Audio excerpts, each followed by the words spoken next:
This story starts in a training hall. Two shirtless men clashed fiercely in it. Their bodies moved with speed and precision, kicks and punches colliding with bursts of impact. Our main character, Su Hong, launched a powerful strike, while his opponent blocked and countered with equal force. Their fists met in midair, creating a shockwave that echoed through the hall. As the bout ended, Su Hong's opponent stumbled back, clutching his chest in pain. He winced and muttered that it hurt like hell. Around them, other students continued their own sparring sessions, the sound of hits filling the large, brightly lit training hall. That classmate called out to Su Hong, praising his progress. He said that Su Hong's diamond fist had improved again, and asked if he had reached the level of subtlety. Su Hong adjusted his stance and calmly replied that he had reached subtlety 2 days ago. Subtlety was one of the martial arts realms in this world. Mastery of any martial art could be divided into 5 levels: entry, proficiency, subtlety, great accomplishment, and perfection. Each stage represented a new depth of understanding and power. Hearing Su Hong's answer, the classmate's eyes widened with admiration. Giving a thumbs up, he said that in terms of diamond fist, nobody in their class could match Su Hong's level. Su Hong then turned toward his classmate and asked with determination if he had rested enough, suggesting they continue their training. His words carried a sense of tireless drive that made the other student freeze in surprise. His expression changed to irritation as he yelled that Su Hong was a training maniac. He grabbed his bag and declared that he was leaving to go home and eat instead. Su Hong was surprised as he watched his classmate dash toward the exit. At the door, the classmate waved and cheerfully said goodbye to Teacher Lee, who was just entering the hall. The teacher, looking calm but slightly exasperated, reminded him to put his clothes on properly before leaving. The student laughed awkwardly and hurried off, still half-dressed. Teacher Lee then looked around the hall until his eyes settled on Su Hong. His tone became serious as he said that he had finally found him. He asked Su Hong if he was applying for the martial division, his voice firm and expectant. As Su Hong wiped sweat from his neck, the teacher continued, asking why he hadn't yet paid the 30,000 yuan registration fee, warning that registration would close next Monday. Hearing that, Su Hong paused, looking slightly tense. Lowering his head, he asked in a quiet tone if the teacher could give him a few more days. The teacher sighed and softened his expression. He told Su Hong that he understood his family was struggling, but there was nothing he could do about it. The rules were strict, and exceptions weren't allowed. Hearing that, Su Hong fell silent, his eyes showing a trace of worry and determination mixed together. Late at night, the training hall was silent, except for the sound of fists cutting through the air. The bright lights reflected off the polished wooden floor, while the moon shone faintly through the glass ceiling. In the center of the hall stood Su Hong, alone, his duffel bag nearby. He moved tirelessly, practicing his techniques again and again. Each punch echoed sharply, showing his frustration and determination. As he exhaled heavily, his thoughts focused on the words from earlier: 30,000 yuan for the registration fee. The number repeated in his mind over and over. Sweat ran down his body, his breathing heavy as he struck the air with even more force, whispering to himself, 30,000 yuan, 30,000 yuan. His mind drifted back to his childhood. He remembered a time when he was only 3 years old, crying amidst rubble and smoke. His parents had died during a ferocious beast disaster, leaving him all alone among the ruins. The memory of loss and helplessness still lingered vividly in his heart. After that tragedy, his uncle and aunt had taken him in, raising him as part of their family. He looked at a photograph showing all of them smiling together, a happy family that had supported him through everything. Once they discovered his talent in martial arts, they encouraged him wholeheartedly, helping him pursue training even when times were tough. Because in this era where the world was plagued by monstrous beasts, martial artists were considered the top earners, protectors, and symbols of hope. It was a path of both glory and survival. Yet as Su Hong looked down, his fists tightened. He whispered bitterly that he had trained in martial arts so his family could live better lives, but instead he was making things harder for them. His expression turned heavy with guilt and frustration, his body trembling under the weight of his own ambition and helplessness. Late at night, the quiet street was lit by a single street lamp, its light spilling across the narrow road. The small apartment building stood still under the calm blue sky, with the faint glow of indoor lights showing signs of life within. Su Hong returned home, his steps slow and tired. He stopped outside the door, his hand resting on the handle as he heard voices coming from inside. His aunt and uncle were talking about money again. His uncle asked how much they were short on rent since the payment date was approaching. But his aunt replied softly that rent could wait. They should focus on paying Su Hong's registration fee first. His uncle agreed, saying that Hong's talent was exceptional and that he would surely become someone great one day. He added that they couldn't afford to hold him back, no matter what it took. Su Hong's expression darkened as he listened. His aunt and uncle's voices softened again. His aunt suggested stopping her medication to save money, saying they didn't help anyway. But his uncle quickly refused, insisting he would take on an extra job so she could rest and not worry about anything. Standing silently outside, Su Hong clenched his fists. The sound of their kind words weighed heavily on him. He pressed his hands against his ears, unable to bear hearing any more of their sacrifices. Moments later, he pushed open the door with a forced smile and called out, "Uncle, Aunt, I'm home."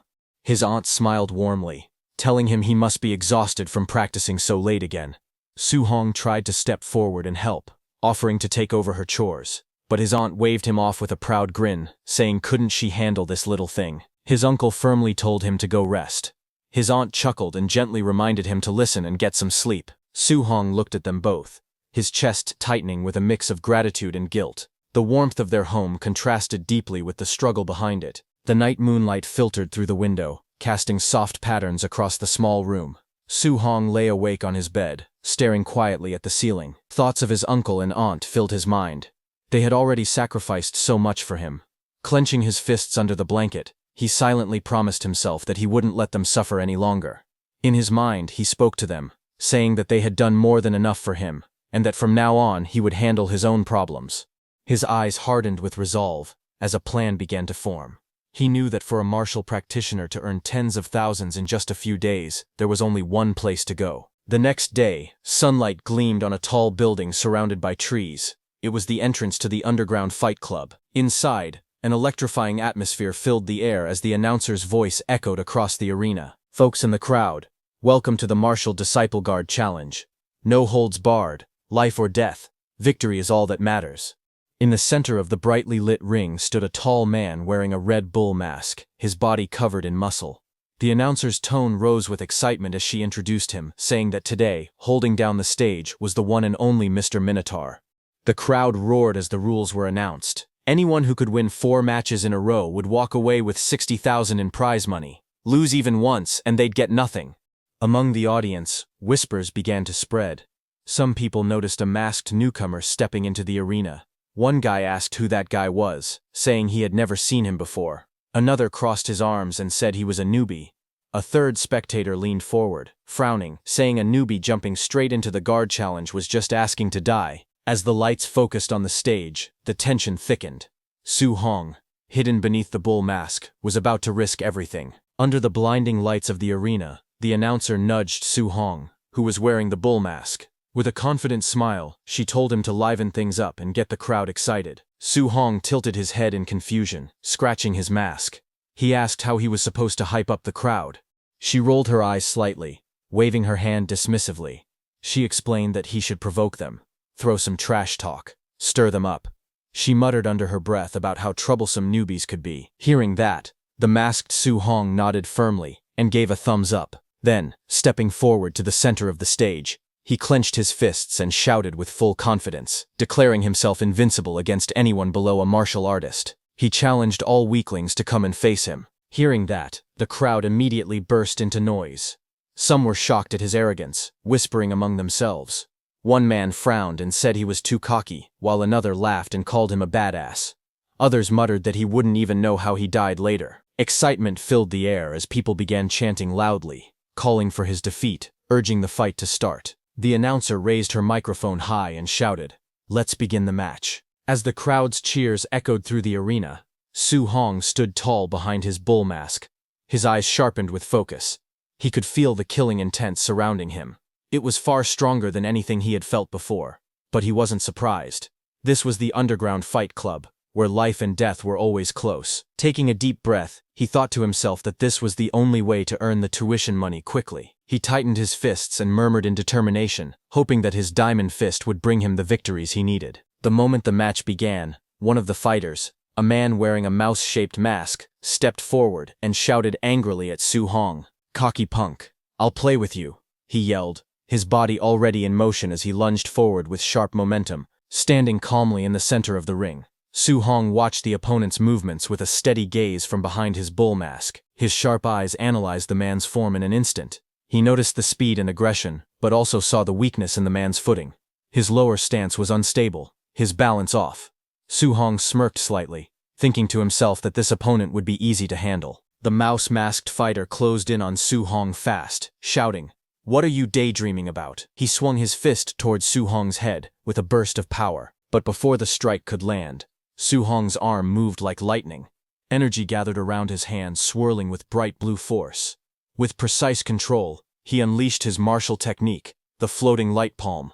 His glowing hand slammed straight into the attacker's face, the impact echoing across the arena. The mouse-masked man's eyes rolled back as his body was lifted off the ground and sent crashing into the floor with tremendous force. The crowd erupted in shock as Su Hong stood over his fallen opponent, the air around him still trembling from the energy of his strike. Under the blinding lights of the arena, Su Hong, wearing the bull mask, stood tall over his fallen opponent. Raising his fist high toward the ceiling, he shouted loudly, demanding the next challenger. The crowd erupted into cheers as the announcer's excited voice echoed through the speakers. "Minotaur, 1 win," she declared, her tone filled with energy. The audience roared in approval. Shouts of "badass" and "unbelievable" filled the air, the tension in the arena growing thicker with excitement. Soon after, another fighter stepped onto the stage. He was a tall man with curly blonde hair and a red mask covering his face. His muscular frame and confident smirk made it clear that he wasn't a rookie. The man taunted Su Hong, calling it a lucky break. Cracking his knuckles, he told Su Hong that his luck had run out now that he was facing him. Su Hong, still wearing his bull mask, stood calmly. His eyes narrowed as he observed the new opponent. Then, in a steady voice, he gestured for the man to make the first move. He analyzed his opponent's physique and aura, noting that the man seemed skilled and experienced, just the right kind of fighter to test the true strength of his diamond fist technique. The air grew still for a moment before the blonde fighter roared, charging forward with incredible speed. "Incoming," he shouted, as his massive frame blurred into motion. The two fists collided in a flash of blue energy, the shockwaves spreading across the stage. Both men gritted their teeth as their power clashed violently. The masked opponent widened his eyes, shocked by the strength he felt. It was the powerful fist wind that made him realize the impact behind Su Hong's strike. But Su Hong, calm and unshaken, analyzed the exchange with precision. His opponent's punch was strong, but still weaker than his. As the clash of fists echoed through the arena, Su Hong punched his opponent with his other hand. His punch landed squarely on the opponent's face. The masked man's mind raced as he felt his opponent's overwhelming strength.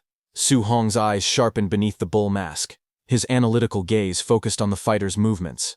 After taking the punch, his opponent's upper body was overcommitted, and his waist was left wide open with flaws. Taking advantage of that instant, Su Hong's body twisted sharply, and he kicked his opponent with explosive power. The impact sent the opponent flying across the ring, the force blasting through the air like thunder. The audience gasped in disbelief. "Holy crap! He's strong!" someone shouted from the stands. Dust and shattered flooring marked where the opponent had crashed, lying motionless. Su Hong straightened his back, his voice echoing through the silent arena. "Next," he said firmly.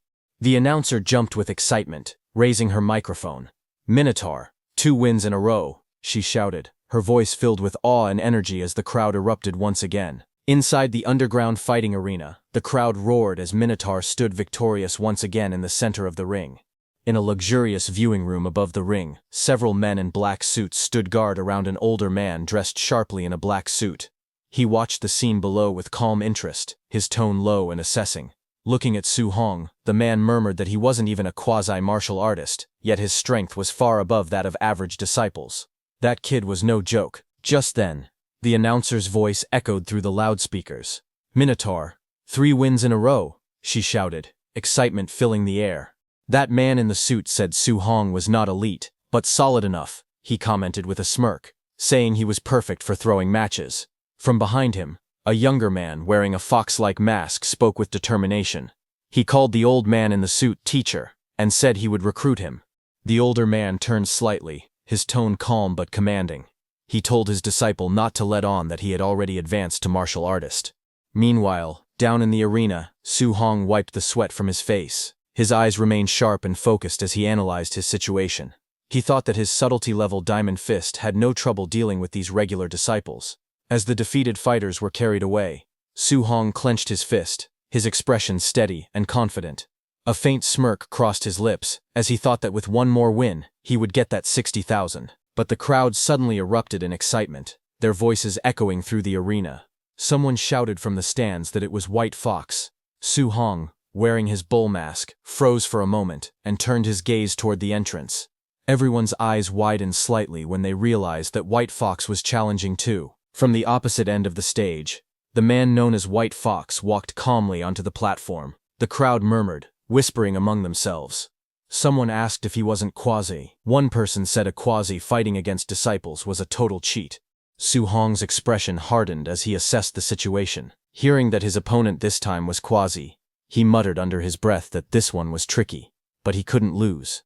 Determination gleamed in his eyes as his stance lowered, ready for battle. Across from him, the white-haired man in the fox mask smiled faintly. A confident glint flashed in his golden eyes.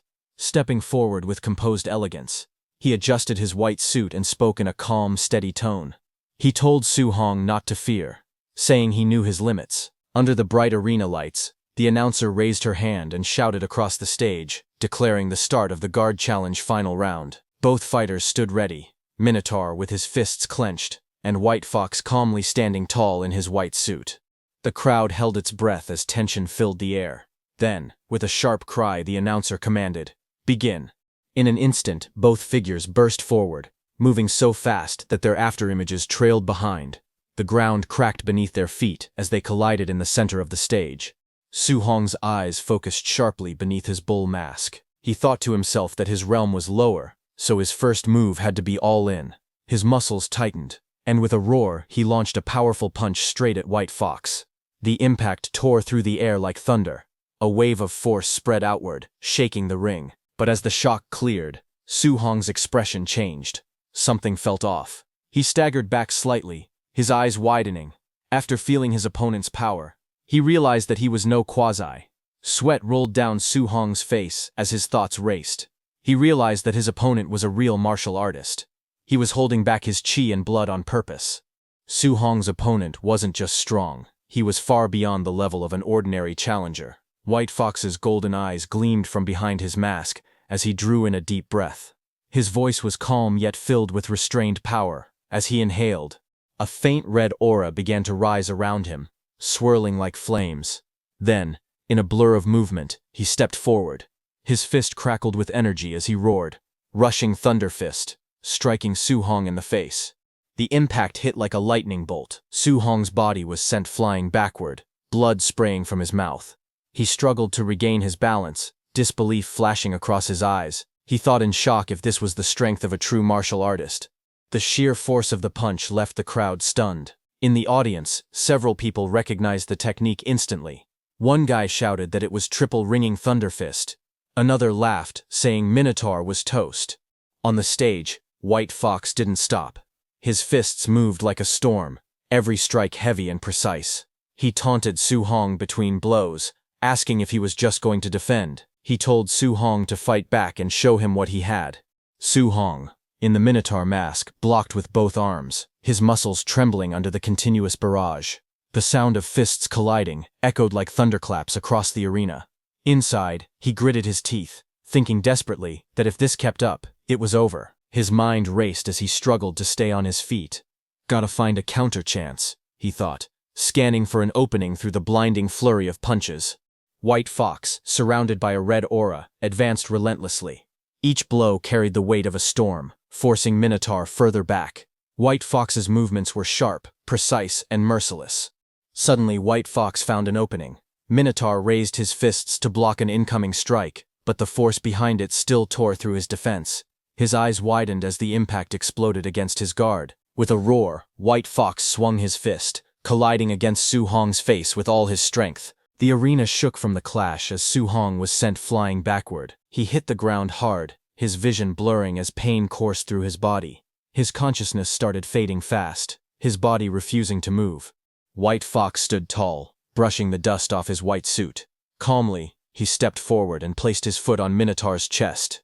His voice was cold yet casual as he said, "Brother, This match's prize money? 0 for you. A faint mocking smile curved beneath his mask as he spoke calmly. He said that his teacher had invited Minotaur to join them, to throw fights in their favor from now on. If he agreed, they would pay him the prize money regardless of today's outcome. Su Hong, in the Minotaur mask, glared up at him through the pane, his breathing heavy but his resolve unbroken. With a strained voice, he spat out his answer, saying that he would never do that kind of dirty work. Hearing that, White Fox's expression darkened. His tone dropped as he leaned closer, warning Minotaur to think it over carefully, because refusing them was something he couldn't handle. But even while lying bloodied on the floor, Minotaur's voice carried defiance. He shouted that people like them dared to call themselves martial artists while doing such disgraceful things. White Fox let out a small laugh and straightened up. "Guess no deal then," he said coldly. In the next moment, his expression turned vicious.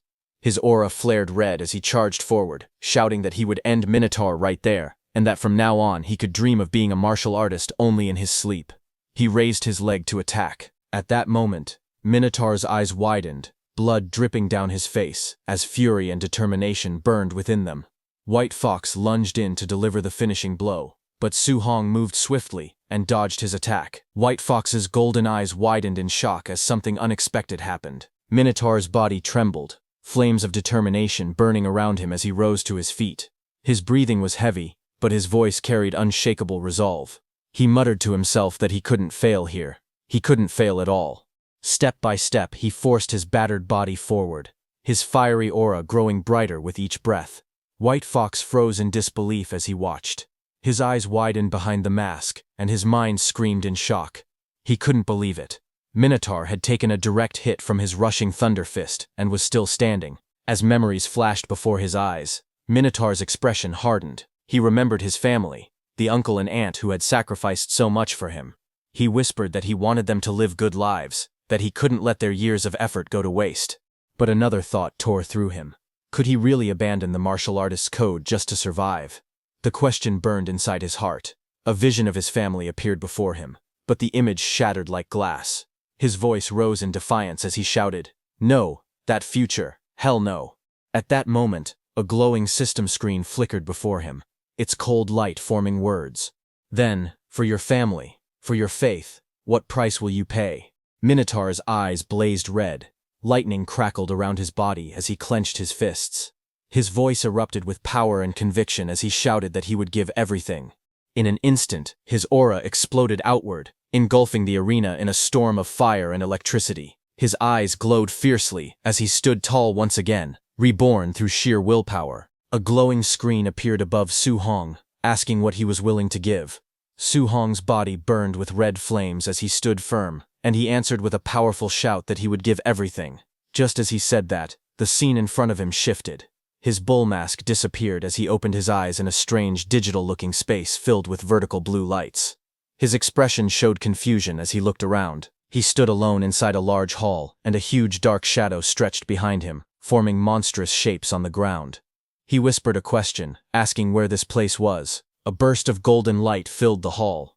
A towering, radiant figure appeared in front of him, its body shining like a golden statue with long, flowing limbs. Facing the blinding glow, Su Hong looked up as the figure asked who he was. The glowing figure leaned forward and said it would give him a chance. Its light began to scatter around the hall. Golden energy circled Su Hong. Rings of light wrapped around his body as the power gathered around him, swirling faster and brighter. The next second, a golden tablet appeared in front of him, with a loud shattering light. Su Hong stumbled back, staring at the shining screen, forming before his eyes. The tablet displayed his information. Su Hong looked at it in confusion as the words formed clearly. His name, Su Hong. His blood energy, 85. His spirit, 23. His physique, mortal body at 3%. His first quest, Path of the Arena. His diamond fist subtle mastery at 7%. Floating light palm proficient at 35%. Void step proficient at 56%. And his martial Dao points at 0%. He raised his hand toward the tablet, tapping it carefully. He wondered if the strange thing was touch-operated. The glowing screen continued to float before him, listing his quest. Su Hong saw the description telling him to train his martial arts and face White Fox outside. The quest objective was to hone his skills, raise Diamond Fist to Grand Achievement, and raise Floating Light Palm and Void Step to Subtle Mastery. For the quest reward, The system told him that this was a beginner tutorial, so there was no reward. Current progress showed his Diamond Fist subtle mastery at 7%, Floating Light Palm proficient at 35%, and Void Step proficient at 56%. It also noted that this quest could unlock a beginner tutorial. Su Hong read through it with narrowed eyes, quietly repeating the words beginner tutorial as he tried to understand. While he was thinking about that, something suddenly appeared behind him, forming from the blue light. The next second, Su Hong's head snapped sharply as a fast blow came toward his head from behind, cutting off his thoughts in an instant. It was a clone of Su Hong. It rushed toward him with a fierce strike, forcing Su Hong to lower his body and dodge. The two figures moved at high speed, their motions blurring as their blows passed each other by inches. Su Hong's eyes widened in shock. He realized the attacker looked exactly like him. He understood that the figure was his clone, and the clone was using Diamond Fist just like he did. As he watched the movements, he noticed that the clone's technique looked even more polished than his own, clean and precise, like a perfect demonstration. Su Hong's breathing steadied as he analyzed the fight. Seeing such a refined example in front of him, he thought it was a chance he could not waste. He tightened his stance and moved forward, deciding to learn from the flawless execution displayed by the clone. The two clashed again, their arms striking in a clean collision. Suddenly, the clone grabbed Su Hong's arm and moved to attack. Su Hong watched every detail, thinking that the clone seemed to be showing the technique step by step. But before he could react properly, the clone's attack came too fast. Su Hong's expression changed in panic as the punch hit him squarely in the torso. His body bent from the impact, and he cried out as the force blasted him backward. Su Hong slid across the floor, coughing lightly as he steadied himself. His clone stood firmly on the other side, the force of its last attack still rippling through the air. For a moment, Su Hong glanced at the golden panel glowing beside him. The progress bar under Diamond Fist showed a new number. He stared in surprise, remembering it had been 7% before. Now it displayed 10%. He wondered how he had improved so quickly. He tightened his stance again, realizing that fighting here really did allow him to raise his martial skills at an incredible speed. Both he and the clone rushed forward at the same time, their steps carving sharp lines across the floor as they closed the distance in an instant. Their fists clashed again and again. Each collision sent out shockwaves, and with every exchange, the mastery numbers on the floating panels increased. One panel showed Diamond Fist reaching 15%. Another panel flashed as Su Hong's level climbed to 23%. The two continued moving, their bodies blurring as they shifted positions. The Void Step progress bars rose as well. Su Hong's Void Step reached 59%, then climbed to 70%. The battle continued, the room filled with streaks of motion and rising skill levels as the two figures pushed each other forward. They clashed again and again, their fists and palms striking with blinding speed. Each impact sent shockwaves through the air as their movements grew sharper, faster, and more refined. As they exchanged blows, glowing system panels appeared around them. The panels showed the progress of their skills. Floating Light Palm rose from 39% to 47%. Diamond Fist, subtle mastery increased to 62%. Void Step, proficient climbed from 82% to 88%. Diamond Fist, subtle mastery surged to 88%. Floating Light Palm, proficient reached 95%. Void Step, proficient pushed even higher to 97%. Their movements grew even more explosive as their mastery continued rising. Then, one panel flashed brightly. Floating Light Palm, proficient hit 100%, and the technique evolved into Floating Light Palm, proficient subtle mastery. The fighter unleashed the newly mastered technique, striking forward with overwhelming force. Another panel lit up. Void Step, proficient reached 100%, changing into Void Step, proficient subtle mastery. His body blurred as he stepped through the air with perfect precision. A final golden panel filled the screen. Diamond Fist, subtle mastery reached 100%, transforming into Diamond Fist, subtle mastery grand achievement. He threw a crushing punch, the blow landing cleanly and sending his clone flying. With this, the battle ended. He stood alone in the quiet hall, breathing heavily as golden fragments of the clone drifted around him. He lowered his fists and exhaled with exhaustion. He breathed out softly. A moment later, a system window appeared in front of him. The notification congratulated player Su Hong, telling him that he had completed the quest Path of the Arena. The quest rewards had been issued, and the system asked if he agreed to return to reality. He looked at it and whispered with a faint smile, "Thanks a lot."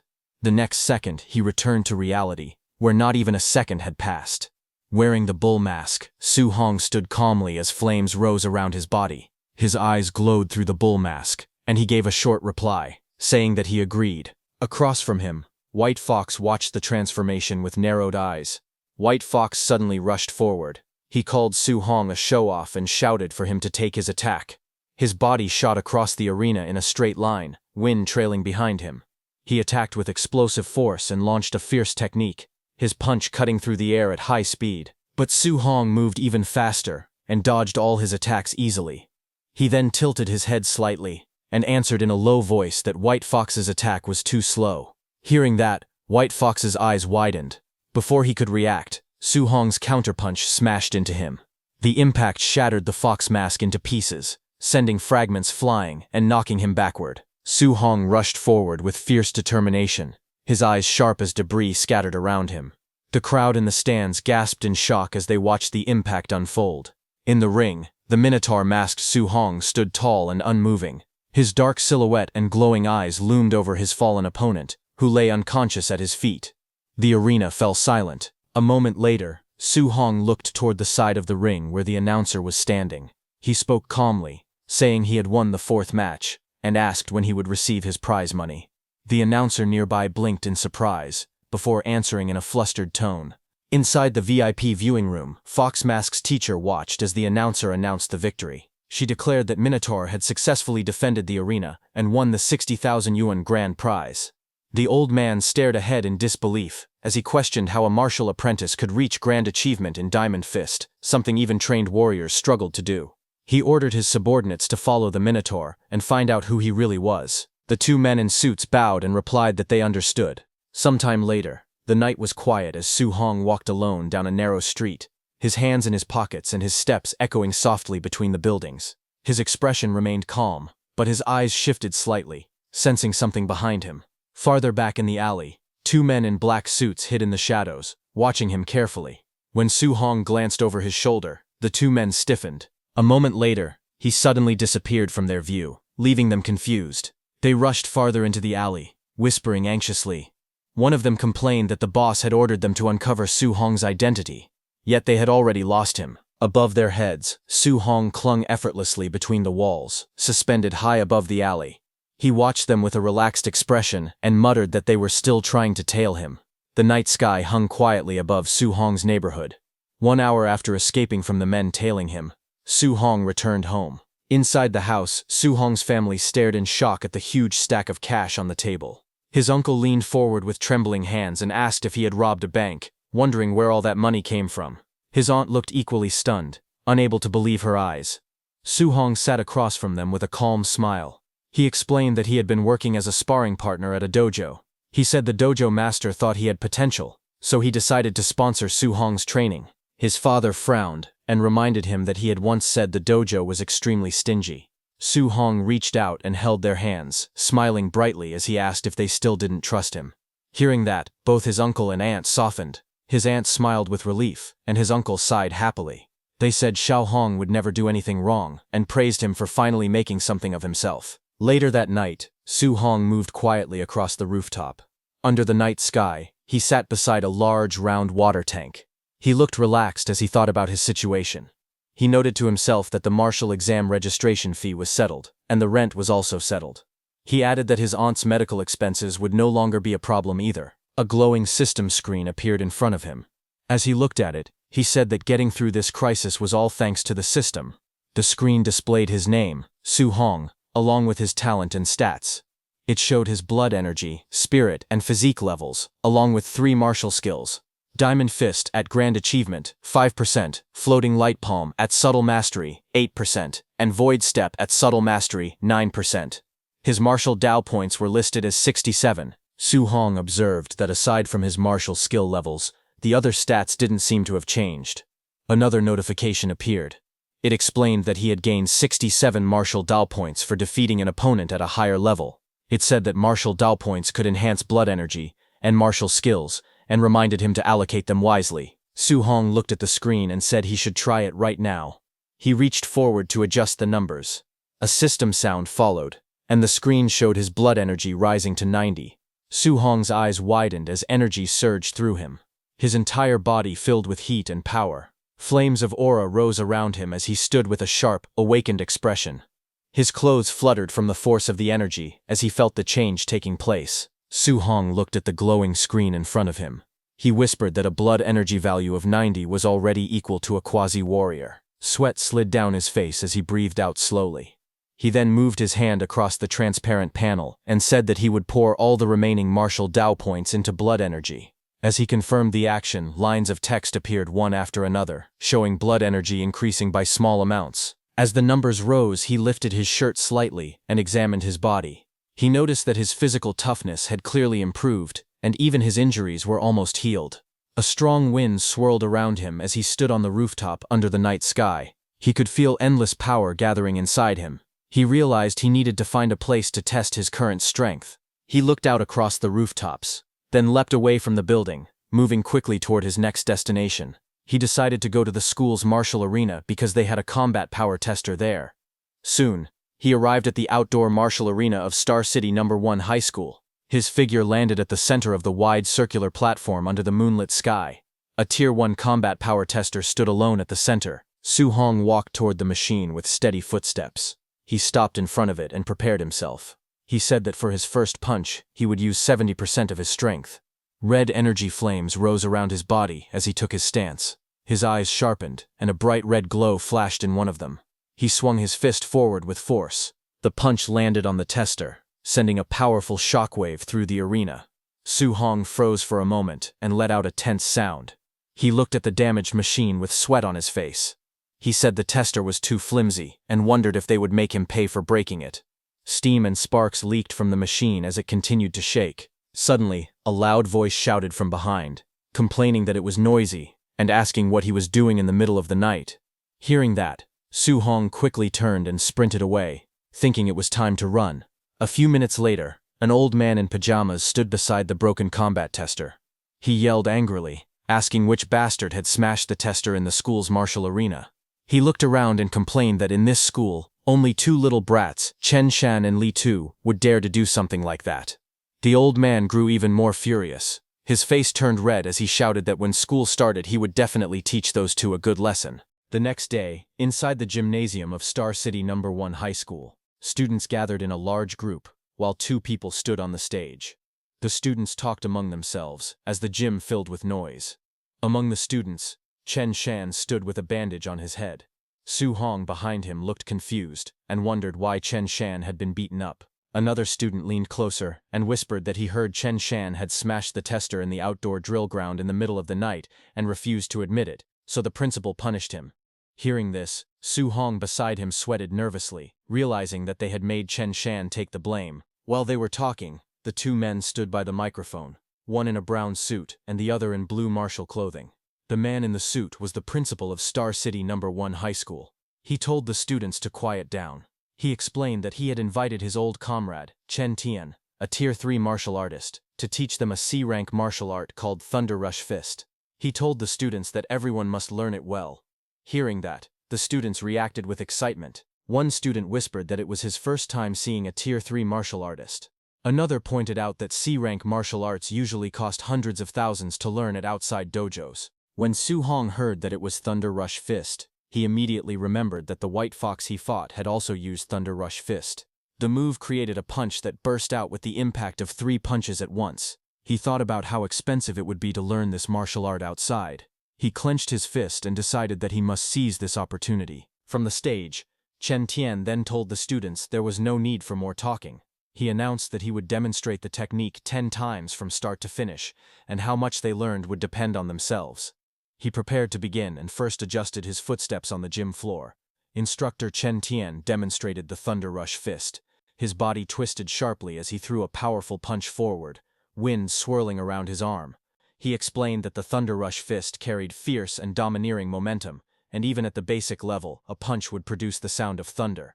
The students watched as he continued. He said that at the proficient level, a person could strike out 3 sounds. He added that at the micro level, 5 sounds could be produced. He then moved into another stance and declared that at the mastered level, 7 sounds could be struck. Bright energy burst around him as he performed the technique and announced that this was his current realm. He faced the students again and stated that once someone reached the perfect realm, they would be able to strike out 9 sounds. But he told them not to aim too high, saying that reaching the basic level today would be good enough. He then prepared for another round and told everyone that he would start the second demonstration and that they should try to follow along. The students lined up and shouted while copying the movements. Hours passed. The gym floor was now filled with exhausted students sitting or lying down. Some said they couldn't learn it at all, while others complained about being tired. The instructor looked at them and asked if any of them had figured out the trick. A student who was Su Hong's friend sat on the floor trembling. Sweat dripped down his face as he cried out that C-rank martial arts were too hard to learn. He looked around beside him in confusion. He asked Su Hong if he had managed to learn it, but when he turned his head, Su Hong's spot was already empty. But before he could panic, a short distance away, Chen Shan stood proudly in a martial arts stance. Flames of energy rose faintly around him as he shouted that he had successfully reached the basic level. The other students stared in shock. Su Hong's friend wondered how Chen Shan's brain was built to learn it so quickly. He muttered that no wonder people called Chen Shan a genius. Across the gym, the principal stood with Chen Tian.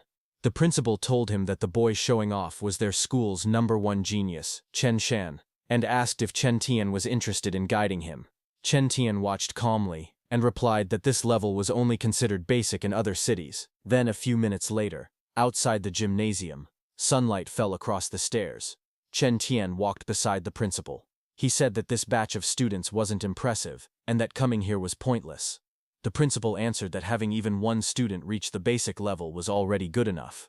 He asked if Chen Tian really expected them to find a top-tier genius. In the courtyard, as they walked side by side, Chen Tian told the principal that martial Dao cultivation was extremely cruel and that talent was simply too important. The principal nodded and replied that relying only on hard work without any opportunity was absolutely impossible. Just as they were talking, suddenly both of them stopped. Their eyes widened as loud explosive sounds echoed around them. They turned and saw that a burst of lightning appeared on the training grounds. Su Hong stood there with lightning wrapped around his body. Seeing him, Chen Tian shouted in shock, saying it was the 7-sound Thunder Rush Fist and that the school actually had such an expert. The principal beside him said it was impossible because he had never heard of it. As he stared through the fence, he pointed at Su Hong and shouted that it was a student, based on the clothes. In front of them, Su Hong struck out repeatedly, each punch releasing powerful sounds in the air.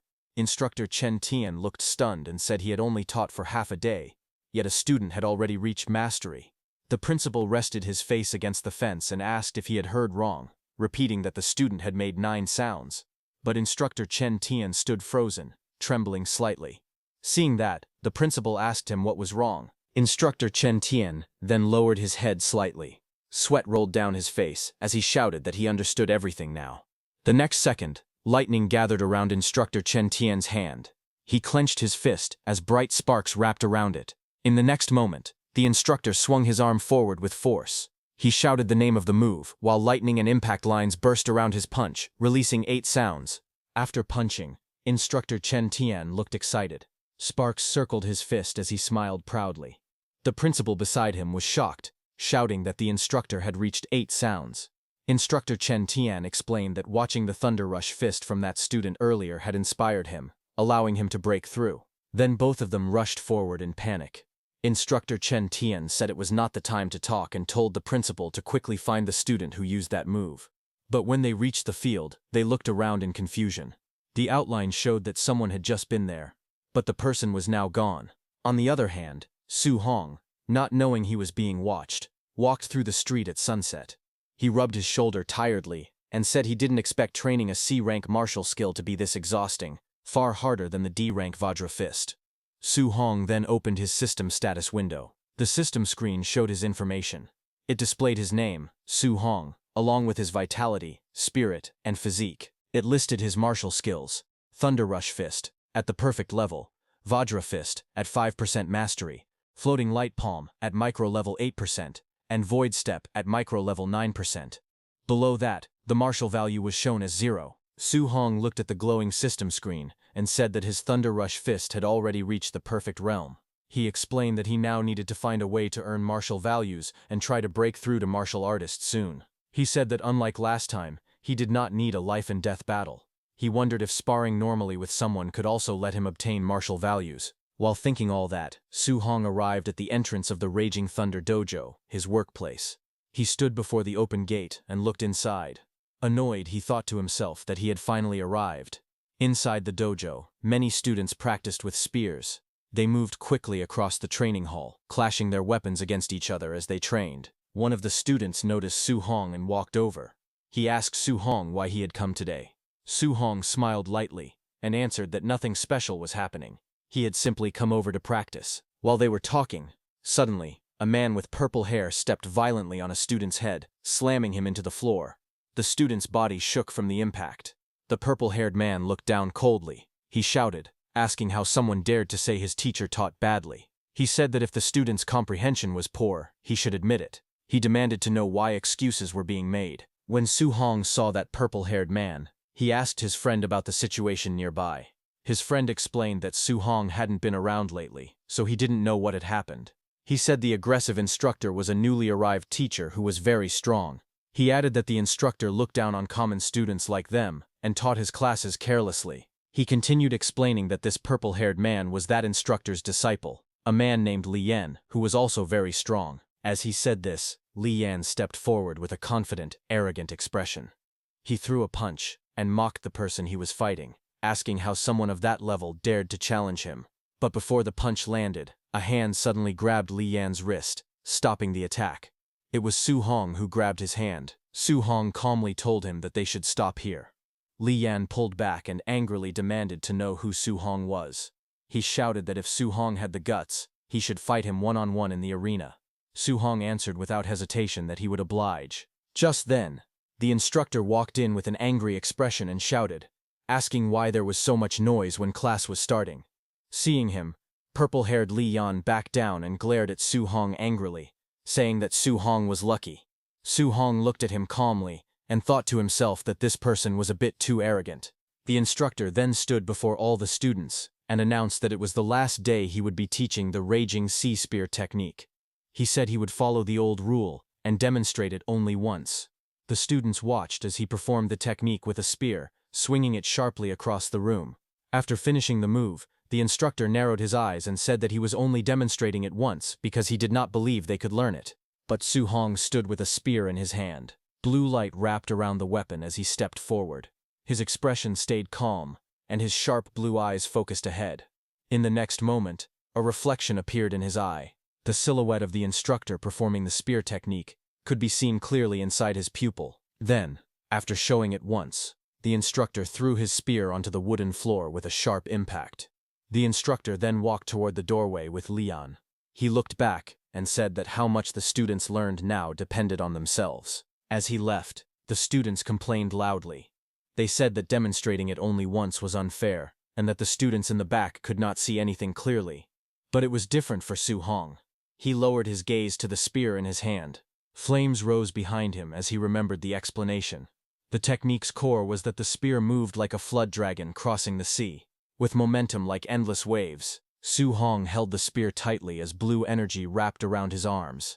His body lowered slightly, and his eyes focused with a calm and determined expression. His body moved. Blue currents flowed around him, while he twisted his stance and swung the spear with powerful force. He stepped forward, spinning the spear as the blue energy followed each movement. The watching students widened their eyes in shock, unable to believe what they were seeing. Some students shouted in surprise, saying that Su Hong seemed to have learned the technique. Others wondered what kind of martial arts prodigy he was, and questioned if they were too stupid to learn it. Hearing the commotion, purple-haired Li Yan rushed out, asking why they were making noise and who they thought had learned the technique. He came forward and saw Su Hong swing the spear again, his movements sharp and smooth as the blue energy trailed behind him. Li Yan watched silently, his expression turning serious. He admitted to himself that Su Hong seemed to have really learned it. He thought that he needed to test Su Hong further, wondering if he truly was a genius. As Su Hong stood with his spear lowered, Li Yan called out to him, saying he would give Su Hong some pointers. Su Hong listened quietly and answered, saying okay. Hearing that, everyone moved back. Leaving space in the center, Li Yan stepped forward and spun his spear with force. Seeing that, a student beside Su Hong warned him not to be impulsive. He said that Li Yan had a bad personality, but very high strength. Su Hong told him not to worry. Su Hong then stepped out. He lifted his spear and asked Li Yan to enlighten him. Li Yan's expression turned sharp. He swung his spear fiercely and shouted that Su Hong was arrogant. He asked Su Hong to watch as he used the Raging Sea Spear technique at the micro level, releasing waves of energy. Su Hong closed his eyes for a moment, then focused. Water-like energy swirled around his spear. In the next moment, his whole body moved like flowing waves. His spear technique became smooth and powerful. Blue energy burst out as Su Hong performed the Raging Sea Spear technique at the proficient level. His movement formed a huge water-like arc across the room. Li Yan stared in shock. He could not believe what he was seeing. He shouted in disbelief, saying it was impossible for Su Hong to reach the proficient level in the Raging Sea Spear technique. Su Hong swung his spear as blue energy wrapped around his arms. He used the Rage Sea Spear technique at proficient level. Water-like light spiraled around him as he stepped forward with sharp movements. The spears crashed with a heavy impact, sending shockwaves across the arena. Across from him, Li Yan was forced back by the collision. Shock flashed in his eyes as he watched the blue aura lash forward. He couldn't understand how Su Hong had reached the proficient level so quickly. He wasn't even a warrior yet his mastery had already grown at an unbelievable rate. Just then, Su Hong's eyes glowed gold for a moment, shining with intense determination. He pushed forward again, driving the spear straight toward Li Yan. A powerful impact exploded between them. Blue energy burst outward as Li Yan's spear was knocked back across the room. A glowing system message appeared in front of Su Hong, displaying that he had defeated a higher-level warrior. His martial Dao points increased by 35. Su Hong looked at the screen in shock, realizing that ordinary sparring matches also earned martial Dao points. He decided that he should spar with people more often. On the other hand, Li Yan fell to his knees, trembling as he stared at the floor. He muttered that it was impossible, absolutely impossible. He could not believe that Su Hong had trained the Rage Sea Spear technique to proficient level so quickly. His frustration rose, and he grew furious. He asked what would happen to him. He wondered what all his years of effort had meant. In the next moment, he shouted and rushed forward, swinging his fist toward Su Hong. He yelled, demanding to know what all his hard training had been for. But before the punch could land, a voice echoed, telling Li Yan to stop. Immediately, Li Yan's attack froze inches from Su Hong's face. The angry Li Yan turned his head and saw his teacher standing there. The teacher walked forward, slapped Li Yan, and scolded him. He said that if Li Yan could not even face defeat, then he was not worthy of being a martial artist. That slap struck Li Yan to his core, and his eyes widened in shock. The teacher looked at Li Yan's fallen spear in disbelief. He couldn't believe that just by watching his demonstration once, Su Hong had learned the Rage Sea Spear technique to proficient level. He admitted that even the geniuses from the imperial capital couldn't be this exaggerated. The teacher grabbed Li Yan by the head and bowed slightly towards Su Hong, thinking that Li Yan had talent but was far too arrogant, and that being beaten by someone like Su Hong was good for him. He apologized to Su Hong, saying it was his own failure for not disciplining his student properly. Su Hong watched silently and thought that this teacher had changed his attitude very quickly. Later that night, Su Hong walked alone down a quiet street. He felt that the day had worn him out, but he had gained a lot. As he looked at the glowing status window beside him, he noted that he had learned Thunder Rush Fist and the Rage Sea Spear technique, and had also earned martial Dao points. On the screen, his information appeared. Name, Su Hong. Blood energy, 91.7. Spirit, 23. Physique mortal body, 3%. Martial skills, Rage Sea Spear technique, subtle mastery, 28%. Thunder Rush Fist, perfect. Diamond Fist, grand achievement, 5%. Floating Light Palm, subtle mastery, 8%. Void Step, subtle mastery, 9%. Martial Dao points, 35 points. Su Hong fell deep in thought. He noted that the school exam was only a few days away, and students with money had already prepared high-grade alloy weapons. He thought that he needed to prepare his own weapon for the exam as well. He tested the feeling of the spear in his hand, and said that it felt comfortable. He thought that he might as well stick with using a spear from now on. He decided that he needed to buy an alloy spear, but remembering the price, he frowned. He admitted that his savings weren't even enough for his aunt's medical treatment, let alone buying an alloy weapon. Walking alone on the street, he wondered quietly what other ways he could make money. Just then, inside a convenience store, he overheard a broadcast. The announcement said that fierce beasts outside Star City were increasing every day, and the city lord was gathering warriors to hunt them. The rewards were described as generous. Hearing this, Su Hong looked up in surprise as an idea formed in his mind about leaving the city to hunt fierce beasts. Meanwhile, at Su Hong's house, his aunt stood behind his injured uncle, placing warm pads on his back as she scolded him. She asked why he was still working so hard when Su Hong had already given them money last time. His uncle, tired but firm, replied that Su Hong was still young, and they couldn't place all the household burdens on him. He said that as long as he could still work, he needed to save more for the kids. Just then, the door opened, and Su Hong stepped inside, calling out that he was home. Both his uncle and aunt turned in surprise before greeting him warmly. Su Hong walked over with a smile and offered to take over the chores. His aunt reminded him that they had told him to rest whenever he came home. Su Hong then turned to his uncle and gently placed a patch on his back. He told his uncle that he could earn money now and suggested that it would be better for him to stay home and take care of his aunt instead of working so hard. His uncle admitted that it sounded nice, but said he couldn't just sit still. With a confident grin and a thumbs up, he reassured Su Hong that he was only earning a bit for daily expenses and wouldn't push himself too hard. Su Hong's aunt smiled softly and told Su Hong that he would still need a lot of money for his martial arts training in the future. She said that both of them wanted to save as much as they could for him. Su Hong looked down at the hot patch in his hands and softly murmured to himself, calling out to his uncle and auntie. A determined look appeared in his eyes. He thought about how his uncle and auntie had always lived frugally. Unless he earned enough money to support them for a lifetime, they would never feel safe enough to retire and focus on their health. His expression hardened. He told himself that he absolutely could not miss the opportunity to hunt fierce beasts for the bounty. Sometime later, on his rooftop, Su Hong considered the idea of hunting down fierce beasts but remembered the dangers outside the city. The wilderness was unpredictable. To stay safe, he needed to raise his strength as much as possible. He decided to put all the martial Dao points he had earned into increasing his blood energy. That night, blue system panels appeared around him as he allocated his points.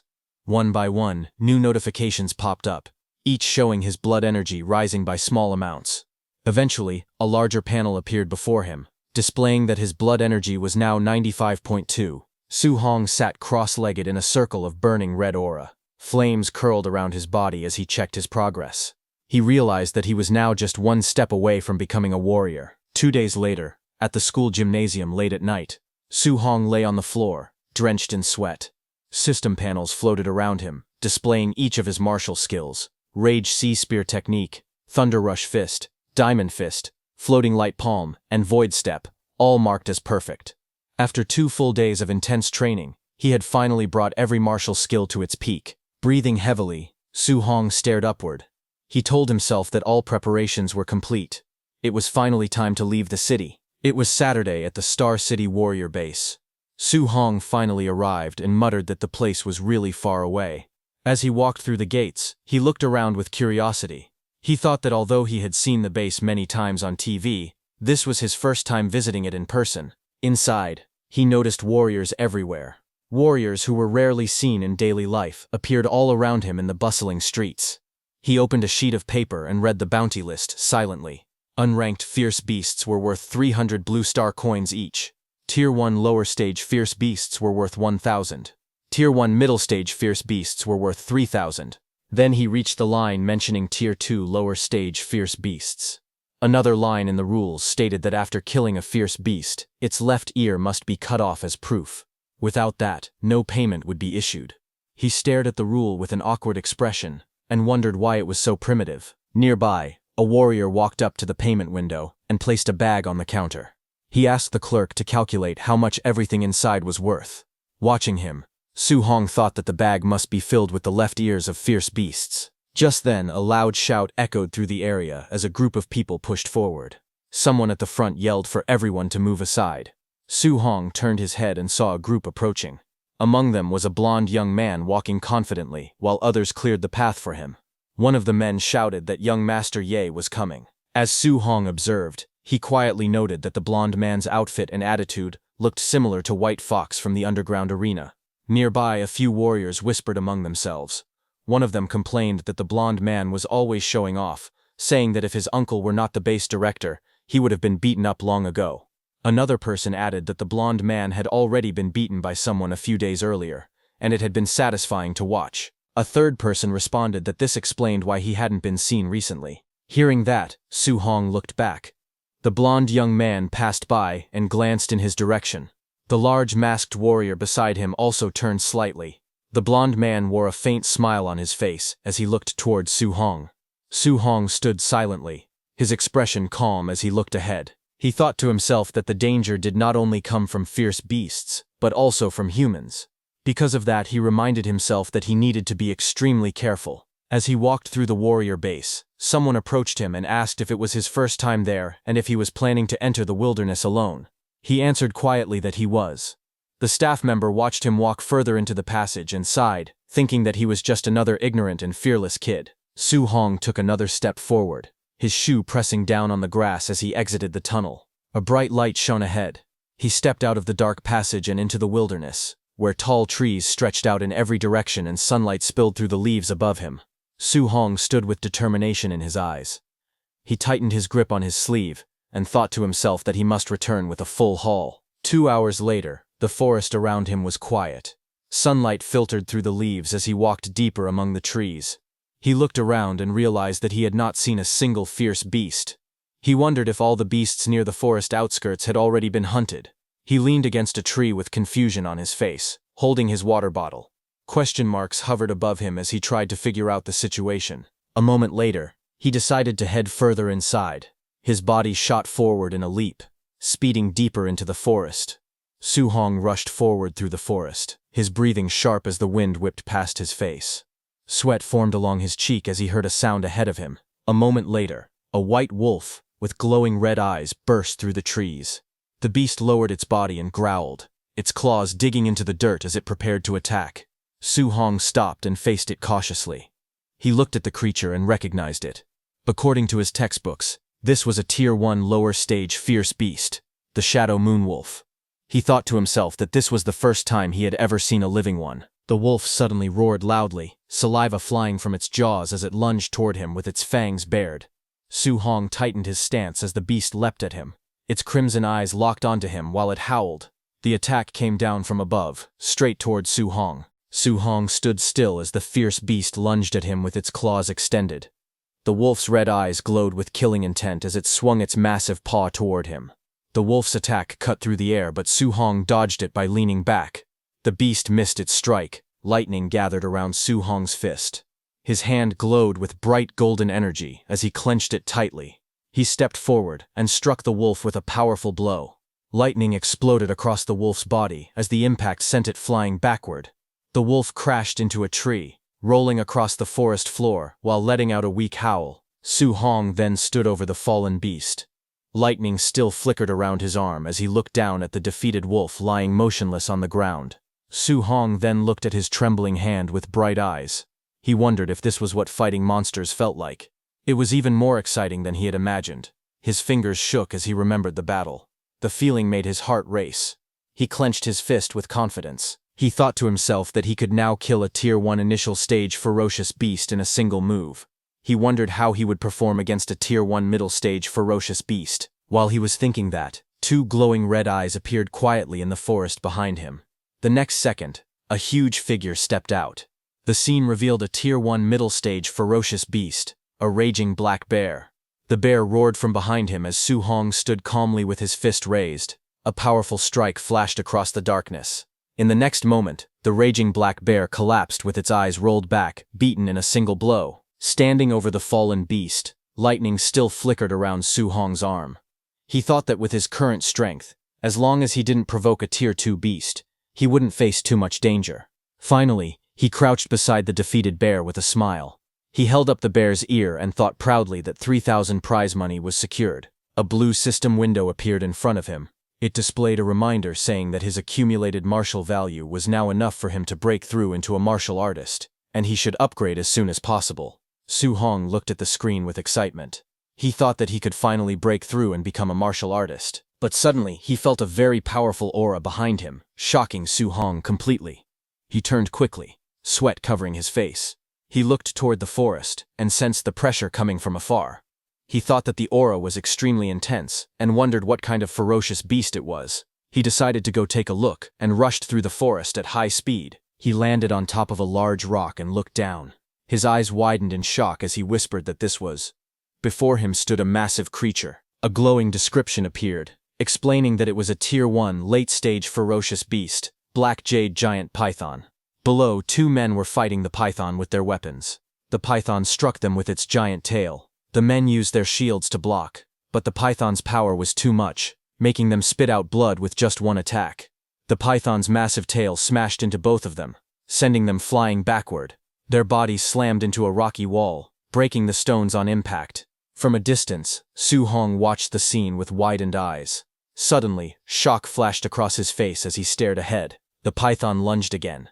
It swung its tail with incredible force, aiming straight at Su Hong. The ground cracked apart as the huge tail cut through the air. The beast's body twisted sharply. Its tail curved like a giant whip, moving faster than Su Hong expected. He gritted his teeth, thinking it was too fast, as the python's attack came crashing down.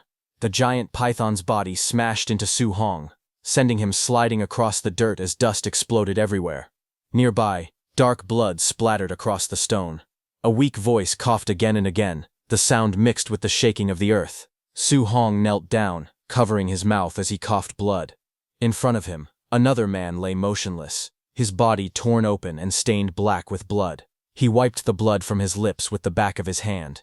His expression stayed calm even though pain filled his body. Reaching forward, he grabbed the fallen man's spear and lifted it from the ground. He quietly said that he would borrow it for a moment. Then he stood up again and faced the enormous python. The python rose high into the sky, its golden eyes glowing fiercely. Wind whipped around them as it hissed loudly, towering over him. Su Hong held the spear tightly and stepped forward to face the beast.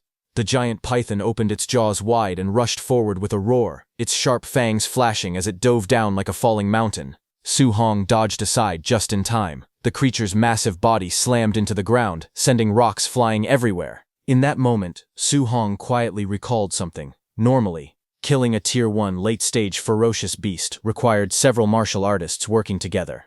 But he was different. All of his martial skills had already reached perfection. With that level of mastery, he had easily killed the Tier 1 middle-stage raging black bear before. Because of that, he believed he now had the strength to fight the black jade giant python directly. He dashed forward with incredible speed, his footsteps leaving white streaks behind him. His body spun through the air, avoiding another strike as the python whipped its tail. Using void step. Perfect. He closed the distance in a blink. The massive python lunged again, jaws wide. But Su Hong's eyes stayed calm. Blue light burst around his spear as water-like energy gathered and wrapped around the weapon. He raised the spear and unleashed his technique, Raging Sea Spear technique. Perfect. A powerful wave of blue energy burst forward as his spear swung down, carrying the force of crashing tides straight at the python.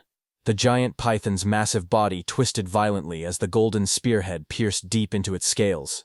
The impact sent shockwaves through the air, and the beast let out a furious roar. Its jaws opened wide in pain, revealing rows of sharp fangs. Su Hong moved swiftly, stepping across the python's body with quick, precise motions. Each step left a sharp mark on the ground as he moved toward the spear. His hand tightened around it, gripping it firmly while power surged along his arm. Blue energy swirled around him, wrapping his entire body in a flowing, water-like aura. He lowered his stance, spear ready, eyes sharp and focused. With determination burning in his expression, he whispered to himself that he would strike again, one more time. With full power, he threw his spear at the massive python. The weapon shot forward like a beam of light. The giant python whipped its massive body forward, but the blue energy slash cut straight through its attack. Su Hong's spear pierced the python's body as it roared in pain. Enraged, the giant python swung its massive tail to attack, but Su Hong moved at extreme speed, circling around the creature again and again as faint blue trails followed behind him. He thought that the difference in their size was too great. Landing a fatal blow in a single strike would be difficult. He decided he had to weaken the python as much as possible first, then wait for the right chance to finish it. Just then, the python's tail swept toward him. Seeing this, Su Hong raised his fist, and a surge of bright energy formed around it. He used his Thunder Rush fist, perfect technique, as his entire arm shone with crackling power. He launched himself forward, delivering a powerful strike that sent waves of lightning bursting across the battlefield. The ground shook as the giant python's tail whipped across the battlefield. After landing a successful strike, Su Hong quickly leapt back, widening the distance between himself and the massive creature. Dust rose behind him with each step as he prepared his spear again. He reminded himself that after every attack, he needed to back away fast. Only by keeping his distance could he avoid being crushed by the python's huge body. The python twisted angrily, its scales scraping against the ground. Su Hong stayed alert. He told himself to wait for an opening, attack again, and then retreat right away before the monster countered. The constant movement tired him. His breath grew heavy, and sweat rolled down his face. Still, he knew this method kept him safe. He exhaled as he steadied his stance. Across from him, the python trembled. Its growls grew weaker. It seemed to be nearing its limit too. Seeing this, Su Hong realized he only needed to circle it a few more times and strike carefully to bring it down. He gripped his spear and called out in determination, ready for another round. But just as he prepared to move, something caught his attention. A sudden sound behind him. Su Hong sharply turned his head, his eyes widening as he sensed something approaching. He demanded to know who it was. A large masked man suddenly leapt toward him from above, laughing loudly with a flaming fist raised. Su Hong quickly lifted his arm to block, gritting his teeth as the flaming punch crashed down on him. The force of the attack sent him flying across the ground, rolling until he came to a stop. He pushed himself up with difficulty, coughing as he tried to regain his breath. When he looked up, several figures were standing in front of him. He shouted, asking who they were. The man in the long coat stepped forward, surrounded by his group. It was the White Fox. He looked down at Su Hong with a confident smile and told him that they were meeting again. He then asked Su Hong to hand over the black jade giant python. The group of 5 stood together on the rocky path, watching the injured Su Hong kneel in exhaustion. His spear lay stuck in the ground beside him, its blade cracked from the earlier battle. White Fox stepped forward with a calm smile. His eyes narrowed slightly as he recalled the moment he saw Su Hong leaving the city alone. He said that when he first witnessed that reckless decision, he was certain Su Hong would die somewhere outside the city walls. He spoke again, amused. He admitted he never expected Su Hong's luck to be so strong. Not only had he survived, but he had even managed to encounter a critically wounded black jade giant python, one that was already on the verge of death. Hearing that, Su Hong stared at him quietly, realizing that if they thought he had merely found the python, that meant these 5 had just arrived. He observed them carefully. All 5 were martial artists. He realized that they had the numbers advantage. Fighting them head-on was impossible. Suddenly, the large masked fighter stepped forward aggressively. He shouted at Su Hong, asking if he hadn't heard young Master Ye's words. He demanded to know why Su Hong was still standing there when young Master Ye wanted the giant python for himself. Hearing that, Su Hong lowered his head slightly. His fists clenched. His jaw tightened. He said nothing, but his body trembled with anger. Su Hong glared forward, electricity crackling around his fist as he spoke. He said that they had only pushed him back earlier because of a sneak attack, and he asked if they really thought he couldn't defeat them. In the next moment, he shot forward and slammed his glowing fist into the masked brute's punch. The impact exploded outward, sending the large man flying. The brute's eyes widened behind his mask as he felt the force of the blow. Shock filled him as he thought about the terrifying power striking him. Su Hong didn't stop. He rushed in again, his fist flashing with red light, and struck the brute hard enough to knock him into the ground. The remaining group stood in the distance, watching their fallen companion lying in the grass. None of them moved. Then White Fox stepped forward slightly, looking at the scene with interest. With a slight smile, he commented on the attack. He said it was an excellent Vajra fist, and confirmed that Su Hong was indeed the Minotaur. Hearing that, Su Hong turned his head sharply, his expression tightening when he confirmed that it really was the White Fox mask. White Fox stood calmly, with his hand covering part of his face. His voice was smooth as he spoke.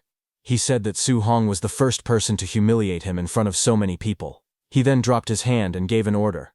His voice was cold as he commanded his subordinates to kill Su Hong. All 4 men around him rushed forward at once. Their weapons drew streaks across the ground as they charged towards Su Hong. Su Hong reacted instantly. His hand tightened around the spear, and his body shot upward in a single motion. Behind him, White Fox's group shouted to chase him. They sprinted after him as he leapt away from the rocky cliff. Deeper in the forest, the group slowed down, scanning their surroundings. Dense trees and scattered sunlight surrounded them as they searched the area. One of them shouted, asking where he went. Another warned that the woods ahead were thick and easy to ambush in, telling everyone to stay alert. The masked man with brown hair looked ahead as he walked through the forest. He scoffed and said there were so many of them, wondering if they were really afraid of just one man. Just as he said that, suddenly, a blur shot past him. Su Hong moved at incredible speed. The masked man's eyes widened as Su Hong dashed forward. Su Hong's eyes glowed with a sharp blue light as he closed the distance. In the next moment, he struck. The masked man was smashed into the ground with overwhelming force. From Su Hong's punch, 9 continuous sounds echoed in the air. Blood splattered across the man's mask as he lay motionless on the forest floor. Farther back, White Fox watched in shock. Sweat slid down his face as he stared at the settling dust clouds left behind by Su Hong. He cursed under his breath, unable to hide his disbelief. He wondered how Su Hong could possibly be this fast. White Fox's remaining 3 men stood together. One of them suddenly shouted in shock. He told young Master Ye that the technique being used by Su Hong was the Thunderclap Fist, specifically the 9 Echo Thunderclap Fist. He added that even rank 3 martial artists couldn't train the Thunderclap Fist to perfection. Hearing that, White Fox's expression twisted in frustration. He snapped at them to shut up. Sweat slid down his cheek as he stared ahead in disbelief. He couldn't understand how Su Hong had perfection in the Vairara Fist, and now perfection in the Thunderclap Fist. He questioned how any of this was even possible. Up in the trees, Su Hong watched them from above, staying calm as he observed the group below. He quietly thought to himself that if he hadn't just fought the giant python and consumed so much vitality, he could have crushed all 3 of them head-on. Since he couldn't confront them directly now, he decided on a different approach. He decided that he would have to defeat them one by waiting for the right moments. Thinking that, he threw his spear, but he didn't attack them directly. He threw his spear onto the ground right behind White Fox's group. It was meant to distract their attention, and it worked. As everyone turned to look at the spear, Su Hong made his move. Before White Fox's men could react, Su Hong appeared right in front of one of them. Blue light flashed in his eyes as he reached forward with a swift, precise motion. The man facing him froze, shock spreading across his expression as he realized he had been targeted. Su Hong kicked the man in the face. His strike landed with explosive force, sending blood scattering as the man's head snapped back violently. The impact launched the man's body into the air before it crashed onto the ground. Nearby, the remaining attackers turned in shock. One of them stared at the fallen body with fear spreading across his face, while another looked nervously toward his leader. One man shouted that Su Hong was too strong and urged White Fox to retreat, but White Fox refused. He glared ahead and demanded whether they were joking, insisting that he would kill the boy today. A blur of motion cut through the forest as Su Hong dashed between the trees. His speed left streaks of blue light trailing behind him. The attackers could barely react as Su Hong appeared again and rushed straight toward them. In the next moment, another attacker was struck so hard that his body flipped upward and slammed into the ground, shaking the forest floor. White Fox clenched his teeth in frustration. Sweat slid down his face as he stared ahead. He cursed under his breath, wondering how Su Hong had grown so much stronger in just a few days. Just then, a blur shot past him. Su Hong rushed forward with incredible speed, closing in from behind. White Fox immediately spun around, eyes wide, but Su Hong was already gone. Leaves scattered in every direction as the ground shook from his steps. White Fox shouted in anger, repeating his frustration again and again. In the next moment, Su Hong appeared behind White Fox again, saying it was finally his turn. But little did he know, White Fox had already detected him. White Fox immediately turned and raised his arm, blue light gathering around it. Energy sparks shot outward as he charged forward, shouting and telling Su Hong not to think he had already won. White Fox thrust his glowing finger upward, shouting the name of his technique, Void-Shattering Finger. Seeing that, Su Hong raised his spear to attack, but his senses warned him that it was dangerous. He bent down and dodged as the blue arc of energy sliced across the forest with incredible force. The blast struck a nearby tree, instantly blowing a massive hole through its trunk. Bark and dirt exploded outward as the tree shook from the impact. The entire tree burst apart, collapsing under the force of the attack. Across the forest, White Fox thrust both hands forward, using the same void-shattering finger technique again and again. Blue beams shot from his glowing fingers in every direction, filling the air with intersecting streaks of light. Su Hong jumped around the forest, dodging all of it. He watched White Fox with a sharp gaze. Sweat slid down his cheek as he assessed the attack's power. He noted that the martial skill wasn't weak, its level seemed high, possibly Class B. Then White Fox glared back with rage twisting across his face. He screamed that he had memorized Su Hong's face. He shouted that if he was injured today, he would kill Su Hong's entire family once he returned. This was White Fox's biggest mistake. Hearing the threat, Su Hong's expression darkened instantly. Blue light flashed across his eyes as White Fox's words rang in his mind. Su Hong sprinted through the forest. He zigzagged through the trees, leaving trails of destruction in his path. Ahead of him, White Fox glared nervously. He held up his glowing finger and shouted that his uncle was a supervisor at the martial artist base, and that his father held even higher status. But before he could finish, Su Hong appeared behind him. White Fox's eyes widened with fear as he sensed him closing in. Su Hong appeared behind him with lightning-like speed. Red light crackled around his fist as he spoke calmly, saying he preferred White Fox when he was acting arrogant a moment ago. His punch connected instantly. White Fox's face twisted as the blow sent him flying, blood spraying from the impact. Su Hong didn't stop. With one more sweeping attack, a red arc cut across the air and smashed into White Fox again, throwing him violently backward as his body spun out of control. White Fox was sent flying out of the forest. He fell from the cliffside and hit the ground with a violent impact, sending dust exploding into the air. Thick clouds of smoke rolled across the rocky ground. Through the haze, White Fox slowly pushed himself up. He coughed and panted heavily as the smoke began to clear. Su Hong, surrounded by a red aura, walked out of the shadows. His eyes were dark and cold. He looked straight at White Fox and said that he should never have used his family as a threat. Blood covered White Fox's face and clothes as he struggled to lift his head. He asked why Su Hong was so strong, and said it shouldn't be possible. He panted weakly and stared in disbelief, saying the other wasn't even a martial artist. White Fox screamed, asking Su Hong what he actually was. Just then, behind him, a massive black python rose from the ground, its eyes glowing and its tongue dripping blood. Terrified, White Fox's eyes widened as he turned around after sensing the black python. Just then, the black python slammed its tail onto the ground with tremendous force, cracking the earth. Seeing that, Su Hong got ready to face the giant python directly, gripping his spear. He said he had spent too much time fighting the others. As the monstrous snake coiled and lifted its head, he realized it had already regained its stamina. On the other hand, White Fox's 3 men whom Su Hong had knocked out before stood in the forest, shaken and confused. One of them muttered that Su Hong, whom they had fought, was far too strange. Another looked around anxiously and wondered where young Master Ye had gone, asking if he had already finished off Su Hong. Suddenly, the man in the red jacket lifted his head, alerted by a sound.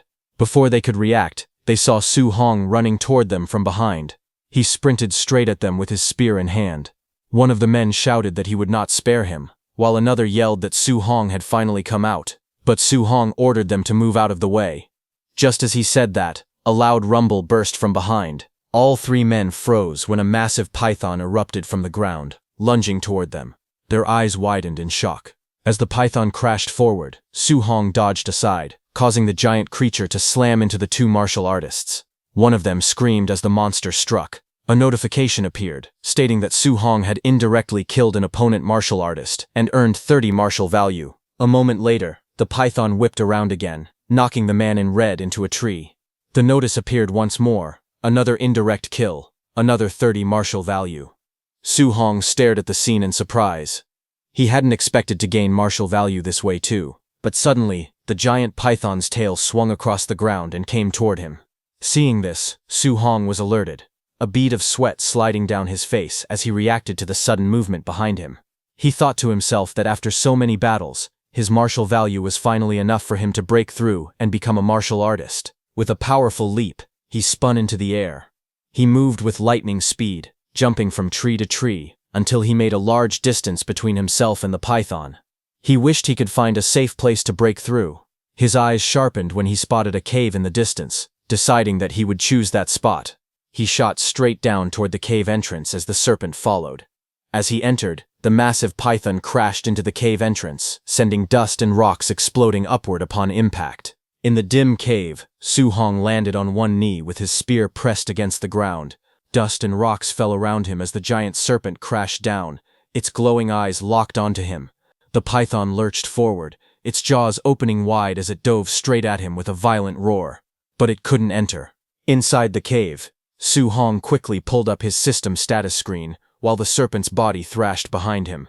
The python roared again as the system interface displayed Su Hong's information. Name: Su Hong, Vitality 96, Spirit 23, Physique, mortal body 3%. Martial skills, raging sea spear technique, perfect thunder rush fist, perfect vajra fist, perfect floating light palm, perfect void step. His martial value showed 504. Su Hong furiously tapped the vitality stat on his screen, shouting for it to increase faster. Numbers flashed rapidly as vitality rose by plus 0.1 again and again. A burning red aura erupted around him. Vitality surged through his body, making his entire frame tremble from the heat. Red light wrapped around him like flames as he gritted his teeth, thinking that it felt as if magma was flowing through his veins. The status screen flashed again, displaying that vitality had reached 100. Red energy burst outward. Seeing this, the serpent stopped, its eyes widening as a wave of crimson power surged across the cave. A red notification appeared above Su Hong, announcing his breakthrough and that he had become a Tier 1 martial artist. Flames of power burst around him as he stood in the center of the glowing circle. He looked at his own body, feeling the heat rising from within, and said that he had finally become a real martial artist.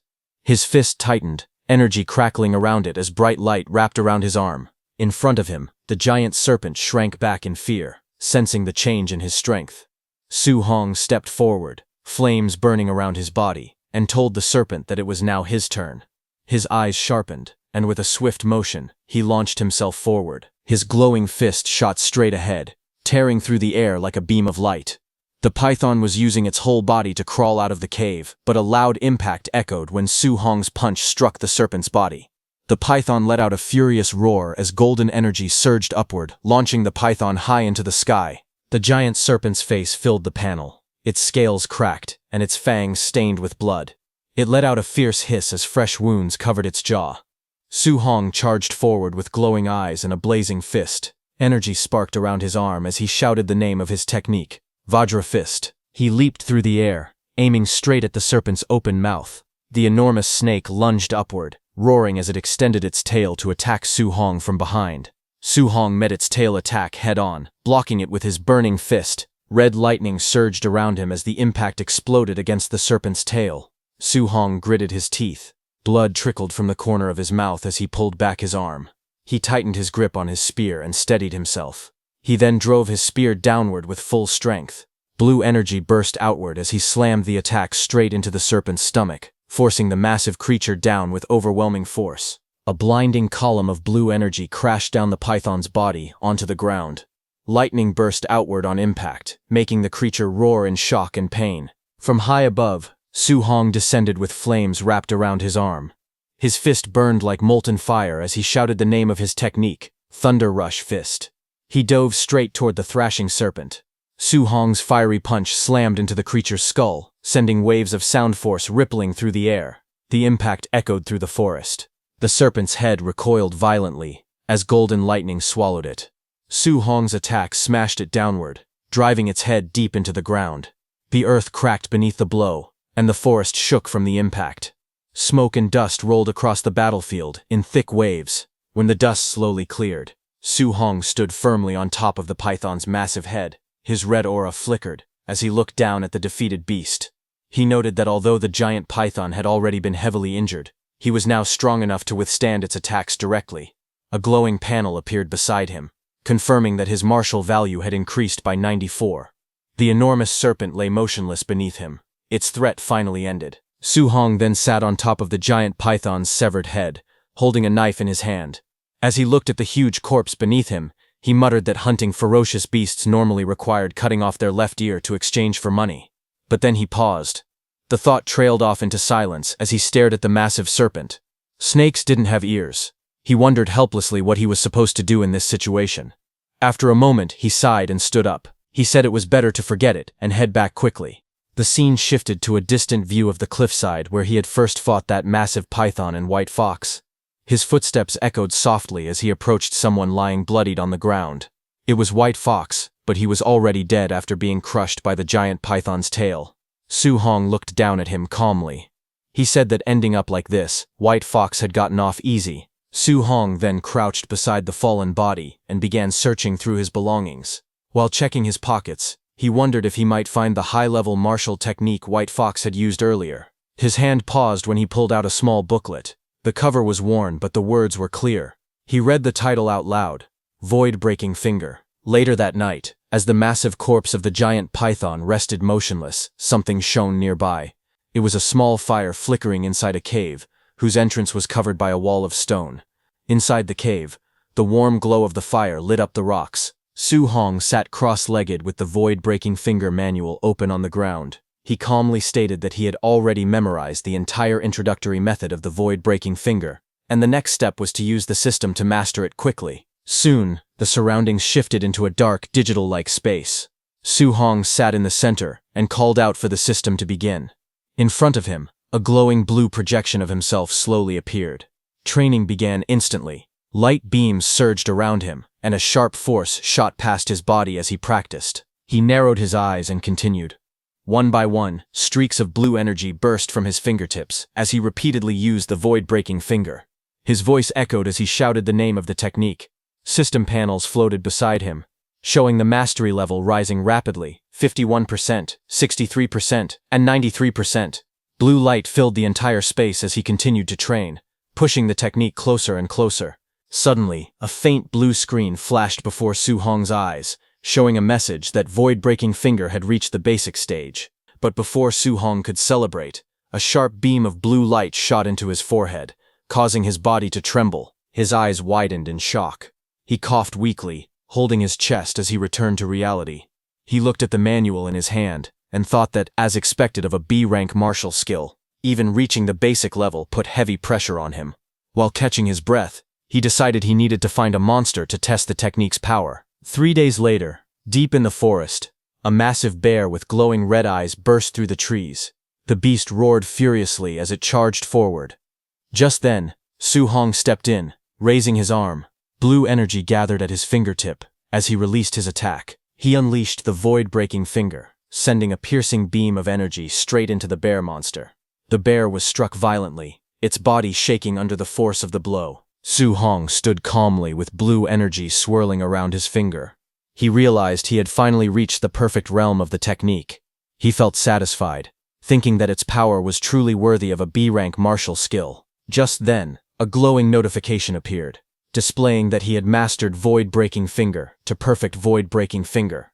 With the skill perfected, he lowered his hand and said that it was time to go back. The scene shifted to a large fortified compound, the martial artist base, where countless martial artists were gathered within the wide courtyard. The martial artist base was lively that day. At the exchange counter, a startled clerk counted the rewards and announced loudly that the total came to 230,000. The surrounding hunters murmured in surprise. One of them praised the Thunder Squad, saying they were incredibly fierce for killing so many beasts. Another muttered that this single harvest equaled several months of his own hard work. Just then, a little distance away, new voices rose in excitement. Hunters pointed out that this guy didn't bring back a single non-ranked beast. Every corpse he carried was a Tier 1 ferocious beast, and some were even high-stage ones. Those voices attracted the Thunder Squad's attention. Those voices were for Su Hong. He stepped forward with a large bundle. The clerk checked the records and read out the numbers in disbelief. 72 initial stage beasts, 83 middle stage beasts, and 17 high stage beasts. The total reward reached 406,000 blue star coins. The hunters nearby stared at him in shock. Su Hong lowered his gaze slightly, sweat forming at his temple. He wondered if he had hunted too many beasts and become too noticeable. If he had known this would draw so much attention, he thought he should have killed fewer. Just then, loud noises echoed through the base.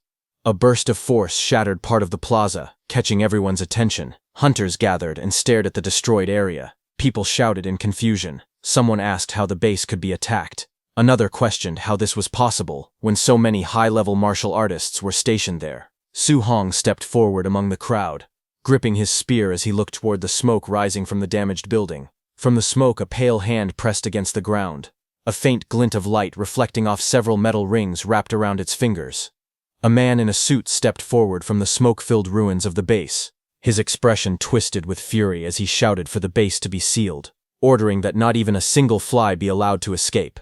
This man was Ye Qi, the person in charge of the base, and White Fox Ye Feng's uncle. His subordinates responded instantly, shouting their acknowledgement. Seeing this, another supervisor hurried toward him, panic visible on his face. He asked Ye Qi what had happened. Ye Qi's eyes burned red with rage as he answered. He shouted that his nephew Ye Feng, along with the 4 martial artists accompanying him, were all dead. News of the death spread quickly among the crowd. Several martial artists whispered in shock, wondering how Ye Feng could possibly have been killed and how an entire group of 5 could be wiped out at once. Some people muttered bitterly. One man thought that if not for Ye Feng's background, he would have killed him long ago. Another person said that everyone there had been robbed by Ye Feng before. More voices joined, saying the scourge had finally been eliminated. Hidden among the crowd, Su Hong stood silently, listening to their reactions as the discussions grew louder around him. Ye Qi walked forward, announcing in a stern voice that a B-rank martial skill found on Ye Feng's body was missing. He declared that all martial artists had to be body searched and cleared of suspicion before they were allowed to leave. Amid the tense crowd, Su Hong stood quietly with his spear. He observed the situation calmly. As he listened, he thought to himself that based on the corpses, it was obvious White Fox had been killed by the giant python, so the incident should not be traced back to him. From across the open plaza, the officials and Ye Qi gathered in a group. Their eyes scanned the crowd in suspicion. Su Hong noticed their focused stares drifting toward him. He wondered silently if they were targeting him. Suddenly, the people around him slowly stepped back, creating a clear path as the officials walked forward, led by Supervisor Ye. Their footsteps echoed as they approached directly towards Su Hong. Then Ye Qi, with a dark expression, stepped out from the group. His eyes glowed coldly as he spoke with a forced smile, addressing Su Hong as little brother. He said he had heard that Su Hong alone had killed ferocious beasts worth 400,000, and he claimed that Su Hong's skills were truly amazing. Ye Qi looked down at Su Hong and said he had heard that Su Hong had killed a ferocious beast worth 400,000 credits on his own. He called it impressive. A woman nearby stared at Su Bai suspiciously. She said he looked like a rank 1 early-stage fighter at best and questioned how he could possibly kill so many beasts. She insisted that he must have scavenged young Master Yi's belongings and ordered the guards to search him immediately. 2 suited enforcers stepped forward, flames burning around their arms. One of them warned Su Bai not to resist, saying things would get ugly if he did. But before they could touch him, Su Hong moved. In an instant, his spear was at one guard's face. The guard froze in shock. He asked Su Hong what he was doing. The guard was stunned because he couldn't even follow how fast the spear had been drawn. Su Hong then asked calmly if they truly wanted to search him. He reminded them that he was a student of Star City High No. 1. Hearing that, Investigator Ye Qi narrowed his eyes as he thought about the situation. He knew the principal of No. 1 High was fiercely protective of his students, someone no one wanted to provoke. But to him, Su Hong still seemed extremely suspicious. He walked forward with 2 guards beside him. He thought that if Su Hong truly hunted all those beasts by himself, then he was a genius, and if they accused the wrong person and offended him, it would become a big problem. Facing Su Hong directly, Ye Qi explained that his nephew had been attacked and their family's secret technique had been stolen. He said he needed to find the culprit and hoped Su Hong would cooperate. Su Hong replied calmly, saying he only hoped they weren't accusing the wrong person. Seeing Su Hong's attitude, Ye Qi got angry, but he offered 10,000 credits as compensation for the search. Su Hong raised his hand and countered with 30,000. In his mind, he reasoned that Ye Feng had been killed by a giant python, and as long as the technique wasn't found on him, they couldn't blame him. After thinking for a moment, Ye Qi agreed. He told the guards to search. Su Hong lifted his arms slightly and told them to check carefully, saying he didn't want any false accusations. The guards began searching through his belongings, while the woman searched his bag. Ye Qi and the others watched closely. One of the guards finished checking and reported that there was nothing on Su Hong. Hearing this, Ye Qi told his subordinates to give Su Hong the 30,000 credits and let him go. Hearing that, Su Hong let out a small sigh of relief. In his mind, he felt lucky that he had cleaned everything up earlier. Otherwise, he would have been in serious trouble today. As he walked away with his spear, Ye Qi, who was in charge, ordered the others to continue searching everyone. No one was allowed to leave until they were cleared of all suspicion. Su Hong left, thinking about his next steps. He planned to shower and change clothes first. After that, he wanted to go to the Martial Artists Association to register for the assessment. He needed to get a guidance technique as soon as possible. Later, he arrived at an underground hotel inside the martial artist base. Inside a quiet and bright room, he sat shirtless on the bed, with his status window open in front of him. He checked his stats and was surprised. He had accumulated 534 martial points.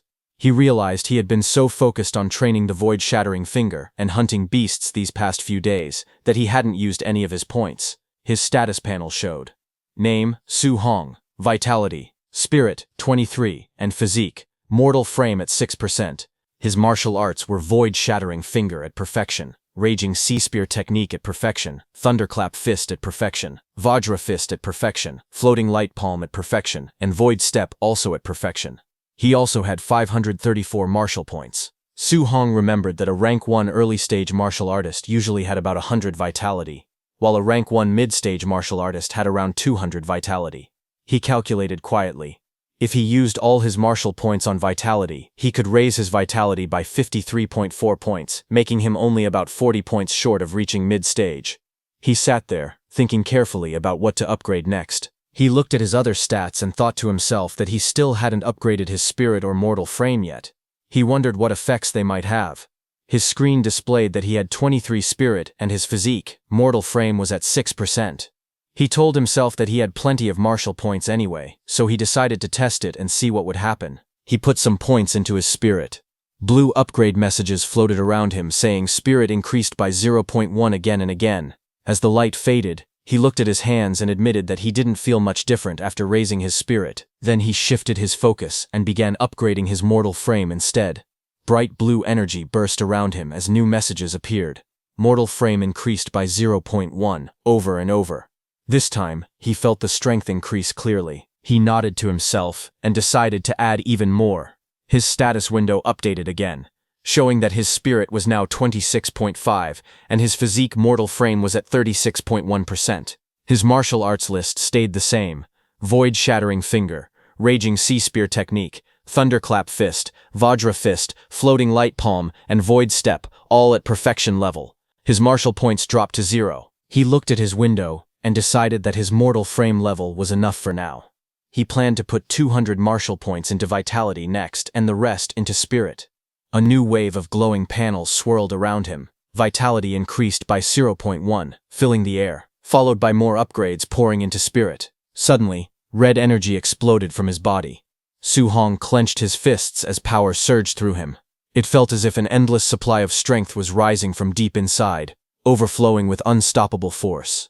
His body became very muscular. As the intense red aura around him faded, Su Hong's body slowly returned to normal. The overwhelming surge of power that had twisted his muscles settled down, leaving only a faint glow around him. He sat cross-legged on his bed, letting out a long breath. He was relieved that his body had returned to its usual shape.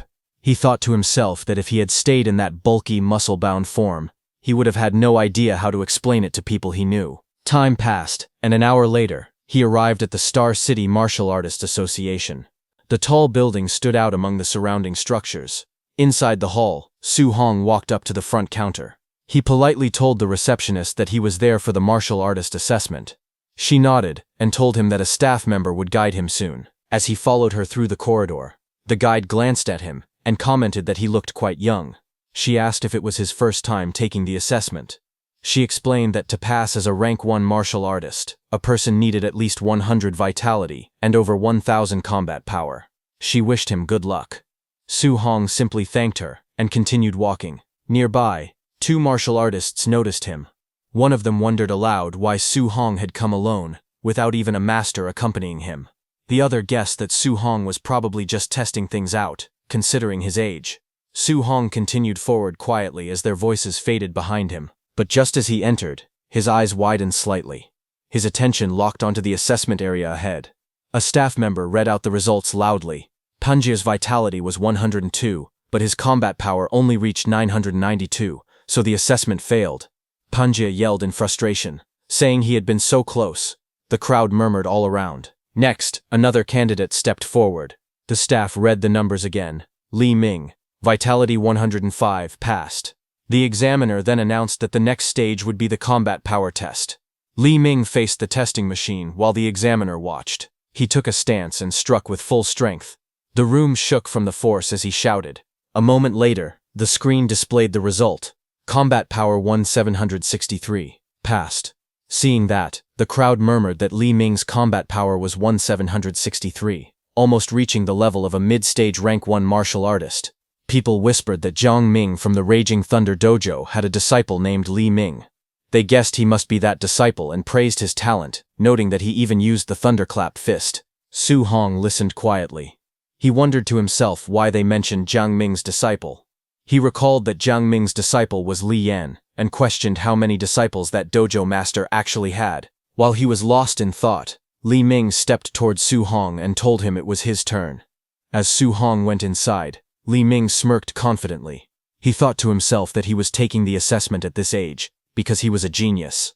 Watching Su Hong enter, he wondered if someone the same age could ever compare to him. But suddenly, shocked reactions filled the room. People stared at the screen and cursed in disbelief. They wondered if the vitality tester was broken. They couldn't understand how someone's vitality could be that high. Hearing this, Li Ming was stunned. He looked back in shock as the examiner announced the result. Su Hong, vitality, 123. Li Ming, who had mocked Su Hong earlier, shouted in frustration, saying it was impossible. He tried to steady himself. He told himself to calm down, repeating that high vitality meant nothing and that only combat power truly mattered. A moment later, the examiner announced that the combat power test was about to begin. Everyone watched as Su Hong stepped up in front of the machine. He thought about his progress. He had already advanced to a martial artist and strengthened his body, so his power had grown a lot. He guessed that using 40% of his strength should be enough for this test. But then he worried. If he held back too much, he might fail the requirement. To be safe, he decided to use 50%. He took his stance and focused. His eyes sharpened as he rushed forward, his fist glowing with power. In the next instant, he struck the machine with a powerful blue force, sending a huge shockwave through the entire room. The machine went flying back violently as his attack blasted straight into it, leaving the ground cracked behind him. The machine exploded into pieces the moment his punch landed, leaving behind streaks of motion as fragments of metal scattered across the floor. Everyone watching froze in shock. Li Ming's eyes widened as he saw that the tester had been sent flying with just a single punch, calling that level of power terrifying. But what was even more terrifying was that Su Hong didn't even use any martial arts. Then the results appeared. The broken machine displayed the number 3004, a combat power normally reached only by a rank 1 high-stage martial artist. The crowd was stunned. They said that number was unimaginable. Up on the balcony, an instructor pointed at the chaos below. He told his superior that the same kid had caused trouble again, calling him an absolute monster. The superior looked down and recognized Su Hong. That was the same man who had watched Su Hong's match in the underground arena. With a calm expression, he said that it all made sense now. Meanwhile, in a bright office filled with sunlight, the president of Star City's Martial Arts Association, Wu Linshen, sat at her desk. She complained that the Yang City branch next door kept producing geniuses and showing off every day. She worried that if Star City didn't produce any geniuses soon, she would lose her job. Suddenly, an assistant burst into the office in a panic. He yelled that a monster had appeared in the martial artist assessment. Wu Linshen was startled enough to nearly drop her phone. He quickly explained that a rank 1 early-stage youth had sent the testing machine flying using only raw physical strength, and his combat power had reached 3000. Hearing this, Wu Linshen's eyes widened. She stared ahead, shocked by the news. Meanwhile, the Martial Artists Association's central hall was busy, filled with people walking around and talking. Su Hong stood near the escalators, with a staff member dressed in a suit.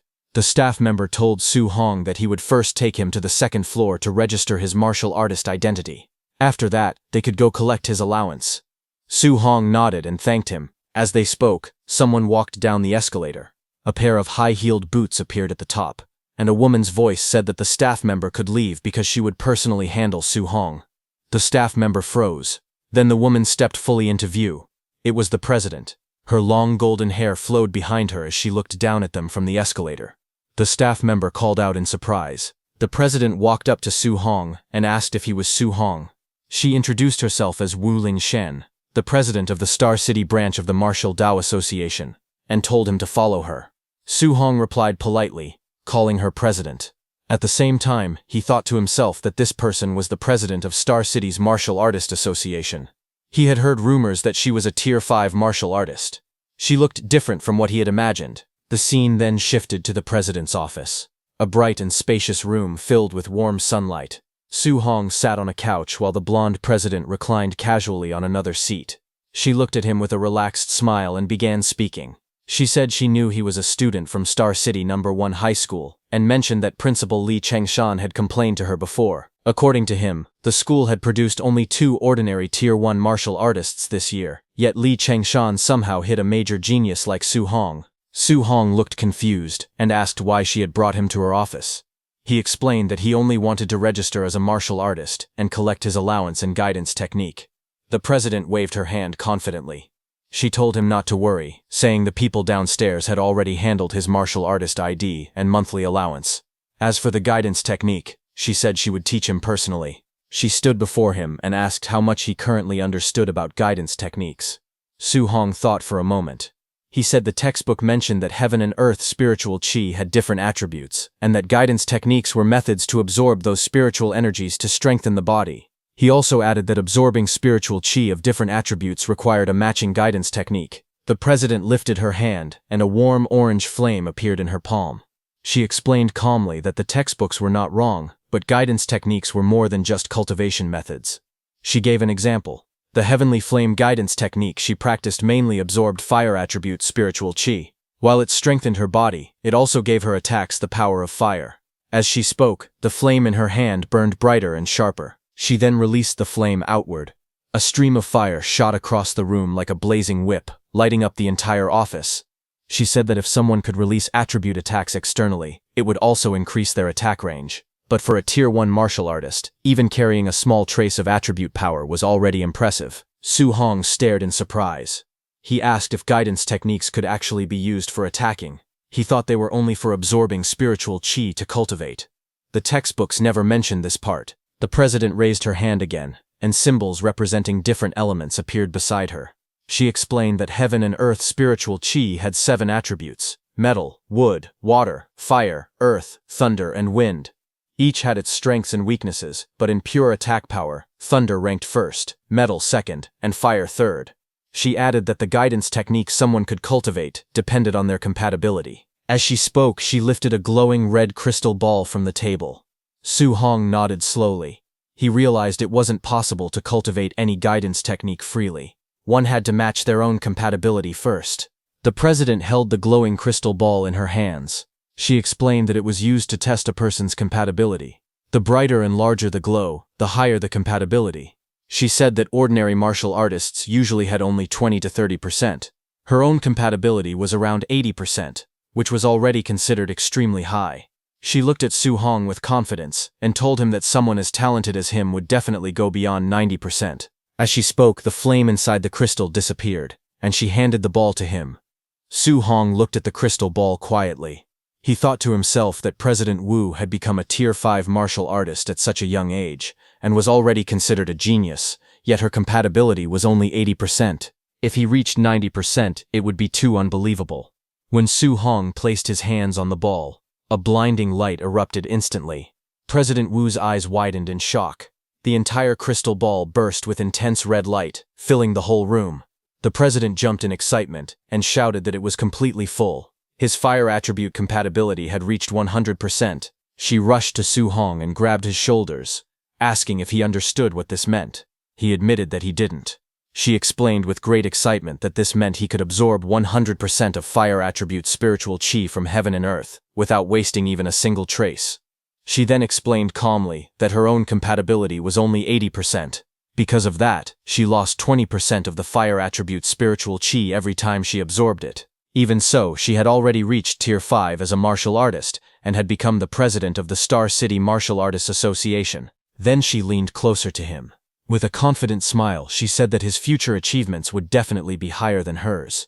She admitted that she never expected a small place like Star City to produce someone as talented as him.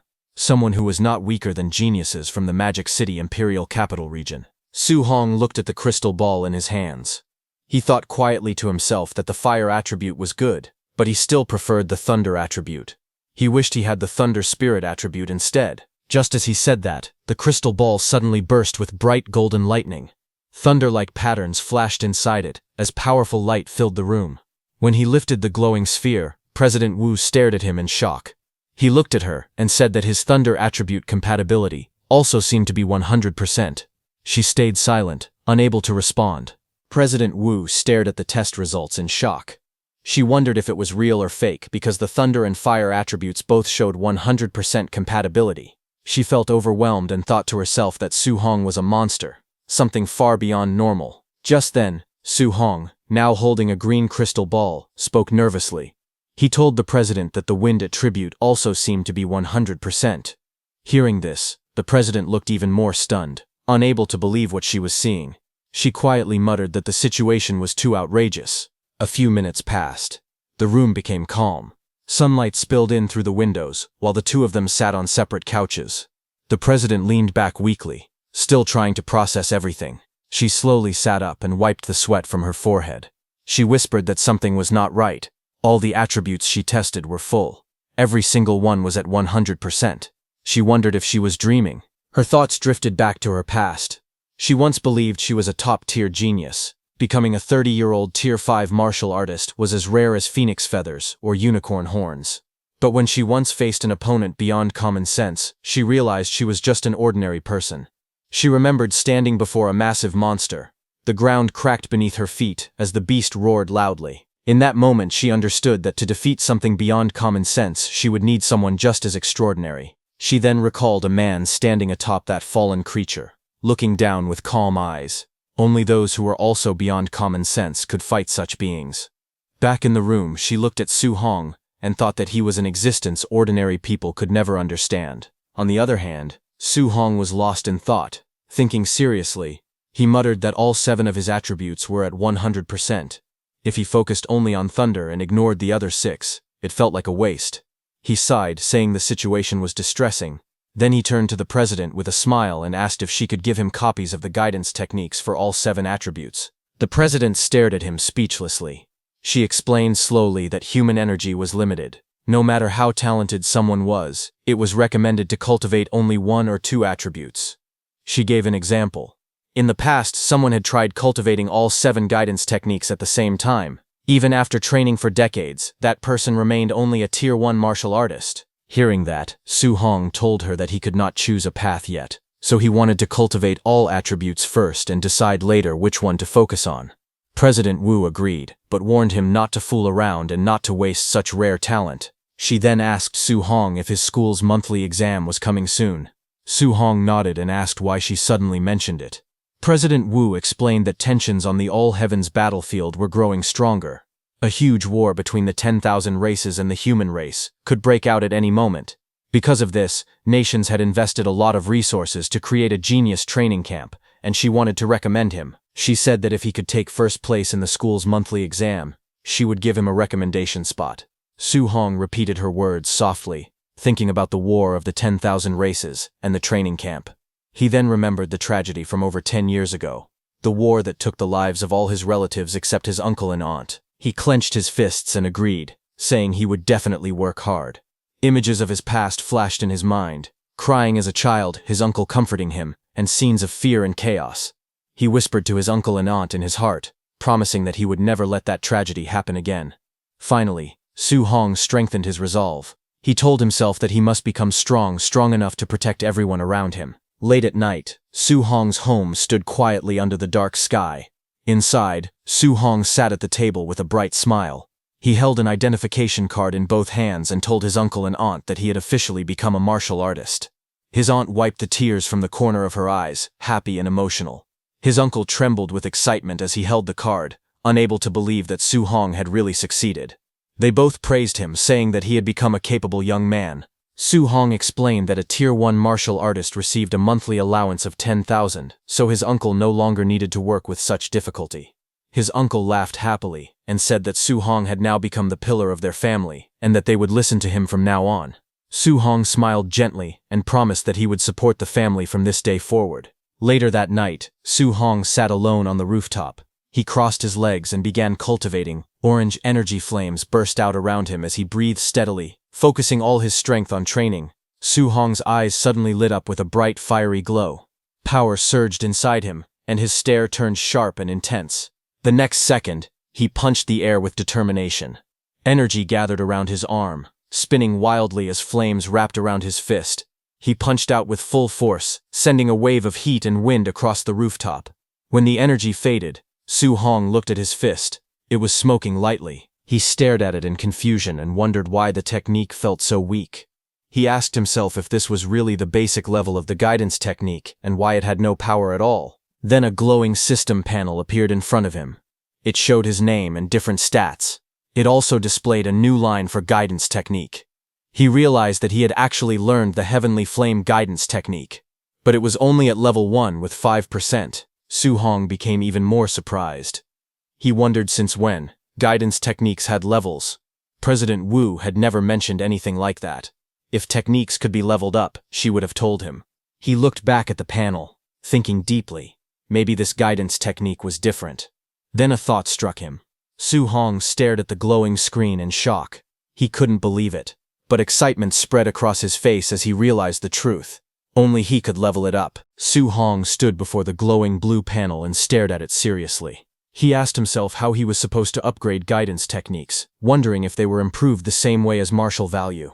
Just as he touched his system window, a red warning screen flashed in front of him.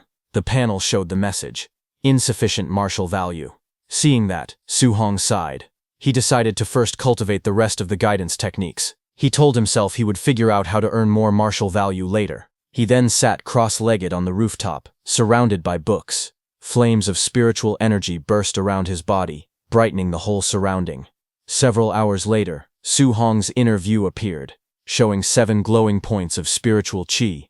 Each point represented a different guidance technique. Thunder guidance technique, level 1. Water marsh guidance technique, level 1. Thick earth guidance technique, level 1. Spirit wind guidance technique, level 1, and others. The 7 different attributes of spiritual qi pushed against each other.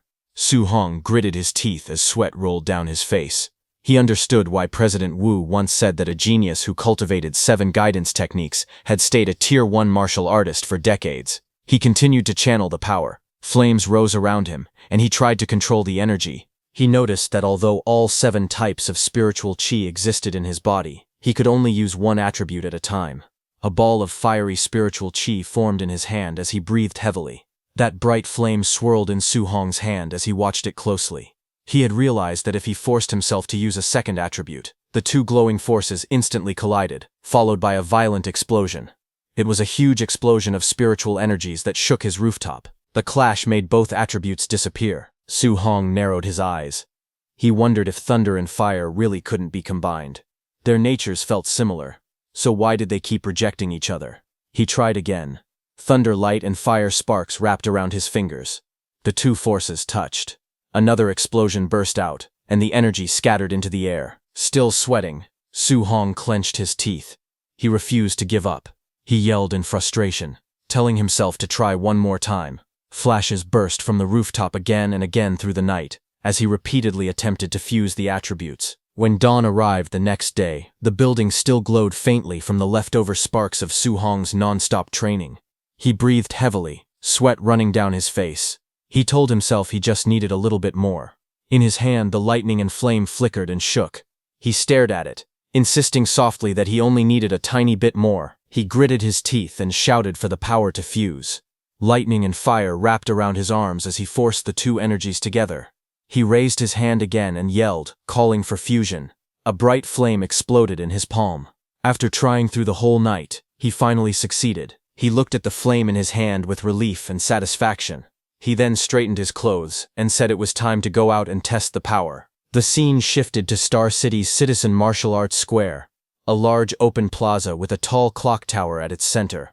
Training robots stood ready around the area. Su Hong stood in front of the spider-shaped combat tester. He pointed at it and said that he had switched to a Tier 3 combat power tester. Hoping it wouldn't break this time, he remembered that 50% power had reached 3,000 combat power. So he decided to try 30% power first. He raised his glowing fist and struck. The machine displayed the result. The number went above 2,300. He looked surprised. At 30% strength, the power should have been around 1,800, but it had increased by 500 more. He looked at the lightning burning in his hand, and thought that just the power of thunder alone was already this strong. Then he clenched his hand again, and aimed. He wondered how strong the fused power of thunder and fire would be. He released the combined force, and the explosion of lightning and flames shot forward. His punch smashed into the combat tester with overwhelming speed and power. The screen flashed new numbers. Su Hong stared in surprise.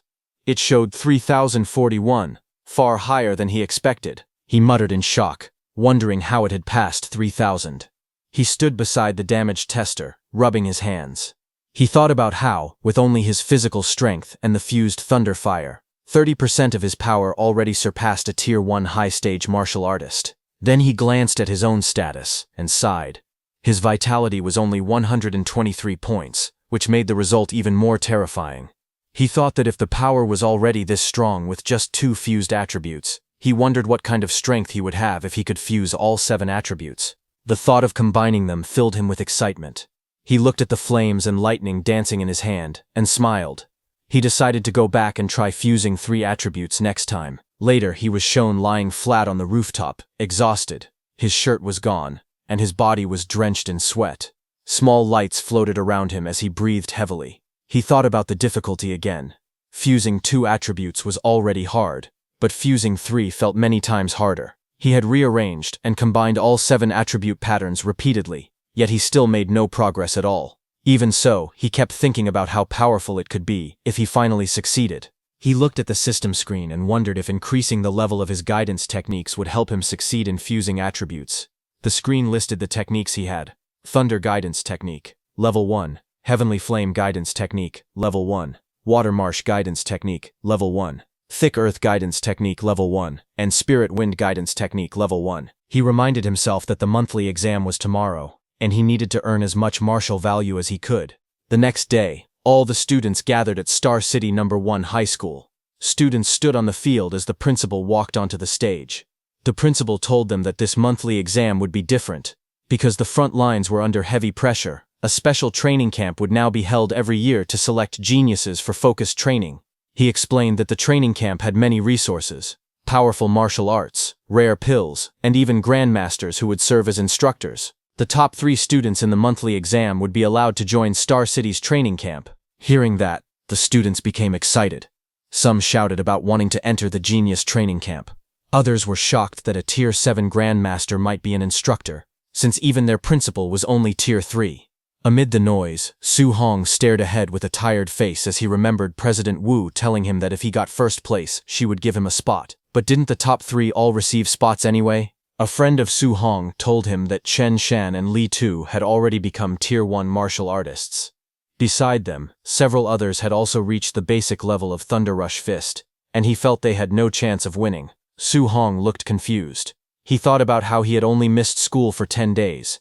Yet those students had already broken through to martial artist. His friend explained that recently, the principal had asked Senior Chen Tian, the instructor of Thunder Rush Fist, to give private lessons to talented students. Because of this, Chen Shan and Li Tu's vitality had already exceeded 100, and their Thunder Rush Fist could echo 3 times. While they were talking, suddenly Chen Shan and Li Tu walked forward confidently. One of them said he wanted everyone to know who the real No. 1 genius was. The other replied that when he beat him to the ground he hoped he would stay just as confident. Elsewhere, as Su Hong's principal came down from the stage, instructor Chen Tian asked him if he had found the genius who performed the 9 Echoes Thunder Rush Fist. Principal Li answered that he had searched everywhere recently, and didn't think that person was from his school. While they were talking, they suddenly heard some noise behind them and turned. A tall man in a black suit walked up with 2 others.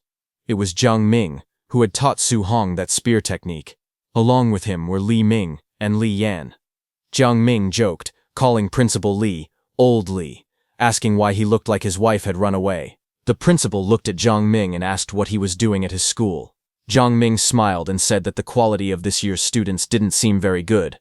He then explained that he had brought 2 disciples with him. After the monthly exam, he suggested letting the first-place student come over for a spar. Hearing that, Principal Li's expression tightened. He knew that Jiang Ming had clearly come to embarrass him. He thought that if he refused, it would be like admitting that his school had no talented students at all. Jiang Ming continued speaking lightly. He said the students here looked weak anyway, so if the principal refused, he could understand. Hearing that, instructor Chen Tian snapped back angrily, asking if Jiang Ming was looking for trouble on purpose. Nearby, one of Jiang Ming's students, Li Yan, pointed toward the crowd. He told his teacher there was bad news. The kid named Su Hong had appeared. Jiang Ming looked confused and repeated the name, asking which Su they meant. As he turned toward the group of students, he suddenly recognized Su Hong standing at the back. Jiang Ming shouted in surprise. He realized it was that same little monster he had seen before. Su Hong looked at them calmly, a faint smile on his face as the crowd blurred around him. Jiang Ming stared in shock as sweat formed on his face. He realized that the kid they had been talking about was actually from Nome High School. He looked at his two disciples and grew even more troubled. He thought that if Li Yan and Li Ming fought Su Hong, they would definitely lose. Rather than letting them lose face in front of everyone, he needed to avoid the match. He quickly put on a smile and waved his hand. He told Principal Li and Instructor Chen not to be angry. He said he had only been joking and that there would be no competition. He even called his own disciples trash, saying they could never compare to the other school's students. Li Yan and Li Ming immediately shouted that they conceded. Hearing that, both Principal Li and Instructor Chen were furious. Their faces twisted in anger as they thought about how these men dared to mock them so sarcastically. Soon after, the scene shifted to the arena. A loud announcement echoed across the stadium, calling for match number 666, Su Hong, to begin. From the stands, Su Hong's friend leaned forward anxiously. He told his colleague that Su Hong's first opponent was a quasi-martial artist, and that this was extremely unlucky. He then called out to Su Hong, telling him that he could try to fight but shouldn't push himself. Getting injured at the start of the tournament wouldn't be worth it. Su Hong's opponent, Chen Peng, stepped forward and pointed at Su Hong. He asked if Su Hong planned to walk down on his own, or if he should beat him down instead. He clenched his fist and was about to charge straight at Su Hong with confidence. But before he could even react, Su Hong moved. He suddenly disappeared from his place, and the next second he appeared in front of Chen Peng. His figure flashed, and with one clean strike, he sent Chen Peng flying through the air. The impact was so strong that Chen Peng flipped upside down and crashed hard onto the ground. Everyone watching stared in shock. One student shouted in disbelief, asking when Su Hong had become so fierce. The others were stunned into silence. Su Hong stood calmly in the center of the field, surrounded by rising smoke. His posture was relaxed, but the crowd trembled. They realized what had happened. Su Hong had defeated a quasi-martial artist in one single move. Su Hong stood calmly on the battlefield, while another opponent lay defeated at his feet. The crowd shouted in disbelief, saying that Su Hong had won again and wondering how he had become so strong. Some even questioned if he had already reached the level of a Tier 1 martial artist. They announced that the next match would be the final battle. From the stands, Instructor Chen stared at Su Hong in confusion, wondering where this student had suddenly come from and why he hadn't appeared when private tutoring was offered. Principal Li blamed himself, calling it a failure in his own duties. Both of them discussed Su Hong further. Principal Li wondered how he had never noticed such a promising student before. By not training him early, he felt he had wasted a real talent. Instructor Chen said he felt Su Hong looked familiar, but he couldn't remember where he had seen him. They then turned their attention to the ongoing semi-final match between Chen Shan and Li Tu, saying the winner would be decided soon. Watching their fight, they noted that the two fighters were evenly matched, making it difficult to tell who would win or lose. On the stage, Li Tu shouted at Chen Shan. He said that since they both used the same technique, the Three Echoes Thunder Rush Fist, Chen Shan would need to use his strongest move if he wanted any chance of winning. He then launched forward, using the Thunder Rush Fist with full force. Li Tu charged forward with a fierce expression, his fist slamming down with explosive force. Chen Shan answered with a sharp shout as he blocked, the impact blasting wind across the floor. Chen Shan's voice rose in anger as flames burst around his fist. He yelled at Li Tu to watch carefully, declaring himself the true number one of the school. From the sidelines, the students stared in shock. They shouted that Chen Shan was performing attribute externalization, unable to believe he had already mastered it. They recognized the blazing fist as the fire attribute, known for its immense power, second only to thunder. Li Tu stepped forward with a calm smirk as water-like energy flowed around his arm. He replied that attribute externalization was nothing special, and anyone could do it. The students gasped again. They shouted that Li Tu could also externalize attributes, and his was the metal attribute, a force even stronger than fire in combat. Li Tu dashed ahead, chains of metallic energy swirling around his fists. He announced that he also possessed this power as he launched his attack. His punches echoed with 5 sounds. Chen Shan, who charged forward, was shocked when he saw Li Tu unleash the 5 Echoes Thunder Rush Fist. A violent impact followed as Li Tu's strike landed cleanly. blasting his opponent backward in a streak of motion and shockwaves that tore across the arena floor. From the viewing platform, Principal Lee and Instructor Chen watched with widening eyes. Principal Lee muttered that Lee Tu had been hiding his strength deeply. Instructor Chen added that within just 10 days, Lee Tu had managed to master attribute externalization and even bring the Thunder Rush Fist to the micro level. They agreed that Lee Tu's talent was exceptional. Principal Lee then said there was no need to watch the final match. With micro-level Thunder Rush Fist and the metal attribute, he believed Su Hong had no chance of beating Lee Tu. Instructor Chen sighed that if Su Hong had learned a guidance technique and mastered Thunder Rush Fist as well, he might have stood a chance. Just then, Jiang Ming walked over and confidently placed a bet. He wagered 50,000 that Su Hong would take first place. Hearing that, Principal Lee and Instructor Chen were shocked. Principal Lee asked Jiang Ming if he was crazy. He said although Su Hong was good, how could he possibly win without a guidance technique? But Instructor Chen only laughed, saying that if Jiang Ming was delivering money to him, he would gladly take it. Soon, the announcer declared the final battle. Number 01, Lee Tu, against number 666, Su Hong. The match began. Students shouted from around the arena. Some cheered for Su Hong to seize the championship. Others urged Lee Tu not to lose face. The two fighters stepped onto the circular stage, facing each other as the final showdown began. Lee Tu stood confidently, telling Su Hong that he was lucky. He said Su Hong had only reached the finals because he hadn't met him or Chen Shan earlier. Su Hong looked calm. After hunting so many ferocious beasts, he felt that the students here were too weak. Now he finally thought someone worth watching had appeared. Lis Tu stepped forward with a grin. He said that since Su Hong reached the finals, he could call himself the second strongest in the school. Su Hong simply asked who the first was. Lis Tu stomped on the ground and declared that the number one was himself. He rushed in with a fierce attack, saying he only needed one move to show how big the gap between them was. The students watching gasped in panic. One of them exclaimed that Lee Tu was using the 5 Echoes Thunder Rush Fist right from the start, wondering if he was actually taking things this seriously. Another student nervously said it was already over. With the Thunder Rush Fist coming out, there was nothing left to fight. Su Hong was bound to lose. But Su Hong's eyes glowed with a sharp golden light, as power built up inside him. In the next moment, flames burst from his fist, and he shot forward. He said he only wanted to see where the limits of his physical body lay. The students panicked even more when they saw him rushing straight in. One shouted that Su Hong must be crazy, he didn't even dodge, choosing to meet the attack head-on. Another yelled that even if he wanted to die, this wasn't the way, urging the referee to save him quickly. The two fighters collided in the middle of the arena, their fists smashing together with explosive force. Shockwaves blasted outward as the impact shook the ground. They clashed again and again, their blows sending bursts of energy through the air.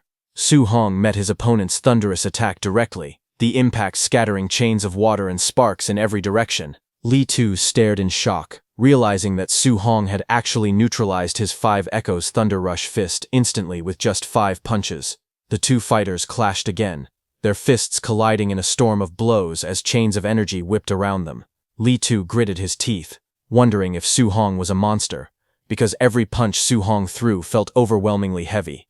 Up in the stands, students watched with wide eyes. Su Hong's teacher exclaimed that Su Hong wasn't using any martial skills at all, yet he was evenly matched with Lee Tu, who was using the 5 Echoes Thunder Rush Fist. Su Hong's friend shouted that Su Hong's strength was far too terrifying. Principal Lee and Instructor Chen also looked stunned. Instructor Chen said that Su Hong must possess some kind of special physique, otherwise his strength wouldn't be this exaggerated. Principal Lee burst into laughter, proud that his school had actually produced a genius with a special physique. But Instructor Chen beside him shook his head. He said that although Su Hong's strength was astonishing, Lee Tu had already condensed an attribute, so Su Hong still held no real advantage. On the arena, the clash sent both fighters sliding back across the arena floor. Su Hong steadied himself as flames flickered around his fist, while Lee Tu skidded several meters away, forced backward by the impact. Lee Tu's eyes widened with anger and disbelief. He shouted that Su Hong shouldn't act arrogant, because the winner could only be him. Blue lightning surged around his arms as he powered up again. He then lunged forward, shouting for Su Hong to accept defeat. His fists, wrapped in chains of energy, tore through the air as he charged straight at him. Su Hong watched calmly. He thought to himself that he had originally planned to test how far he could fight Lee Tu, using only his physical body. But Li Tu had already stopped holding back and was now attacking at full power. Since Li Tu had gone all out, Su Hong decided he should also show some respect. Flames burst from his own fist as he sprinted forward to meet the attack head-on. Lightning burst across the arena as Li Tu shouted in shock. He looked at Su Hong with wide eyes as he recognized his technique. Realizing what he was seeing, he yelled that Su Hong could also use attribute externalization. Principal Li and Instructor Chen on the side trembled as golden lightning wrapped around the arena. Instructor Chen stammered in disbelief, unable to finish his sentence. Principal Li could only mutter in shock, saying he had no idea how this was even possible. Both of them were stunned that Su Hong possessed the Thunder attribute and had mastered the Thunder guidance technique. Instructor Chen explained that a special physique combined with the Thunder attribute, which had the strongest attack power, made this talent terrifying. Inside the arena, Su Hong and Li Tu clashed again, lightning and chains exploding in all directions.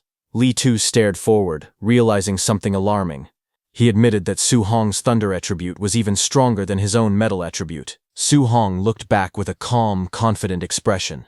Lightning coiled around his body as he spoke.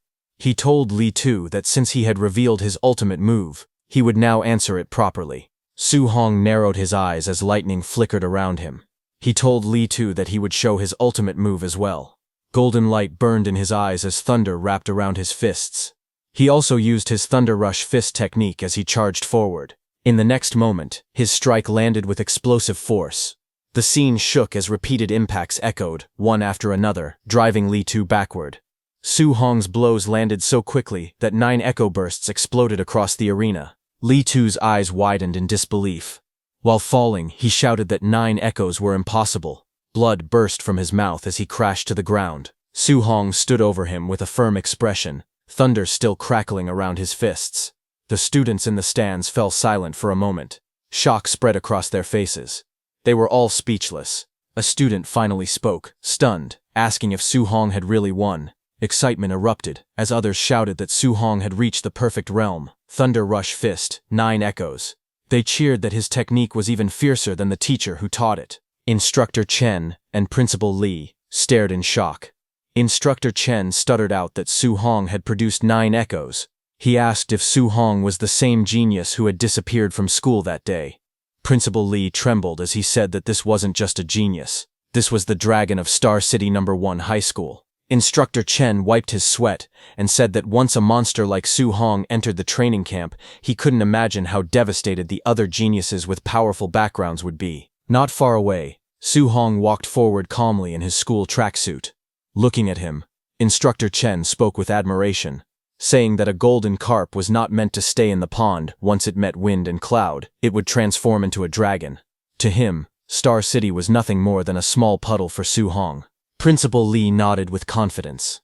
He said that in the upcoming training camp, Su Hong was destined to be a dragon rising from the abyss, soaring into the sky. He added that the Magic City Imperial Capital, and even the battlefield of 10,000 races, were the true places where a monster like Su Hong would shine the brightest. The scene then shifted to evening at Su Hong's home. As he returned, he called out to his uncle and auntie, saying he was back. Su Hong stepped in with his school bag. His uncle looked up from the table filled with dishes and asked how the exam had gone. Su Hong smiled and said he got first place. Hearing that, his uncle became excited, repeating that Su Hong had ranked first in the monthly exam. Then he eagerly asked if that meant Su Hong could now attend the training camp he had mentioned before. Su Hong nodded lightly, but suddenly, there was knocking on their house door. Su Hong turned his head toward the sound. A woman stood outside, knocking firmly and calling out, asking if this was Su Hong's house. Su Hong opened the door slightly and looked at her. Behind him, his aunt and uncle peeked curiously from inside. Su Hong asked who she was. The woman stood at the doorway, addressing Su Hong. She introduced herself, saying she was the parent of Lin Nian, from his school. She explained that only the top 3 students in the monthly exam were allowed to attend the training camp, and since her son ranked 4th, she wanted to discuss Su Hong giving up his spot.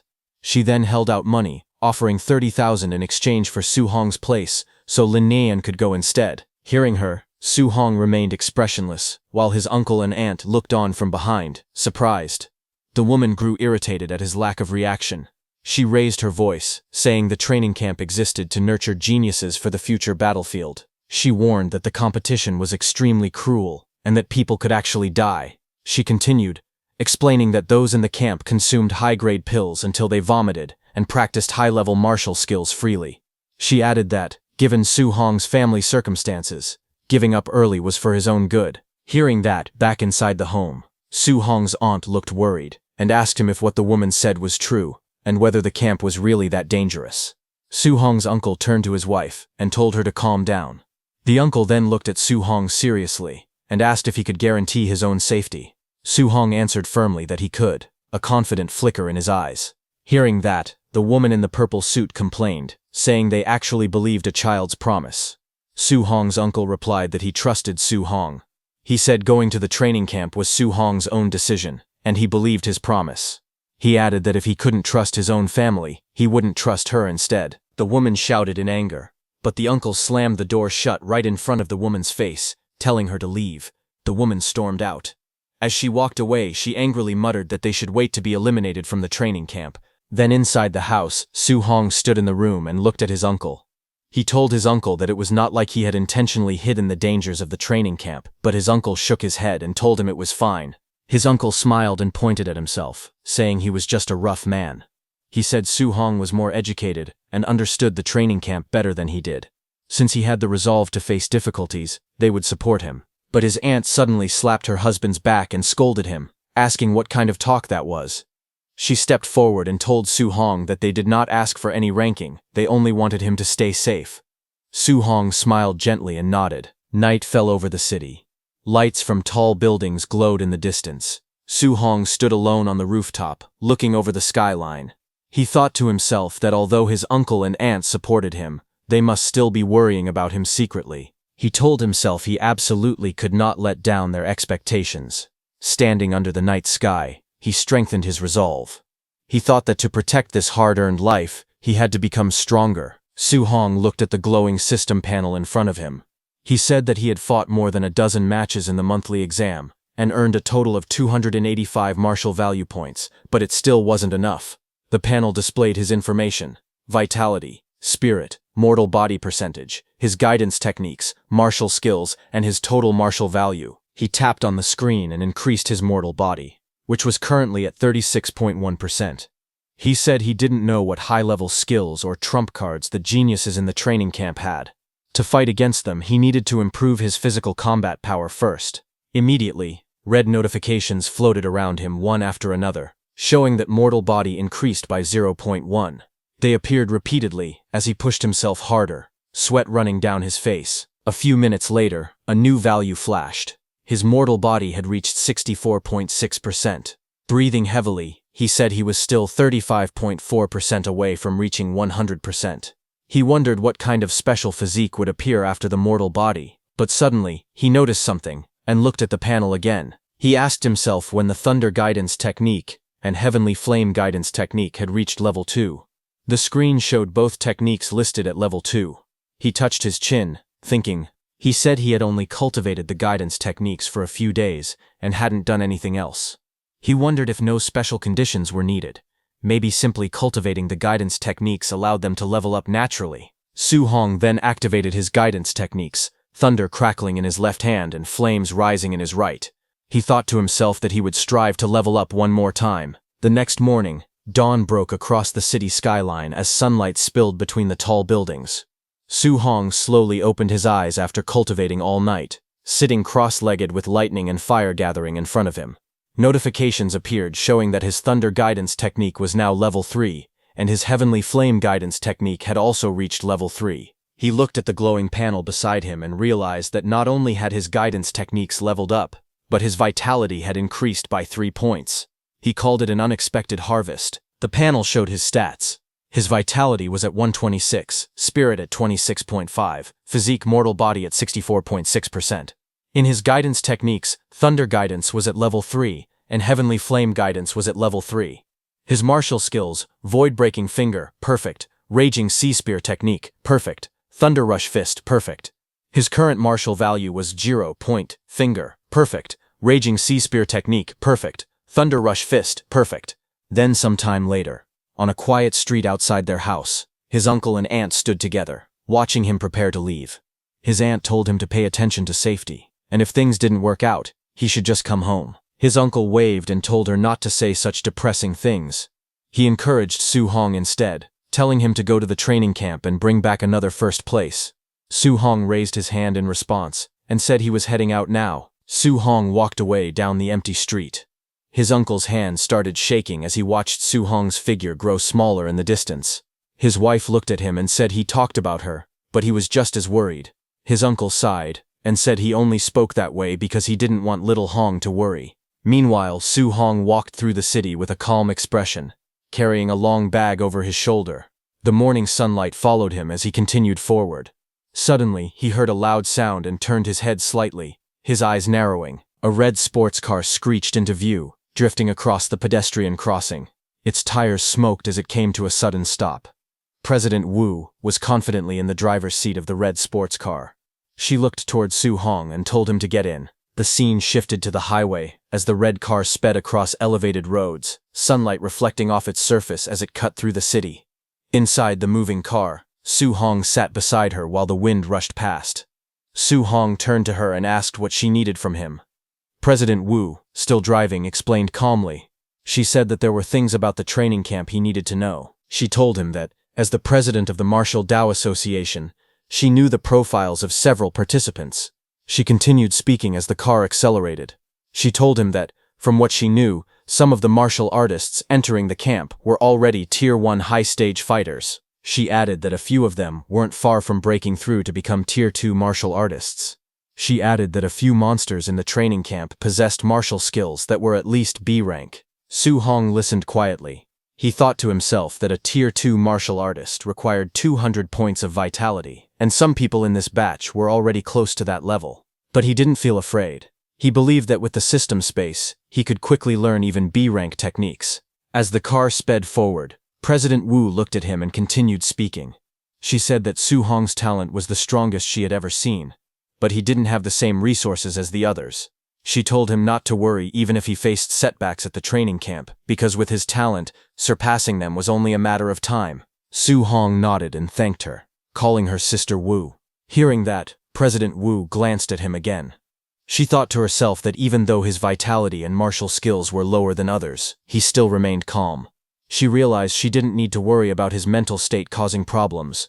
Then sometime later, Su Hong met with his principal and went with him. Their vehicle drove along the winding road of the Tianlin mountain range. Snowy peaks and green slopes stretched far into the distance as the car made its way deeper into the mountains. Inside the car, Chen Shan and Li Tu were shocked and asked their principal why the training camp was located in the Tianlin mountain range, a place filled with fierce beasts. The principal, who was seated behind Su Hong, tried to calm them. He told them that there was nothing to worry about because grandmasters were guarding the training camp, so normally their lives wouldn't be in danger. Su Hong sat quietly while listening. He recalled information about the mountain range. The Tianlin mountain range spanned multiple cities, including Star City and Yang City. It was rich in spiritual energy and full of dangerous beasts. Some of those beasts were strong enough to rival Tier 7 grandmasters. Su Hong remembered that competition among the beasts was extremely brutal. Even the outer ring Tier 1 beasts there were far more vicious than beasts elsewhere. Normally, even Tier 2 warriors wouldn't dare enter lightly. While he was lost in thought, the car entered the forest and continued driving through the dense trees as they approached the training camp.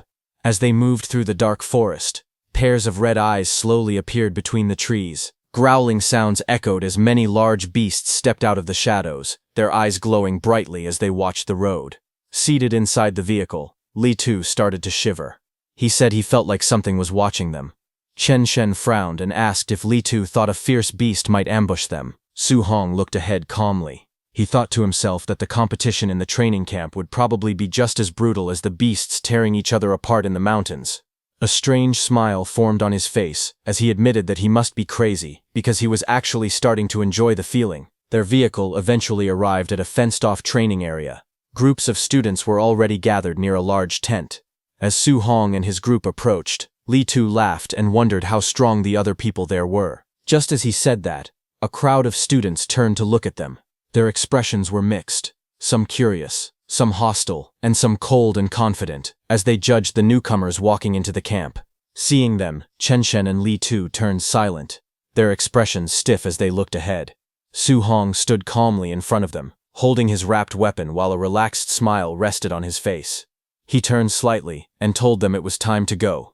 Chen Shen and Li Tu quickly agreed, following behind him as he led the way through the training camp. But suddenly, a hand reached out from an approaching supervisor, signaling them to stop. It was an instructor. He informed them that they would wait until everyone arrived. After that, the entrance assessment would begin. Su Hong was surprised to hear that, and asked if there was an entrance assessment as well. Just then, a sudden shout went up from the crowd, announcing that those rich kids had arrived. Whispered complaints followed. Some of the students muttered that the big clans always acted like they owned the place, making everyone else wait for them. Behind them, a line of luxury cars sped down the dirt road, engines roaring as they approached the training camp gates. When the vehicles stopped, several men in suits stepped out first, opening the doors for their young masters. From the red car, a white-haired man in elegant clothes appeared. From another car, a muscular man in a sleeveless shirt climbed out confidently. Nearby students began whispering. One of them admired how beautiful and cool Xiaoyan looked, calling spiritual mind masters enviable. That white-haired man scoffed at the surroundings, saying the place wasn't elegant. Someone pointed out Lin Xinghe, from the Lin family, saying he was almost tier 2, but far too flashy. The muscular man in front adjusted his gloves and told his group to move. Someone else in the crowd explained who he was, the city lord's son, Wang Tantuo. With 95% fire attribute compatibility and a special physique, he stood out even among geniuses. The three elites walked forward together, surrounded by bodyguards. Their arrival drew everyone's attention across the training grounds. Su Hong watched them calmly from the side. His classmates stood beside him, taking in the sight of the flashy newcomers. In his mind, Su Hong recognized the trio. They were the top Star City geniuses President Wu had mentioned. A faint smile appeared on his face as he wondered just how genius they really were. The instructor then stepped forward with a clipboard in hand. He announced that everyone had arrived and that he would now explain the rules for the entrance assessment. The crowd gathered around him in a wide circle. He told them that the actual training camp was located 30 kilometers deeper inside the Tianlin mountain range. He explained the next rule. Some of the fierce beasts in the mountains carried these tokens inside their bodies. Only those who obtained a token would be allowed to enter the training camp. Hearing that, Chen Shen and Li Tu grew worried. Chen Shen said that walking 30 kilometers in 8 hours might sound simple, but not in a place like the Tianlin mountain range. Li Tu pointed out that once they went deeper, they could run into high-level fierce beasts, and people could actually die. Su Hong listened quietly. He wondered if the task was really just to reach the camp within 8 hours. To him, that meant he had plenty of time to kill extra fierce beasts and earn more martial Dao points. Just then, a black-haired student raised his hand. He asked the instructor what would happen if they ran into beasts far beyond their level. The instructor answered bluntly, if that happened, they would be eliminated, though someone would step in to save their life. Hearing that, the crowd erupted in complaints. Several candidates shouted that the rules were unfair. They argued that stronger people could be eliminated, while weaker ones might pass by pure luck. Others joined in, saying the assessment seemed too luck-based. Hearing them, the instructor's expression hardened. He told them that fairness didn't exist in this world. He explained that someone could train for more than 10 years and still die instantly to a passing powerhouse the moment they stepped onto the myriad heavens battlefield. He asked if they would call that unfair too. Facing the group, he continued with a cold voice. He told them that if they didn't want to encounter high-level fierce beasts, then they needed to act carefully. He reminded them that avoiding risks, bullying the weak, and ganging up on the few with the many, those were the laws of the battlefield. A boy in a black suit agreed, and stepped forward with a dismissive tone. He said that if they were scared of dying, they should quit early, instead of wasting everyone's time. He added that being afraid of everything made them nothing but trash. Hearing that, the black-haired student who asked that question got furious. He pointed at the black suit man and shouted back, demanding he repeat what he said. The man in the suit turned and told him directly that he was a coward and trash. If he wasn't convinced, he could hit him, and he would cripple him on the spot. Seeing them fighting, the instructor raised the clipboard to cover his face, and continued explaining the rules. He said there would be no fighting inside the camp, but once they entered the mountains, the instructors wouldn't interfere. Whether someone wanted to steal tokens, or beat someone up, just because they didn't like their face, it was all allowed. Hearing that, a spark of energy flashed in the crowd as tension rose. Both the black-haired boy and the boy in the suit looked at each other in anger. Off to the side, Su Hong watched the scene unfold. He noted that the training camp was far more brutal than he expected. The rules practically encouraged the candidates to fight one another. He guessed that with rules like these, at least half the people would end up eliminated. He gripped his staff tighter and looked back at all the participants. He thought that if fighting was allowed outside the camp, then defeating these people might let him earn a huge amount of martial Dao points. The instructor finally raised his voice. He announced that the talking was over, and the assessment officially began. He ordered everyone to start moving. The moment he gave the signal, the entire group burst into motion. Candidates sprinted out of the gate, shouting as they pushed forward. Some yelled that they had to pass no matter what. Others complained about being shoved aside. The crowd stampeded into the forest, kicking up dust as they ran. Moments later, the dense trees swallowed the runners one by one, their figures disappearing deeper into the mountain path. As the assessment began, the black-haired boy immediately chased after the boy in the suit. He shouted while charging forward. He pointed at the boy in the suit and yelled that he would send him packing back home immediately. The suited trainee responded coldly, saying that if the man was so eager to be eliminated early, he would be glad to help. The attacker lunged with a glowing fist, shouting that the other man was dead. The suited man countered with a burst of blue energy, releasing a sharp cry as their fists collided. The impact exploded outward, sending shockwaves through the forest. The two exchanged rapid blows. Yellow and blue streaks filled the air as their punches crashed again and again, each collision blasting white sparks around them. The force of their clash rattled the trees while the spectators watched from a distance. High above on a branch, another trainee calmly observed the fight. It was Su Hong. He rested his weapon on his shoulder and thought quietly.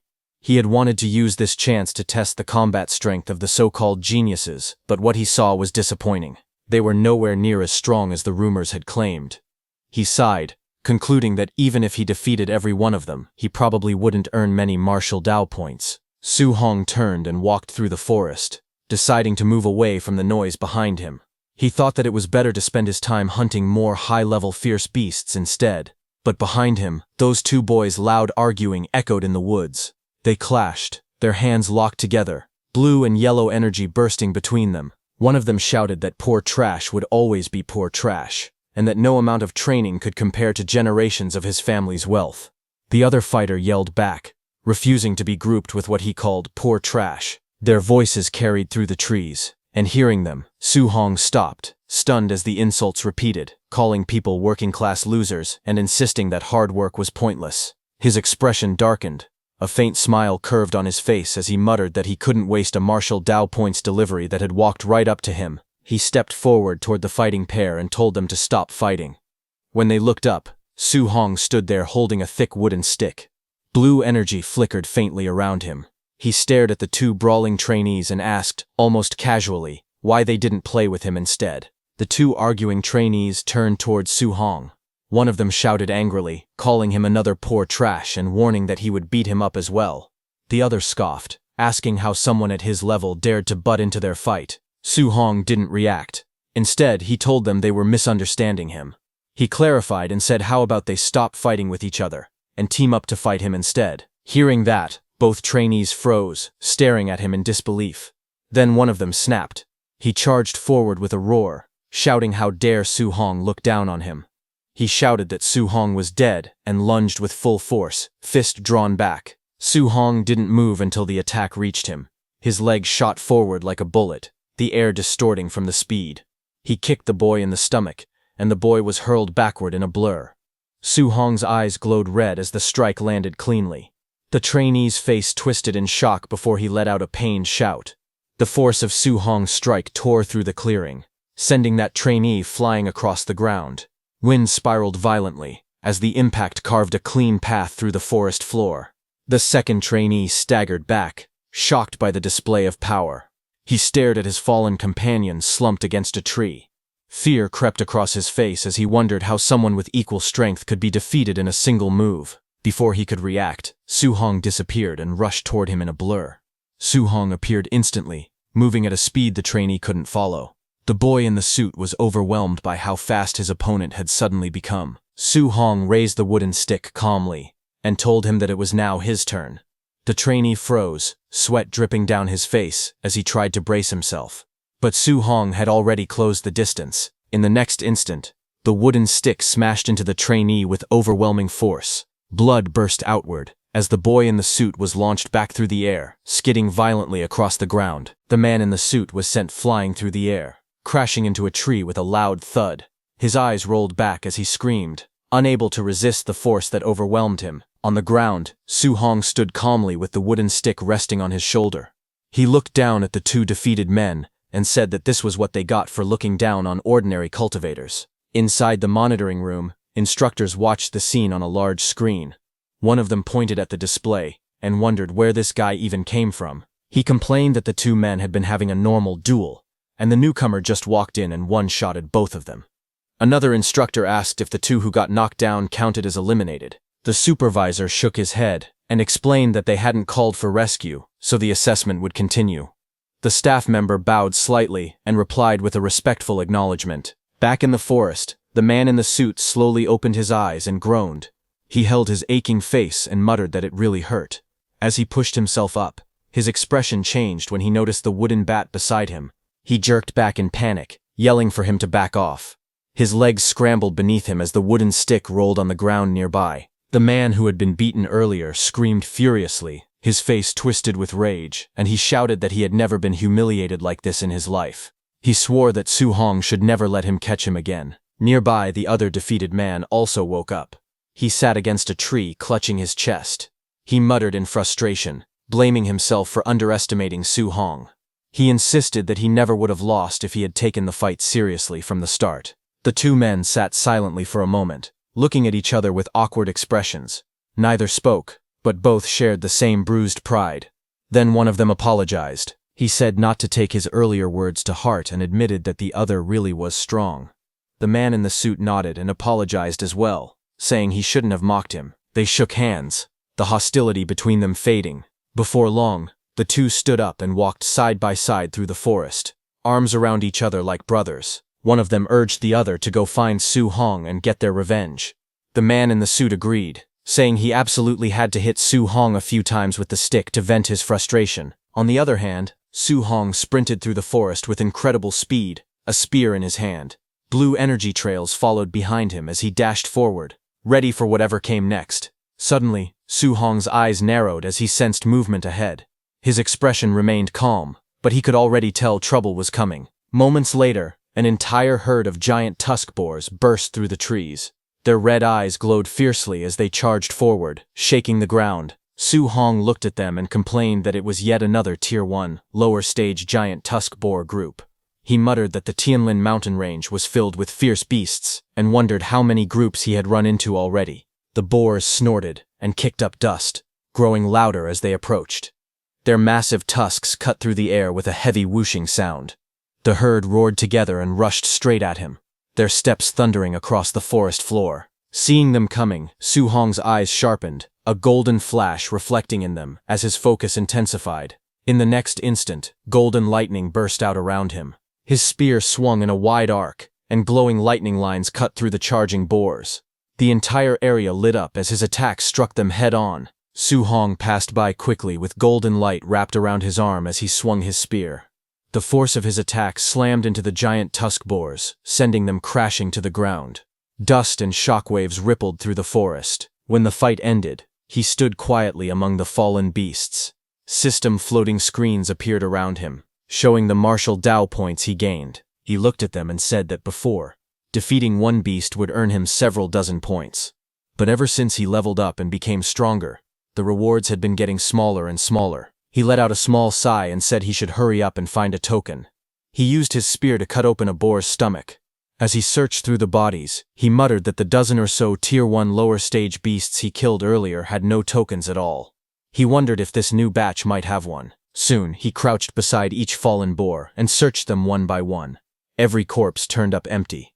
He stood up again and said that, as expected, not a single token appeared. It seemed like only higher-level fierce beasts would have tokens inside them. Then, half an hour later, he moved swiftly through the forest. His spear cut through the wind as he dashed between trees, leaving long streaks of motion behind him. As he ran deeper into the forest, he thought about how things used to be. When he moved 3 to 5 kilometers inside, he could encounter more than 10 low-level fierce beasts in just 1 hour. But now, no matter how far he went, he couldn't find even a single one. Just then, a sudden roar cut through the silence.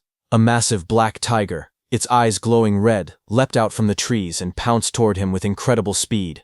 Wind tore through the air as its claws descended. Su Hong looked up sharply, his eyes glowing blue. A smile appeared on his face as he recognized the creature. He finally found one. This was a Tier 1 upper stage Dark Knight black tiger. Blue energy gathered at his fingertips. The power swirled and brightened until it burst outward. He thrust his glowing finger downward. A piercing blue beam shot straight into the tiger, splitting the ground beneath it. The Dark Knight black tiger roared in pain, its jaws wide open as blood sprayed from its mouth. The Dark Knight black tiger hit the ground hard, cracking the earth beneath its body. Dust scattered around it as it struggled, its body twitching from the impact. Su Hong didn't slow down. He gripped his spear tightly and lunged forward with incredible speed. His body spun through the air, and the spearhead glowed with bright light as he brought it down. He struck the tiger directly on the head. Blue energy exploded outward, shaking the ground again. The beast roared one last time before its strength faded. A screen appeared beside Su Hong, showing he earned 35 martial Dao points. He looked down at the fallen tiger and said that with his current strength, killing a Tier 1 upper stage fierce beast was as easy as breathing. He crouched beside the giant corpse and began searching. He said he hoped this high-tier black tiger would have a token inside. After cutting it open, he froze for a moment, then pulled out a blood-covered token. He laughed softly and said that, sure enough, it was inside the upper-tier beast's stomach. With the token in hand, he wiped the sweat from his forehead. Searching for just one token had taken him nearly 3 hours. Looking at the token in his hand, Su Hong thought about the beasts he had encountered. Tier 1 lower stage boars appeared everywhere, while upper stage black tigers only showed up once every half hour. As he walked, he realized something. The deeper he went into the mountain range, the stronger the beasts became. But there were fewer of them. He glanced at the corpse of the black tiger at his feet. Tier 1 upper stage black tigers gave more martial Dao points, but seeing only one every 30 minutes made it inefficient. Hunting the low-level fierce beasts on the outer edges would actually earn him more martial Dao points overall. He gripped the token and smiled to himself. Instead of chasing quality, he decided he might as well make it up in quantity. He raised his head and continued forward. There were 5 hours left in the assessment. He needed to gather enough martial Dao points to max out his mortal body progress. As he walked deeper, the forest shifted from sunlight to shadows. A blood-soaked clearing came into view. Deer were torn apart, their bodies floating in pools of red. The ground was littered with the corpses of boars, their bodies piled up everywhere. Su Hong had killed them all. Just as Su Hong killed another boar with his bare hands, suddenly a massive bear with glowing red eyes lunged forward, roaring as it swung its claws down. Blood splashed across the ground as he moved to dodge the sudden attack. He spun to the side with incredible speed. Flames wrapped around Su Hong's fist as he charged at the bear. He said that after killing dozens of Tier 1 fierce beasts, he had finally run into another Tier 1 middle stage one. His fiery punch shot forward like a blazing cannon. The bear was blasted off the ground, flying through the forest as an explosion of light followed behind it. The bear hit a rock wall hard, roaring in pain. Blood poured from its mouth as it tried to raise its head. Su Hong appeared in the reflection of the bear's eye, already leaping toward it with another strike prepared. The bear's eye trembled as he closed in.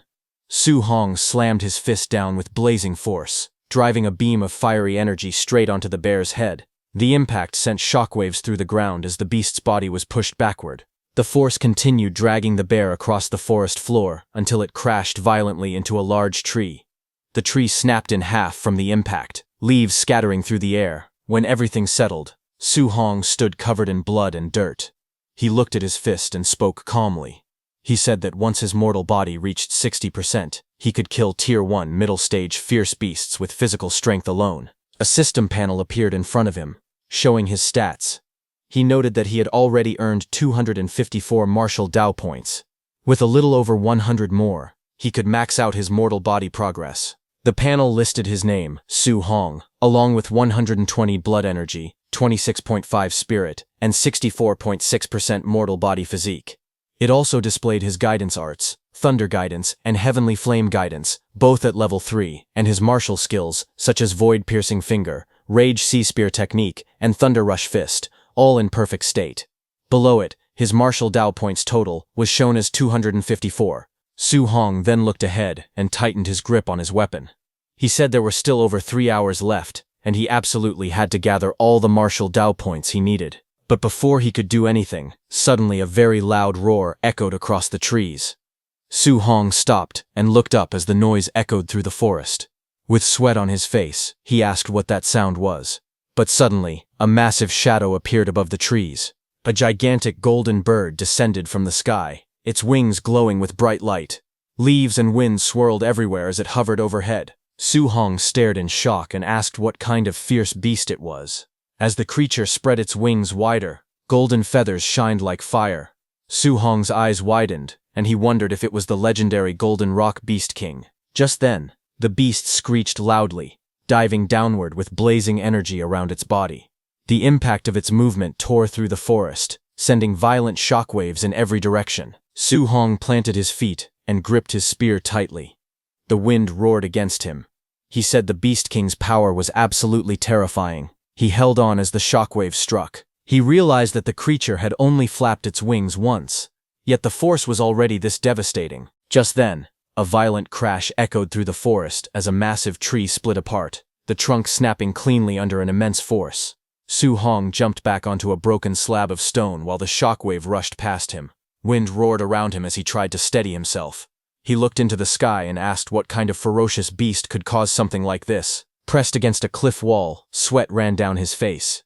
He admitted to himself that he had recently grown a bit complacent about his strength.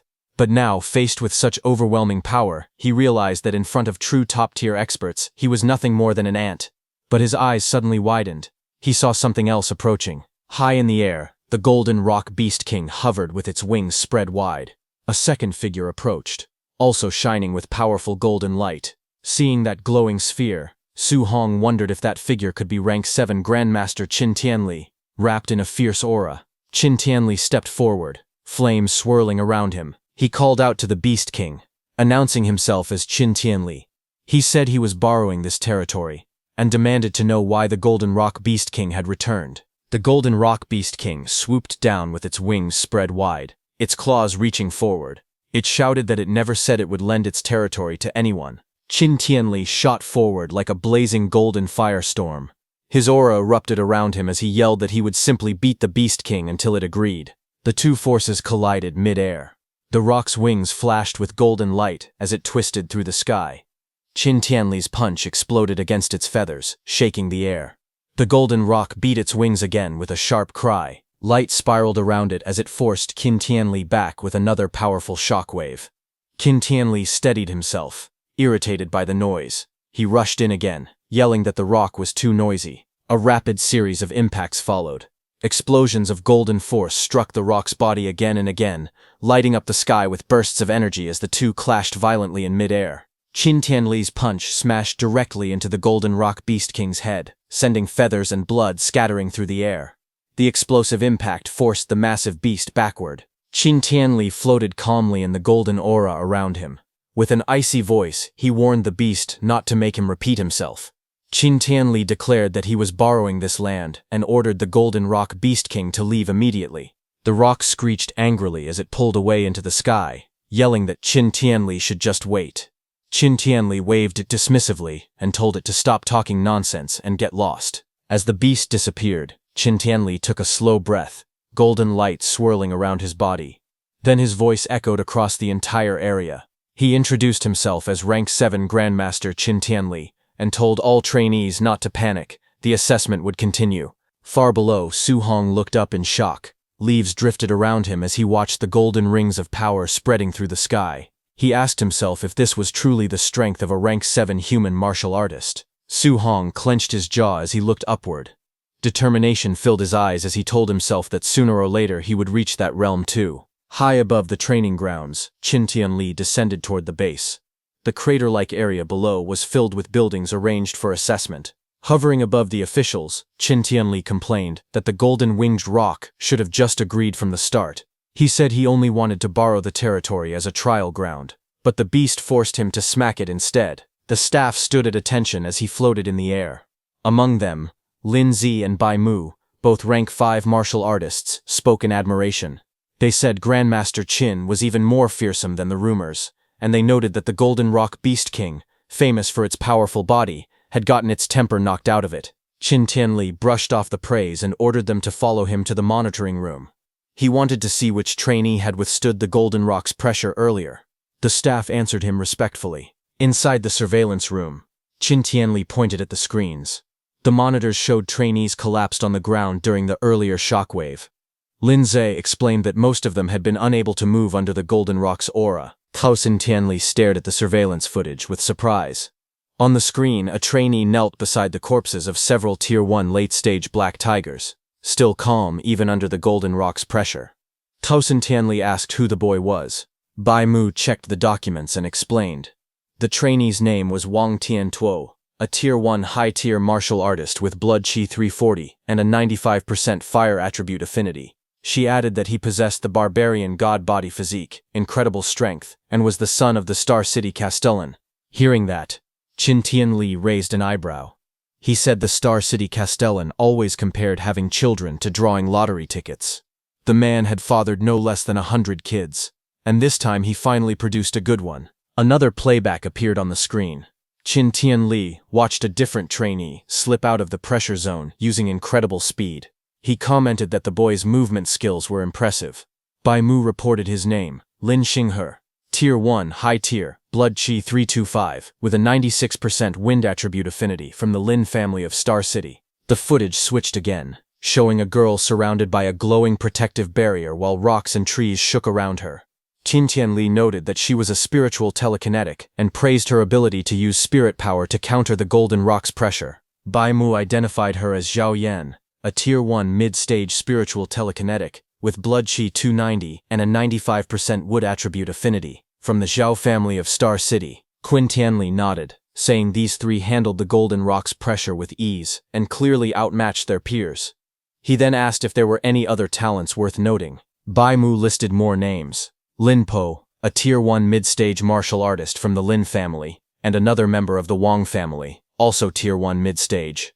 She hesitated as she continued reading, noting that several more belonged to the famous families of Star City. Hearing that, Qin Tianli frowned. Bai Mu explained that the dozen or so students on the list all possessed Tier 2 mid-stage combat power, and none of them had fainted under the rock's aura. Qin Tianli questioned why every standout was from a major family, and asked what had happened to the school's students, especially those from number 1 high. Bai Mu continued reading the reports, explaining that the students from the various schools were only at Tier 1 early stage.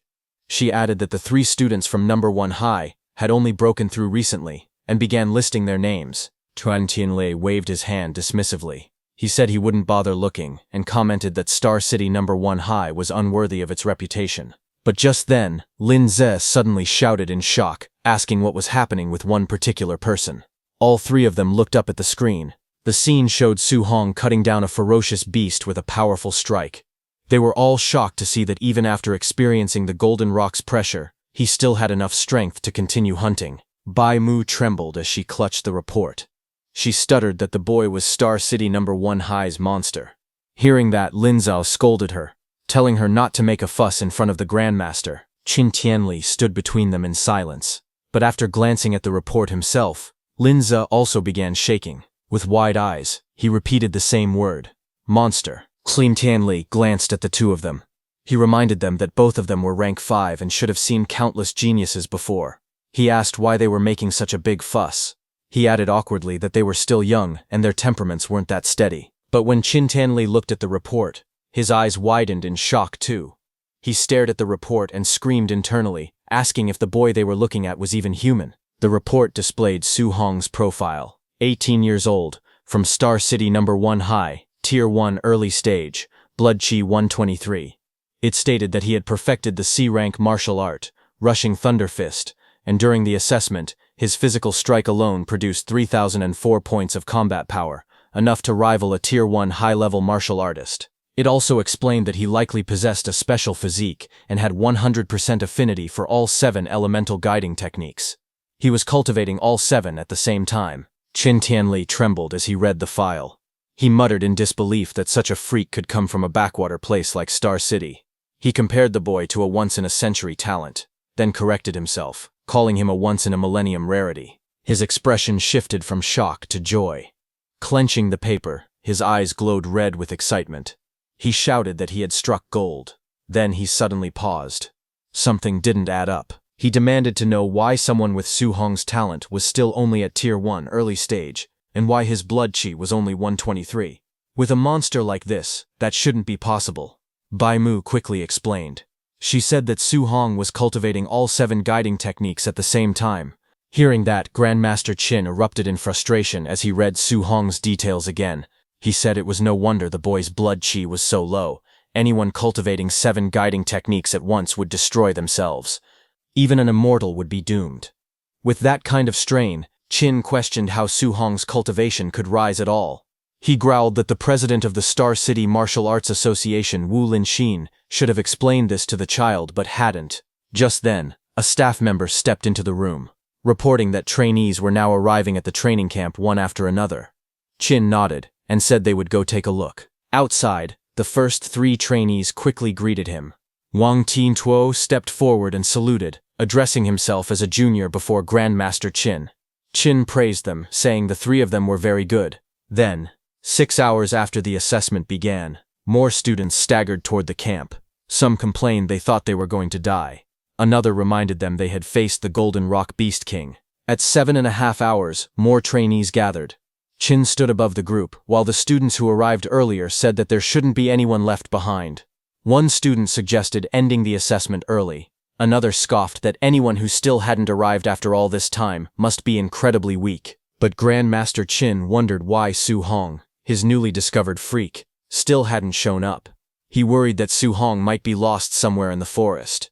A hint of panic crossed his face as he thought that his precious treasure might get eliminated. Then, a few minutes later, Grandmaster Qin finally spotted a figure walking out of the forest. He let out a sharp snort, thinking that the brat had finally decided to show up. Su Hong stepped into the light, dragging his spear behind him.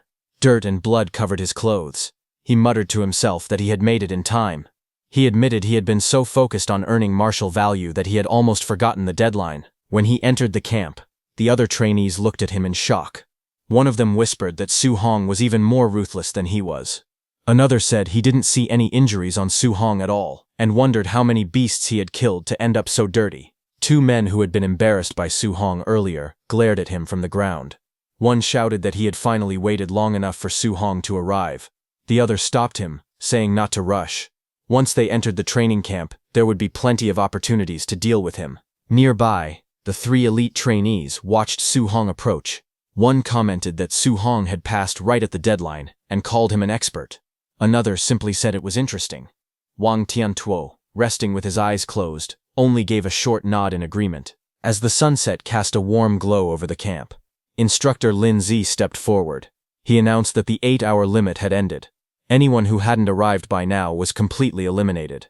He then said he would begin introducing the facilities and rules of the training camp. Instructor Lin began introducing the major facilities inside the training camp. He explained that the camp contained a gravity training room, a movement skill training room, and even a ferocious beast combat room. He continued the tour, pointing toward a large traditional building and announcing the martial arts pavilion. Inside that pavilion, trainees could exchange contribution points for martial arts, movement skills, pills, and weapons, some even reaching A rank. Hearing this, Su Hong sat among the other trainees, blood-covered but calm. He thought to himself that coming to this training camp had been the right decision. But then Instructor Lin shifted to the rules. He stated that all these facilities required contribution points to use. There was only one way to earn those points, by passing the various training subjects. Outstanding performance would bring extra rewards. With the sun setting behind him, he dismissed the group. He told those who still had energy to begin training immediately. Then he instructed the injured students to follow him to the dormitories so they could rest, saying he wouldn't allow anyone to die under his supervision. Su Hong entered his assigned dorm room and looked around. He was surprised to find that it was a single room. He thought to himself that from now on he could cultivate and level up without worrying about anyone seeing him. Then sometime later, he sat cross-legged on his bed, finally ready for the moment he had been waiting for. His status screen appeared before him. showing his stats. His blood chi was 126, spirit was 26.5, and his physique, mortal body, was at 64.6%. His guiding techniques were the thunder guiding technique at level 3 and the heavenly flame guiding technique at level 3. His martial arts skills, void piercing finger, raging sea spear art, and rushing thunder fist were all at perfection. Currently, he had 354 martial value. With a calm breath, he decided to use all 354 points of martial value to completely upgrade his mortal body. A surge of power erupted around him. Red flames rose, and glowing notifications appeared one after another, showing that his mortal body increased by 0.1. Countless notifications appeared like this. His entire body strengthened continuously as the red energy washed over him. Finally, a new message appeared, showing that his mortal body had reached 100% and was now evolving. Su Hong's eyes snapped open, glowing with intense crimson light. His breath surged like a storm as the evolution began. A powerful change began inside Su Hong's body. Brilliant red light burst from the center of his forehead and chest. Lines of energy spread across his body like a glowing constellation, connecting different points as lightning-like power surged through him. Flames of red energy rose behind him while the transformation continued. The force of the evolution exploded outward. A violent shockwave spread through the room, spinning the air around him as the power gathered around his body. Moments later, the energy slowly settled. Su Hong opened his eyes, his body still glowing faintly with red power. Feeling the change in his strength, he realized that even the eruption of his physical body alone already possessed terrifying power. Then a new system panel appeared before him. It showed his new physique, talent, physique, overlord body. Spirit rank 0%. The system explained that the Overlord body was an existence possessing the strongest strength among all physiques in the world. Su Hong stared at the information in surprise.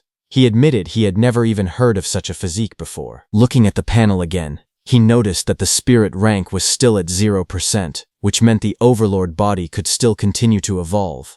A curious thought appeared in his mind. If the Overlord body kept evolving, what kind of heaven-defying physique would it eventually become? Su Hong looked at his body and felt the overwhelming strength flowing through it. The quality of this special physique was truly extraordinary. Wanting to know exactly how powerful the Overlord body was, he decided to test its strength. He picked up his spear and casually gripped it. The moment he squeezed it slightly, the metal shaft began to bend and crack under the pressure of his hand. Su Hong stared at it in shock. The spear was made from C-rank alloy, and it was already about to snap just from him squeezing it. He quickly realized how terrifying his new strength had become. Then another thought crossed his mind. C-rank alloy spears were extremely expensive, and breaking one like this would cost a fortune. But a moment later, he remembered something. This spear had actually been picked up earlier in the Star City wilderness, so it hadn't cost him any money at all. Still, he understood that he would need a stronger weapon from now on. Su Hong decided that he should gather enough contribution points as soon as possible so he could exchange them for an A-rank alloy spear. As he thought about his next step, a new idea formed in his mind. He realized that contribution points could be earned simply by wearing a weight vest and training. With a determined expression, Su Hong wondered whether his new Overlord body would allow him to carry several hundred kilograms of weight. Without wasting any more time, he prepared to begin training. On the other hand, inside the warehouse training area, many martial artists gathered around the testing equipment. Suddenly, someone shouted in shock. The weight being tested had reached 3,000 kilograms. The crowd stared in disbelief. In the center of the room, Wang Tiantuo, wearing a heavy training vest, stood calmly. Even under the enormous weight, he moved without much difficulty. After testing the load, he casually remarked that it was still a bit light. The surrounding trainees were stunned.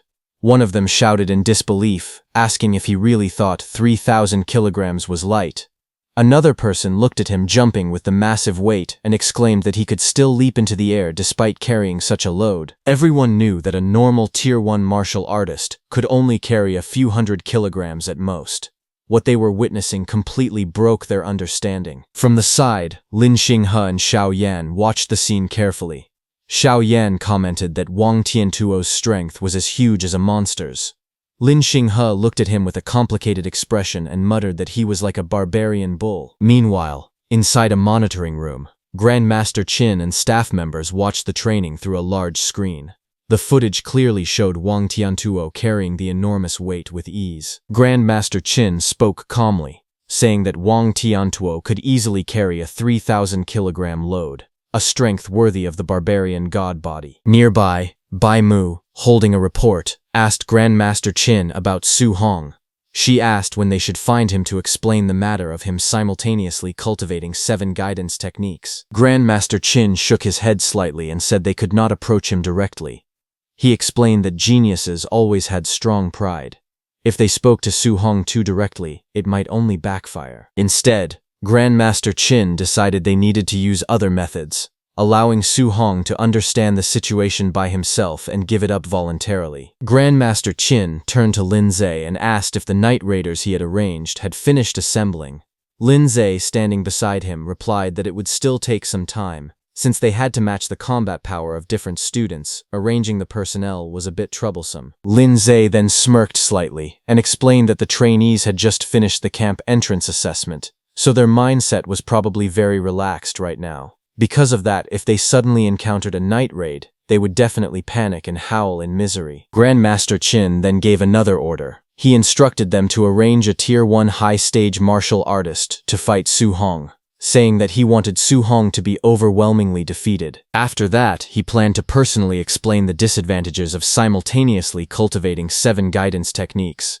Once Su Hong experienced defeat, he believed that he would obediently listen and give it up. Hearing that, Lin Zhe hesitated and spoke carefully. He pointed out that a Tier 1 high-stage martial artist usually had more than 400 vitality and around 5,000 combat power points, while Su Hong's vitality was only a little over 100. Worried, Bai Mu said that this might not end well. If Su Hong were beaten too badly, his Dao heart might collapse from the defeat. Grandmaster Qin immediately rejected the concern. He said that he was doing this only to correct Su Hong's mistakes. With a cold expression, he added that if Su Hong's Dao heart collapsed so easily, then it would only prove that he was nothing but trash. Later that night, as Su Hong was going toward the warehouse, he heard someone shouting loudly that Wang Tiantuo was going to train in the gravity room, and everyone hurried over to watch the scene. Su Hong stood inside the training equipment room. When he heard that everyone had gone to watch Wang Tiantuo's training, he thought that he should also go take a look later. Before leaving, he noticed some equipment inside the room. On a nearby table was a box labeled "Scoring Bracelets, pick up on your own." Su Hong picked up one of the bracelets and examined it carefully. He wondered if this was the smart bracelet used for calculating points. After putting it on, he walked further inside the room and looked at the training equipment arranged there. In front of him were several weight vests used for training. He stopped in front of a rack labeled 1,500 kilograms and looked at the heavy vests hanging there. Then he continued walking and eventually saw another rack with an even larger label, 10 tons. Su Hong stared at it in surprise. He wondered if the heaviest one really weighed 10 tons, and whether it was forged from some kind of super heavy alloy. Looking at the massive weight vest, he couldn't help but question who could possibly wear something like that. After thinking for a moment, Su Hong decided to try one. The moment he lifted it and held it in his hand, his body immediately trembled under the terrifying weight. He realized that the vest was extremely heavy. Even though he could still wear it, the weight greatly reduced his speed, and he knew he wouldn't be able to last very long under such pressure. He then removed his jacket and picked up 5 tons of weight. With the heavy vest strapped to his body, Su Hong began testing his movements inside the training room. Each step slammed heavily against the ground as he moved, the tremendous weight making every motion difficult. Despite the pressure, he quickly adjusted his posture and stabilized his breathing. After testing it for a moment, he concluded that the 5-ton weight load was the most suitable level for him right now. Standing there in the training room, Su Hong thought about the others.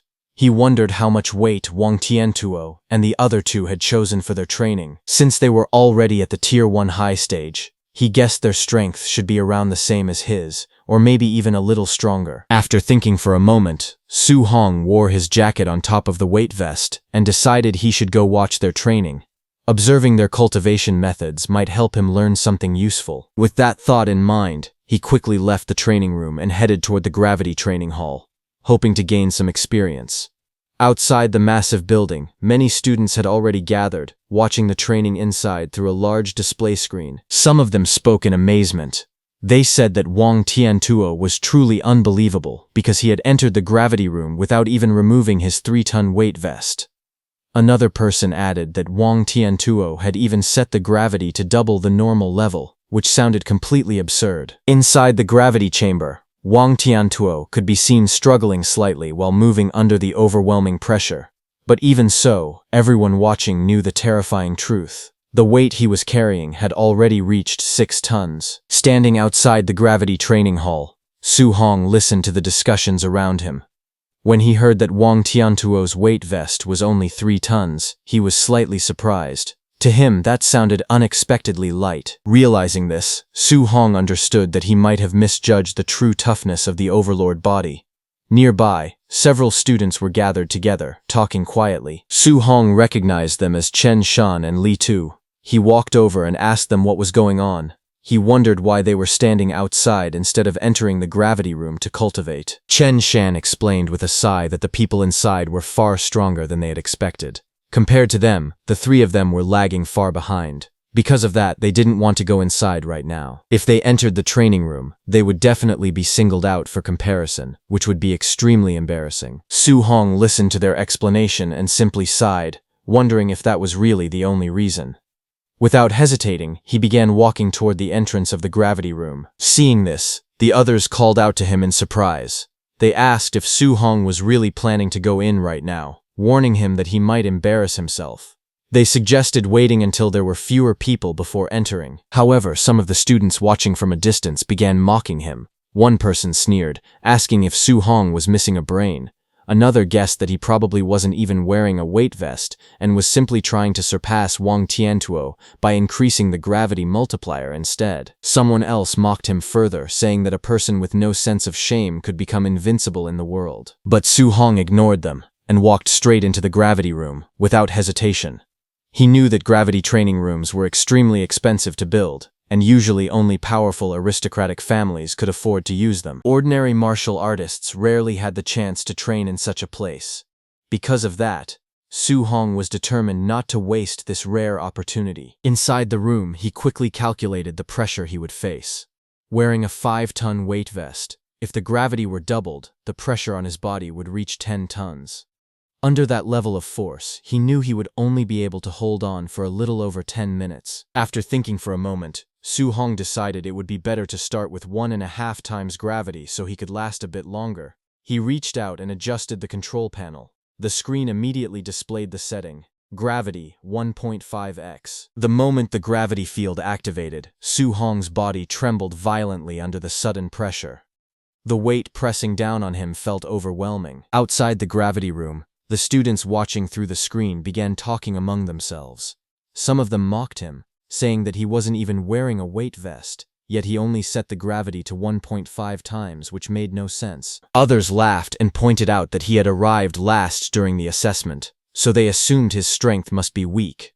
To them, the situation looked ridiculous. But inside the gravity room, Su Hong ignored the outside voices. He sat down cross-legged and began circulating his energy, activating his guidance technique while enduring the heavy gravity. Under the crushing pressure, cultivating the technique became much more difficult than usual. Yet Su Hong quickly realized something important. Even though the difficulty had increased significantly, the speed of his cultivation had also accelerated greatly. 2 hours later, Su Hong was still inside the gravity room.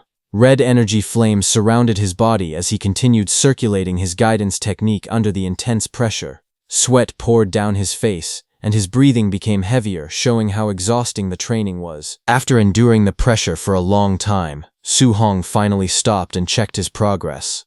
Aside from the Thunder Guidance Technique and the Heavenly Flame Guidance Technique, all of his other guidance techniques had leveled up by 1 level. A system panel appeared in front of him, displaying his updated status. His vitality had increased from 126 points to 130 points, and his other techniques had improved as well. The results clearly showed that training inside the gravity room had greatly boosted his cultivation progress. Su Hong realized that the gravity room's effect was far better than he had expected.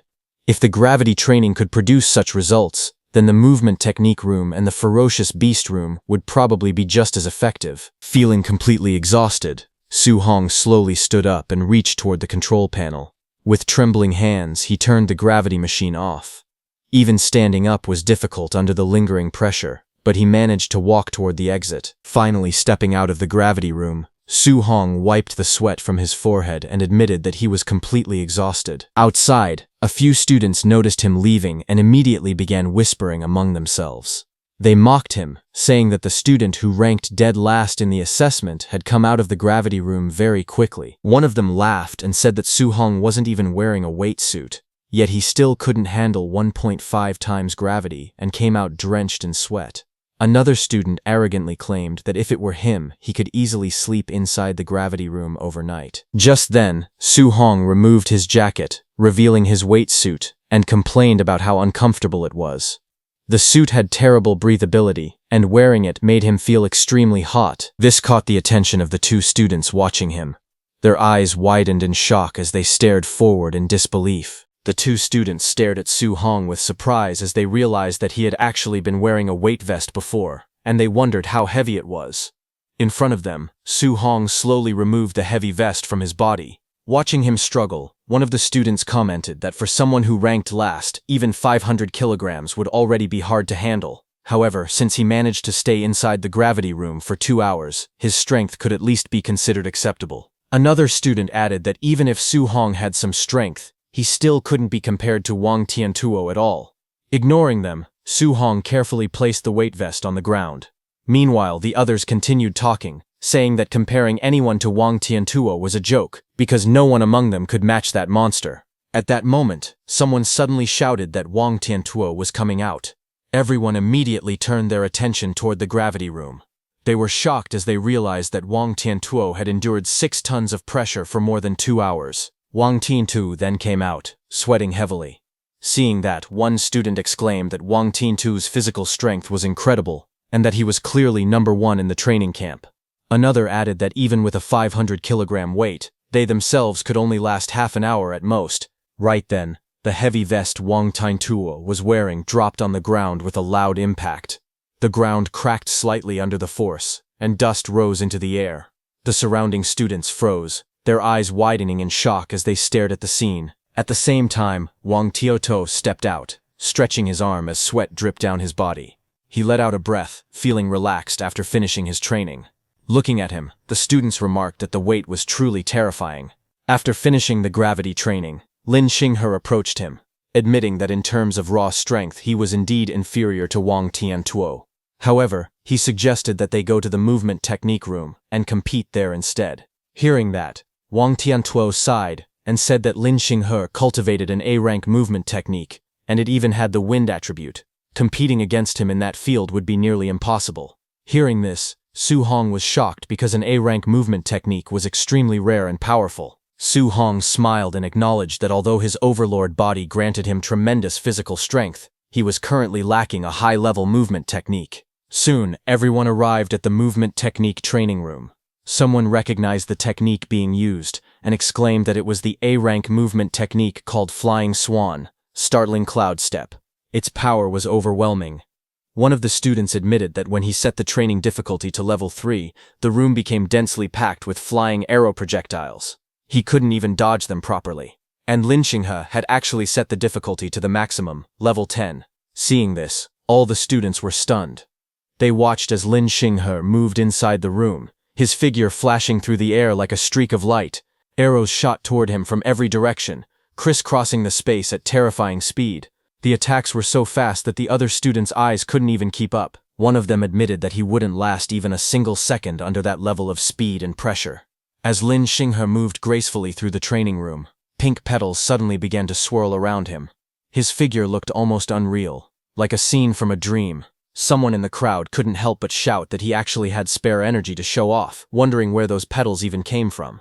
Another person immediately protested, saying it wasn't showing off at all. All they could think about was how handsome he looked. Watching from the side, Su-hong commented that it was a good movement technique. Immediately, a system screen appeared before him, showing that his understanding of Flying Swan's Startling Cloud Step was at 1%. Su-hong's blue eyes sharpened as he focused carefully on Lin Xinghe's movements. Every step, every shift in balance, every subtle flow of force was reflected clearly in his eyes. He took a step forward. In the crowd, someone noticed him and shouted for the others to look quickly. Another person frowned in confusion. Soon, everyone noticed what Su Hong was doing. He began to move his body in the same rhythm he had just observed.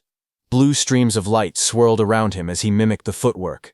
But seeing that, someone burst out laughing, saying they should look at what this guy was trying to do. Another mocked him, asking if he really thought he could learn the flying swan's startling cloud step just by watching Lin Xinghe's movements. Someone else laughed even harder, saying there was no way an A-rank movement technique could be so easy to learn. Su Hong's mind transferred to the digital space. Su Hong continued moving his body the same as Lin Xinghe, dodging flying arrows as his progress bar slowly started rising. It reached 8%, then 15%. His steps became smoother. His body began to follow the natural rhythm of the technique. Progress reached 30%. Blue light wrapped around him as he advanced rapidly, weaving through the complex grid of attacks. Inside the digital space, his progress continued to rise at an unbelievable speed. As it reached 43%, pink light swirled around his body. It went up to 78%, then 93%. Then a system notification appeared before him, congratulating him for officially reaching the basic level of the flying swan's startling cloud step. Blue energy surged around his body as he stabilized his stance. He realized that he had finally learned his first A-rank movement technique. However, as he thought about it, he felt a little awkward. Lin Xinghe's movements were too showy, they were flashy and overly dramatic. He admitted to himself that he had never seen a normal version of the flying swan's startling cloud step before. For now, he could only learn from Lin Xinghe. Just then, another system message appeared, saying that it was now sending Su Hong back to reality. When he returned, he clenched his fists with excitement. He thought that since he had already learned the movement technique, there was no need to continue training in the movement technique room in the future. Instead, he decided it would be better to go to the ferocious beast room, kill ferocious beasts, obtain martial value, and raise his vitality. But as he stood there, he suddenly noticed that everyone around him was staring at him. Confused, he wondered why they were all looking at him like that. Someone finally spoke up, telling him that his posture just now had been extremely showy. It perfectly captured the essence of Lin Xinghe. Another person admitted in amazement that they definitely couldn't imitate it. It was simply too flashy. Hearing that, he froze. A troubling thought crossed his mind. Could it be that he had also performed those showy movements in reality? Sweat formed on his forehead as he replayed the scene in his mind, realizing just how dramatic he must have looked. As he hurried away, frustration filled his mind. He swore to himself that he absolutely could not use Lin Xinghe as a learning template again in the future. Behind him, voices echoed loudly. Some girls shouted for him not to leave.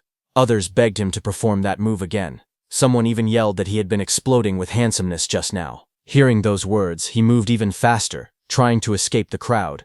While running, he suddenly narrowed his eyes as he sensed that someone was following him. Not far away, those two men who had been beaten up by Su Hong in the forest watched him from the shadows. One of them said they had finally found him and that he should be heading to the ferocious beast room. The other smirked and suggested that they block the door. When he came out, they would give him a few vicious blows. Soon, Su Hong arrived at the ferocious beast room. It was a large building with crowds already gathered outside. Inside, Wang Tiantuo laughed loudly. He asked Xiao Yan if she had said she wanted to compete with him in killing ferocious beasts. Xiao Yan calmly replied that she only wanted to know, between the two of them, who was truly number one in the training camp. Hearing that, Wang Tiantuo raised an eyebrow and questioned whether she really thought she could defeat his barbarian god body by relying on spiritual telekinesis. He wondered aloud if he was being underestimated. Xiao Yan remained composed. She answered that it was actually he who had underestimated the power of a spirit master. Hearing the words spirit master, Su Hong paused because he had never actually seen a spirit master's fighting method before. He decided that he might as well go take a look first. He could always come back later to fight ferocious beasts and earn martial value. Inside the ferocious beast room, something shocking was happening. Xiao Yan suddenly floated into the air. Seeing this, Su Hong was stunned. He could not understand what was going on. She had actually floated out of thin air. Sweat formed on his face as he remembered that walking on air was a method only grandmasters possessed. He wondered if this was truly the power of a spirit master. In the next instant, Xiao Yan raised her hand. Golden light gathered at her fingertips. Streaks of flowing light shot forward at terrifying speed. Before anyone could react, 3 Tier 1 high-stage black tigers were pierced at the same time by that golden light. Blood splashed as the beasts collapsed instantly. Su Hong stared in disbelief. In just one moment, she had simultaneously killed all three of them. He could not understand what those streaks of flowing light were. Suddenly, a deafening roar echoed through the arena. A massive, ferocious beast appeared behind Zhao Yan, its eyes glowing red with killing intent. Red energy surged around it like flames. But suddenly, the massive beast's eyes widened in shock. Xiao Yan turned sharply, and using her telekinesis, she grabbed the beast's neck. Su Hong was shocked to see that Xiao Yan was actually using spiritual telekinesis to forcibly bind and control her enemy. Golden energy flared again. Xiao Yan made a simple motion with her hand. In the next instant, blazing streaks of light slashed forward. The attack tore through the beast with explosive force. As Su Hong observed closely, he finally understood. Those streaks of flowing light were daggers. He felt a chill run down his spine, walking on air, controlling objects from a distance, even controlling enemies directly. Now he truly understood why spirit masters were known to be ridiculously strong enough to easily crush ordinary martial artists. Suddenly, the crowd behind him erupted in shock. They stared at the battlefield in disbelief. Someone shouted in confusion, asking what that giant sword was. Golden light filled the entire ferocious beast room as a giant ferocious beast appeared there. Seeing that, Xiao Yan created a massive golden sword in the sky. Blazing light poured down like a pillar from the heavens. Xiao Yan raised one hand calmly. In the next instant, the enormous sword slammed straight down. The giant ferocious beast opened its mouth and roared, but the golden blade pierced through it with overwhelming force. The beast's massive body trembled violently as the attack tore through it from head to tail. Watching from the side, Su Hong felt his heart shake. He realized that it was a weapon, but just moments ago she had not been holding any weapon at all. He could not understand how such a huge weapon appeared out of nowhere. He also wondered how something that massive could possibly not weigh several tons. At that moment, Lin Xinghe appeared there and explained to everyone that this was a martial skill belonging to spirit masters, and it was even ranked as high as A rank. Hearing this, everyone was stunned. A martial skill belonging to spirit masters was already shocking enough, but A rank made it even more unbelievable. Some of them admitted they had never even heard of such a thing before. Then someone turned toward Lin Xinghe, questioning how they all seemed to know A rank martial skills. He asked Lin Xinghe whether Wang Tiantu might also possess one. Lin Xinghe casually waved his folding fan and calmly stated that Wang Tiantu indeed possessed an offensive A-rank martial skill. The others stared at him in disbelief. Someone muttered in shock, wondering if they were all monsters. Another voice questioned how they could be so heaven-defying. Sweat rolled down Su Hong's face when he heard that Wang Tiantu not only had an A-rank martial skill, but that it was also offensive. Inwardly, he exclaimed that this training camp was truly filled with A-rank martial skills, and felt that coming here had been the right choice. Suddenly, an explosion echoed from the testing area. A Tier 1 high-level ferocious beast was blown apart with a single punch from Wang Tiantu. Seeing that, all the students were stunned. They could not understand what kind of martial skill could destroy such a beast in one strike, but someone corrected them saying it was not a martial skill at all. It was purely Wang Tiantu's physical strength. The realization shocked everyone even more. He was this powerful without even using a martial skill. Watching quietly, Su Hong observed that Wang Tiantu did not seem to have any intention of using his martial skills at all. After a moment of thought, Su Hong decided he would find a chance to learn from him next time. For now, his goal was simple. He wanted to become a spirit master. However, his spirit stat was only 26.5. A system panel showed his current stats. His vitality was 130. His spirit was 26.5. His physique showed overlord body, profound rank at 0%. He had mastered several guidance techniques. As for martial skills, he possessed many. Still, to become a spirit master, one needed their spirit stat to exceed 100 points. Su Hong calculated silently. He was still short by 73.5 points. Then he calculated that 73.5 points in spirit meant he needed 735 points of martial value. Clenching his glowing fist, his eyes hardened with determination as he was about to go on a killing spree. At that moment, those two boys who were after Su Hong arrived there. One of the boys pointed toward the entrance and said that Su Hong had gone inside. They immediately walked toward the entrance, saying that everyone else was focused on watching Wang Tiantu and Xiao Yan's training, and no one was paying attention to this side at all. A greedy smile appeared on one of the boys' faces. He called it a perfect opportunity and suggested they rush in and ruthlessly beat that kid up. Just as they were about to move, one of them suddenly saw something and shouted in alarm. The other quickly scolded him, telling him not to scream, otherwise Su Hong would notice them. Then both of them turned toward the large screen, which was showing Su Hong. They stared in disbelief. Su Hong was standing alone in the training arena, but he was not facing just one ferocious beast. He was challenging more than 10 ferocious beasts at once, and every single one of them was Tier 1 high stage. The sight left those two boys stunned. They could not believe what they were seeing and wondered if he was completely insane. The two boys panicked as they watched the screen. One of them urgently suggested going to find the instructor to save Su Hong, fearing that otherwise he would definitely die, but the other shook his head, saying it was already too late. At this rate, Su Hong would be torn to shreds in seconds. He said it seemed there was no way for them to get revenge anymore. At the same time, Su Hong stood calmly in the arena as a faint smile appeared on his face. His eyes sharpened as he raised his hand and challenged the beasts directly. He told them to come. In the next moment, the ferocious beasts roared wildly. Their massive bodies charged toward him from all directions, shaking the ground as they closed in. But Su Hong did not retreat. Instead, he moved, his body twisted mid-air, effortlessly dodging a powerful strike. In the very next instant, as he jumped high, blue energy gathered in both of his hands. He used his void-breaking finger technique. A brilliant glow burst out as he prepared his counterattack. Surrounded by ferocious beasts on all sides, he did not retreat. Instead, his body twisted mid-air as blue energy beams surged violently from his palms. With a single rotation, streaks of blue light sliced through the air. His attacks landed one after another. Claws and fangs never even reached him. Blood sprayed as the beasts were torn apart mid-charge, their bodies slashed open by the glowing arcs of energy. The arena filled with flashes of blue light. Outside, the two students stared at the screen in complete disbelief. One of them muttered, asking if he was dreaming. He could not believe this was something a Tier 1 initial stage martial artist could do. Even a middle stage martial artist, surrounded and attacked by over a dozen high stage ferocious beasts, would definitely die. Yet Su Hong was dominating them effortlessly. Suddenly, one of them leaned forward. He said that Su Hong's movement technique looked familiar. He said it was Lin Xinghe's flying swan startling cloud step.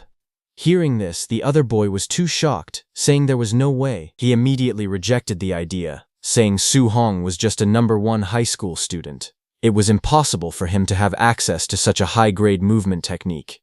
He wondered if Su Hong could possibly be from some great family. Then the other boy asked if it could be that he had seen Lin Xinghe use it once and learned it. Both of them were stunned thinking that. Then one of them exclaimed that the technique Su Hong was using was an A-rank movement technique. It was impossible to master something like that just by watching it briefly. He wondered how heaven-defying Su Hong's talent must be. The other boy swallowed nervously. He suggested that maybe they should forget about revenge. Even if they gathered more people, they would not be strong enough to defeat Su Hong. But the first student clenched his teeth tightly. Sweat rolled down his face as anger burned in his eyes. He said that whether Su Hong was the heir of a great family or some kind of monster genius, he could not swallow this humiliation. While shaking, the other boy raised a hand and pointed toward the screen, telling the first boy that before he went looking for trouble with Su Hong, he should take another look at the screen. Hearing this, the first boy froze and turned back toward the screen in silence. What he saw left him speechless. His metal bat fell from his hand. He muttered in disbelief that they had only been talking for a few minutes. Yet all the high-stage ferocious beasts inside were already completely dead. On the screen, Su Hong stood calmly atop the massive corpse of a giant serpent-like beast. Around him, the bodies of other monsters lay scattered across the battlefield. Standing among the corpses of fallen beasts, Su Hong calmly calculated his gains. Over a dozen Tier 1 high-stage ferocious beasts had only given him a total of 81 martial value points. That meant they averaged just 7 points each. He realized that the stronger he became, the harder it was to earn martial value. But suddenly his blue eyes sharpened as he noticed movement. From the dark upper level of the building, several ferocious beasts emerged. Their red eyes glowed ominously in the shadows. The air turned heavy with bloodlust. Without hesitation, Su Hong stood tall atop the corpse beneath his feet. Red light flickered throughout the building as more beasts stirred in the darkness. He declared that there was no time to rest. He said they should continue. In the next instant, the giant beast lunged downward from above, claws extended, tearing through the air toward him. But Su Hong did not panic. His expression remained steady. A golden glow ignited around his fist as energy gathered rapidly. Using his Vajra fist, he stepped forward and threw a powerful punch that collided with the descending beast. A burst of golden light exploded outward. The impact sent shockwaves ripping through the air as multiple beasts were struck at the same time. He landed in the middle of those beasts as golden energy spiraled around him, expanding violently. The ground beneath his feet cracked. Seeing his power, the remaining beasts hesitated. The saber-toothed and the giant scorpion-like monsters began to retreat. But Su Hong did not let them escape. He launched himself forward as a faint smile appeared on his face. He demanded to know where they thought they were going, and ordered them to hand over all their martial value. His body shot through the air at incredible speed as he reached out with one hand. He grabbed onto the thick tail of a fleeing scorpion beast. With a violent motion, he swung it around. The massive creature crashed into the surrounding beasts. The beasts' bodies were sent flying across the battlefield. The arena echoed with the sounds of bones breaking and monsters howling. Outside, the giant screen flickered with violent flashes of red and gold. The two boys stood frozen in front of it, and neither of them spoke. After a long moment, the first boy forced a smile and said he wondered when this cycle of vengeance would ever end. He said he had decided to forgive Su Hong. The other boy immediately agreed. He suggested they should slip away quickly before Su Hong noticed them again.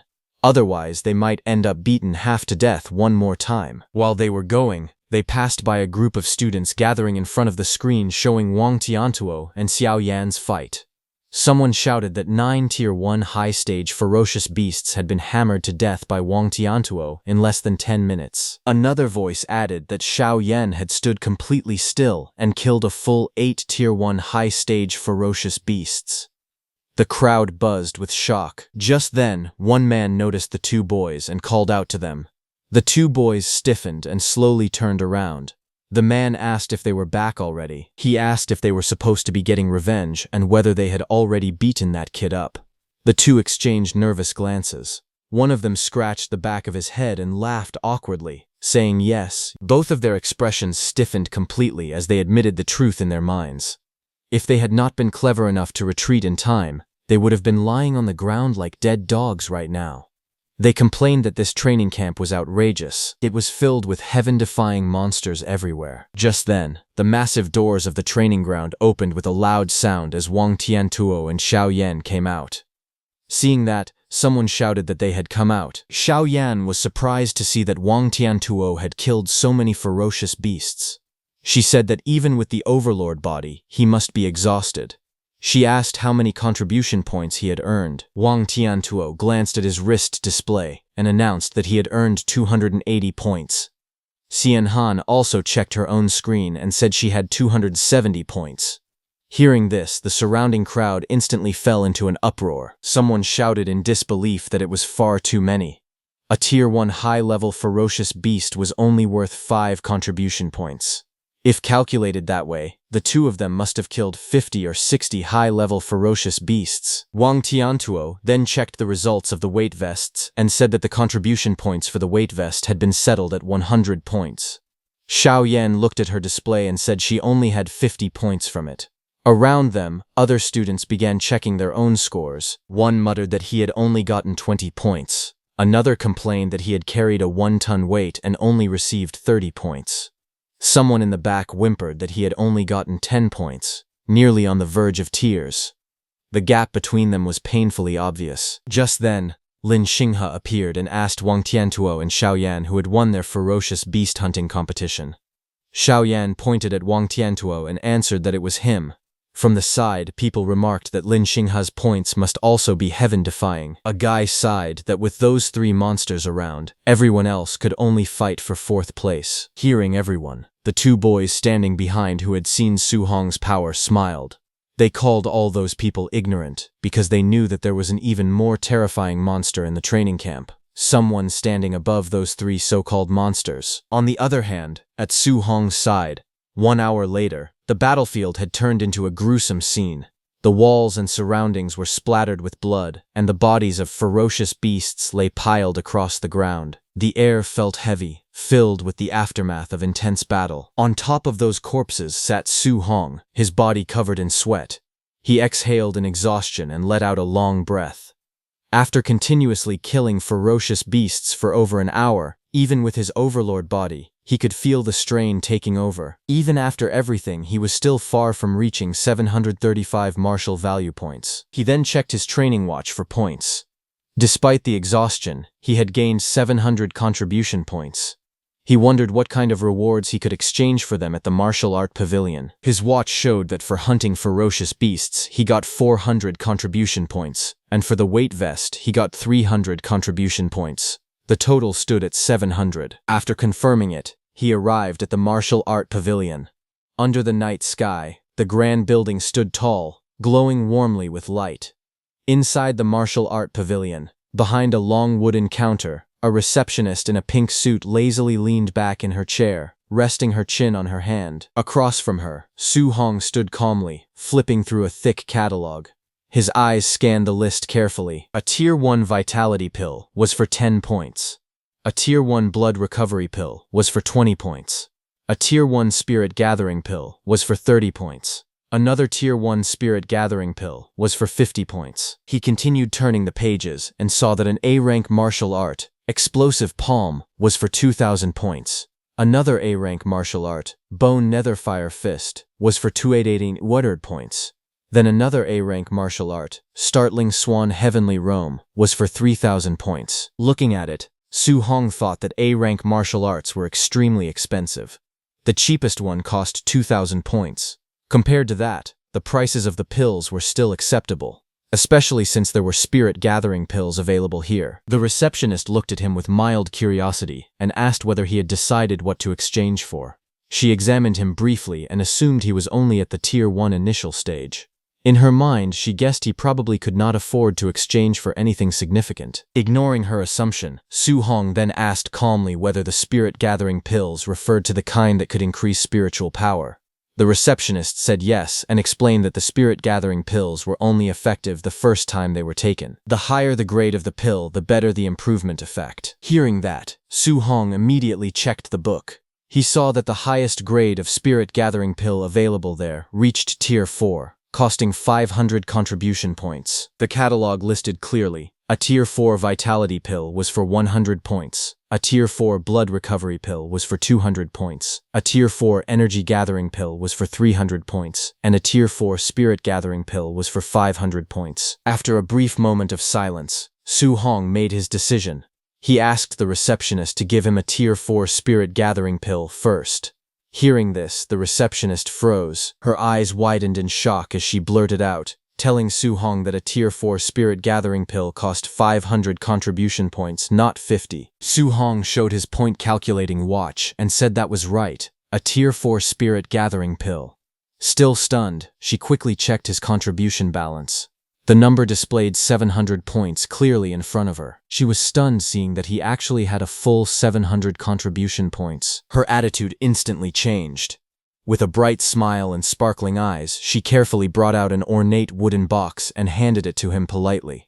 She told him that it was his spirit-gathering pill. He thanked her and then asked if they had any dual thunder and fire attribute alloy spears.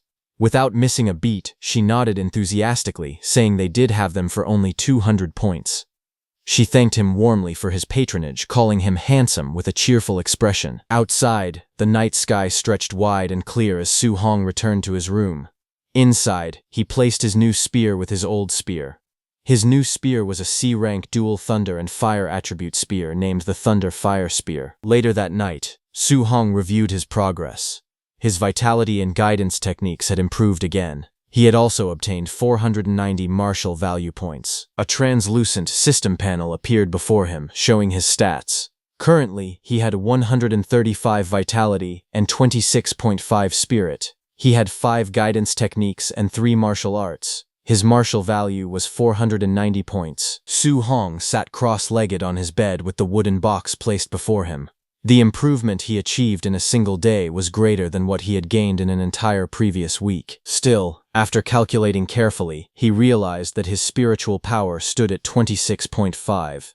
Even with 490 martial value points, he was still 25.5 points short of reaching 100. He opened the box. Inside was the golden spirit gathering pill. He picked up the pill and looked at it steadily. He hoped this spirit gathering pill could provide at least 25 points of spiritual power improvement. With determination in his eyes, he ate the pill, thinking that no matter what, he was going to become a spirit master. The next second, the Tier 4 spirit gathering pill dissolved inside his body. The instant he swallowed it, its effects manifested immediately. A surge of vibrant green energy burst forth from within him. Spiritual power radiated outward as streams of luminous energy flowed through his meridians, converging at his core. The energy spiraled steadily, filling his entire body with warmth and vitality. Su Hong felt the exhausted nerves throughout his body gradually relax. A deep sense of comfort spread from within, soothing every part of him. As the energy continued to circulate, his mind became astonishingly clear. His senses sharpened, allowing him to perceive everything around him with perfect clarity. The spiritual energy settled smoothly within him, strengthening both his body and mind. Finally, he opened his eyes slowly as a sharp glint flashed across them. After absorbing the effects of the pill, Su Hong quickly checked his system panel. His eyes widened as he saw the results. His spiritual power had risen to 50.5, increasing by a full 24 points. The astonishing improvement left him stunned, making him realize the incredible potency of a Tier 4 spirit gathering pill. Su Hong carefully analyzed the numbers once more. With 50.5 spiritual power and 490 martial value points, his progress had reached 99.5%. He was only 0.5% short of breaking through. Thinking about it, he sighed inwardly. If he had known earlier, he would have hunted one more ferocious beast to obtain the remaining 5 martial value points needed for the breakthrough. A faint sense of regret crossed his face, but it quickly faded. Calmly leaning back on his bed, he accepted the situation. Since he could only collect martial value again tomorrow, there was nothing more to do for now. Closing his eyes, Su Hong decided to rest for the night. Meanwhile, at the training camp warehouse, rows of hunters gathered inside the vast hall. Weapons lined the walls, and the atmosphere buzzed with quiet discussion as the trainees held documents in their hands. Among the crowd, a group of men recognized someone familiar.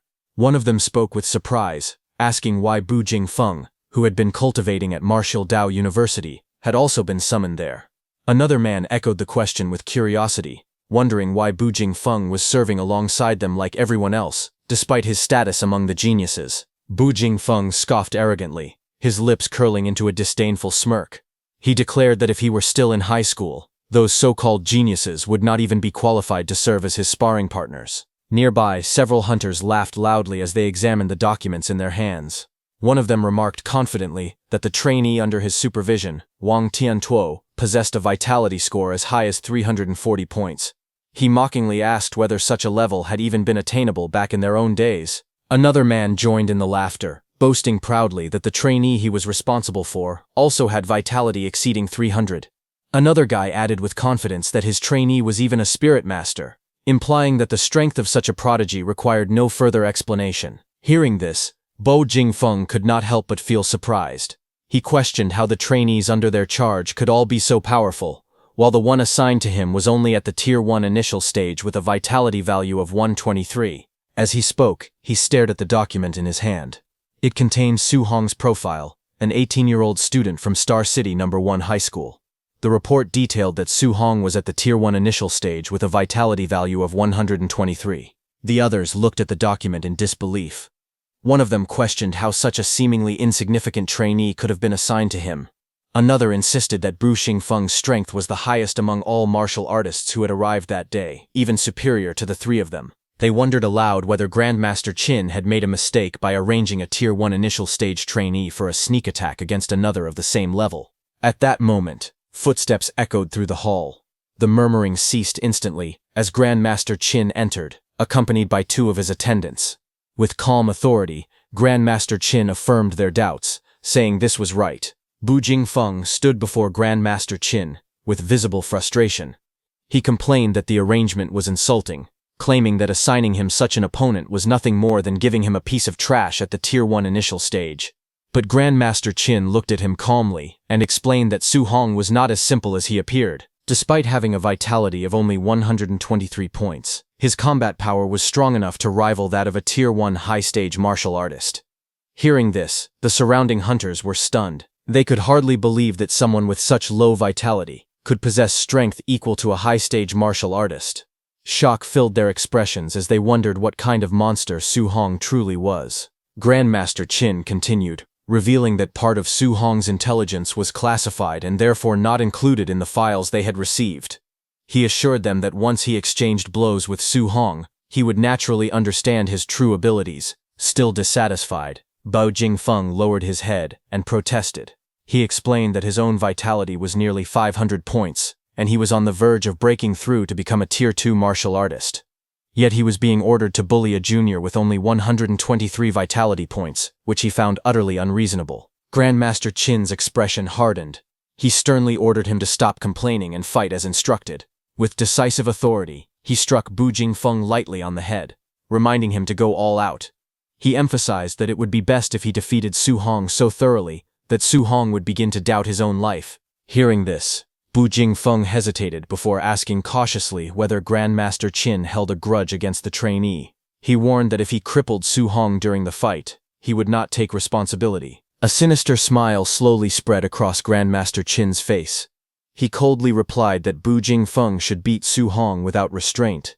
Not only would he bear no blame if Su Hong were crippled, but he would also be rewarded for it. Bu Jingfeng felt a chill run down his spine, terrified by the Grandmaster's cruel smile. To him, Su Hong seemed pitiful, unaware of the brutal challenge that awaited him. A cold command echoed through the night as Grandmaster Qin ordered everyone to stop wasting time and begin the operation immediately.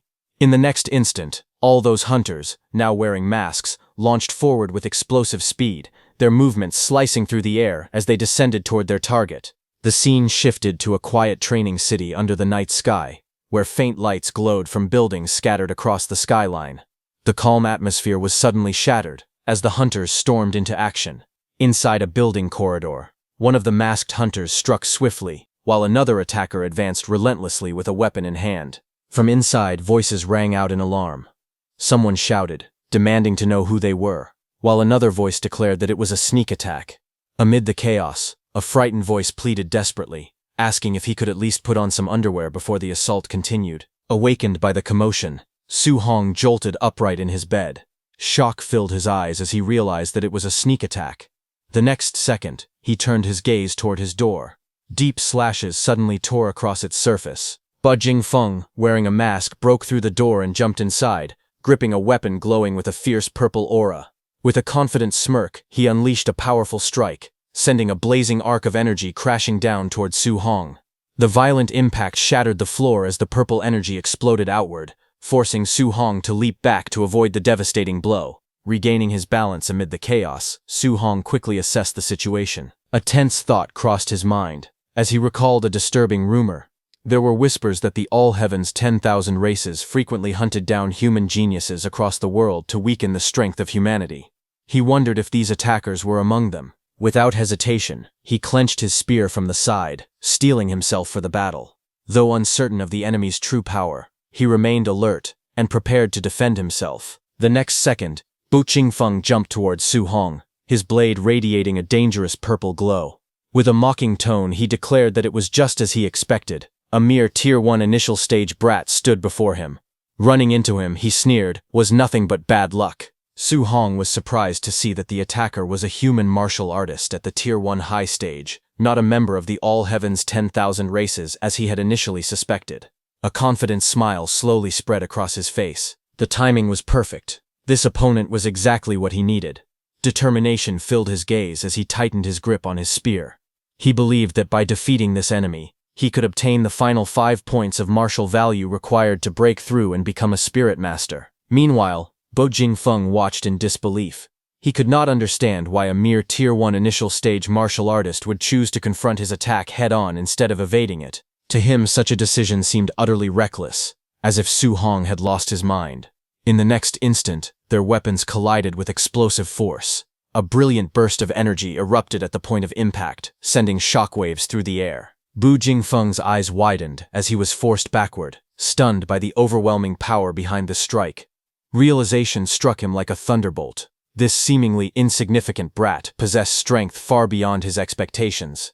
Bu Jingfeng admitted that his combat power was indeed capable of rivaling that of a Tier 1 high-stage martial artist. As he struggled against the pressure of the clash, he finally understood that Grandmaster Qin had spoken the truth.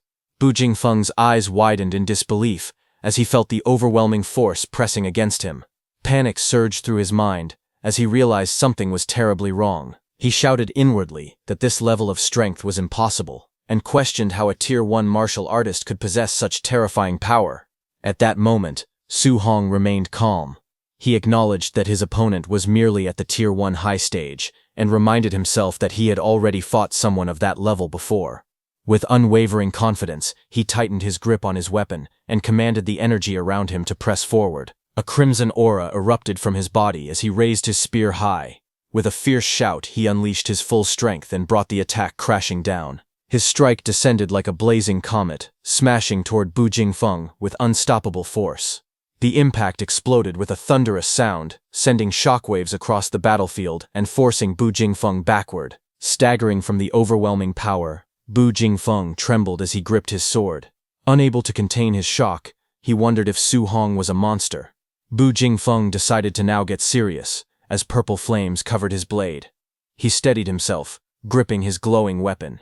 With a confident expression, he declared that a battle between martial artists was not merely about comparing who possessed greater physical strength. Su Hong watched closely, recognizing that it was a fire attribute martial art, something he had never encountered before. So he also activated his lightning attribute martial arts. Without hesitation, Bu Jingfeng unleashed his power. Purple flames surged violently, forming a blazing arc that tore through the air. With a mocking grin, he challenged Su Hong, questioning how he intended to withstand a B-rank martial art. With a thunderous roar, he executed his technique, Flame Slash, sending a massive wave of blazing power crashing towards Su Hong. Facing the incoming attack, Su Hong remained calm. Golden lightning crackled fiercely around his body as he raised his spear, gathering immense energy. As he assessed the incoming strike, he realized that the power behind it might be even greater than the void-breaking finger. A technique also ranked at B level. The clash of power erupted violently as the two attacks collided mid-air. Purple flames and golden lightning struck against each other, releasing a blinding burst of energy that illuminated the battlefield. The impact exploded outward with overwhelming force, sending shockwaves in every direction and shattering the ground beneath them. Amid the swirling dust and debris, Su Hong descended calmly from the air, smoke curling around him as the battlefield fell silent. Standing in front of Bu Jingfeng, he held his spear firmly, his expression composed and unwavering. Bu Jingfeng stared in shock, sweat running down his face as he struggled to comprehend what had just happened. He realized that Su Hong had not used any martial arts at all. Instead, he had blocked his B-rank fire attribute martial art, using only thunder externalization. The realization struck him deeply, filling his mind with disbelief. Bu Jingfeng clenched his fists as he acknowledged the terrifying talent before him. It was no wonder Grandmaster Qin had instructed him to go all out. This opponent was far stronger than he had anticipated. Then, with a faint hint of mockery in his tone, Bu Jingfeng remarked that it was truly a pity that Su Hong still did not know any thunder attribute spear techniques. Otherwise, he would not have been defeated so easily. Hearing this, Su Hong smiled, golden lightning crackling around his spear as he spoke with quiet confidence. He admitted that it was true. He did not know any thunder attribute spear techniques. However, what if he said this on top of it? Just as he said that, blazing crimson flames erupted from his spear as lightning wrapped around it, merging together. The fusion of lightning and fire ignited violently, surrounding his body in a brilliant aura. Flames roared along the length of the spear, while arcs of thunder crackled fiercely, intertwining into a single devastating power. But Jingfeng watched in disbelief, asking how this was possible. Shock and fear spread across his face as his eyes widened. He realized that this was attribute fusion. The reason Bu Jingfeng was so shocked upon seeing Su Hong's attribute fusion was because it was a principle understood by every martial artist that attributes repel each other. Both Su Hong and Bu Jingfeng stood facing one another inside the damaged room, as Su Hong held his spear blazing with fire and streaks of lightning crackling. Across from him, Bu Jingfeng tightened his grip on his weapon, sweat running down his face. Shock filled his eyes as realization dawned on him. Attribute fusion. The power of thunder and fire. He had always believed it was nothing more than a legend. Just then, lightning flashed across Su Hong's eyes as golden sparks danced in his vision. Without hesitation, he attacked. His spear shot forward in a burst of flame and thunder. Seeing the incoming fast strike, Bu Jingfeng's eyes widened in alarm. He shouted in panic as Su Hong's spear tore through the air toward him. Reacting instantly, he roared out his technique, Flame Slash. Purple flames spiraled around his blade as he swung with full force, unleashing a blazing arc of energy. The two attacks collided violently. Flames and lightning clashed in a blinding explosion of light. Bu Jingfeng wanted to deflect Su Hong's attack, but just as Su Hong's spear touched his sword, thunder crackled violently along the shaft while flames spiraled downward, gathering into a single devastating strike. The fused power of thunder and fire crashed toward Bu Jingfeng like a descending pillar of destruction. Caught in the center of the blast, Bu Jingfeng could only stare in disbelief. He admitted that this power was far too outrageous. Bu Jingfeng groaned in pain as he was blasted away, completely overwhelmed by the fused elemental force. Ripping through the wall, he went flying out of the room. When the dust slowly began to settle, the flame and thunder around Su Hong's spear calmed down. Amid the swirling smoke, Su Hong stood calm and steady as a notification popped up, stating that he had gained 7 martial value. A faint smile appeared on his face as he realized that the martial value required to become a spirit master. He finally had enough. A system panel appeared before him, showing his stats. Su Hong's vitality was 135, spirit was 50. His guidance techniques. Thunder guidance technique was at level 4. Extinguishing heaven guidance technique was also at level 4. Water marsh guidance technique was at level 3. Origin earth guidance technique was at level 3. And spirit wind guidance technique was also at level 3. His martial skills. Flying cry sweeping cloud step was at basic 3%. Startling thunderfinger was at perfect, and raging sea spear technique was also at perfect. His current martial value was 497, but the number increased by 7. On the other hand, a few seconds earlier, outside the trainees' rooms, Grandmaster Qin and Bai Mu stood waiting. Grandmaster Qin looked calm and confident. He remarked that it was about time.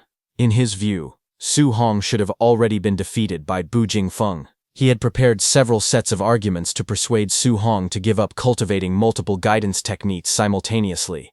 Tonight, he was certain he would correct him. Just then, the rooftop of Su Hong's room exploded outward, as a body was blasted into the air, debris and fragments scattering across the night sky.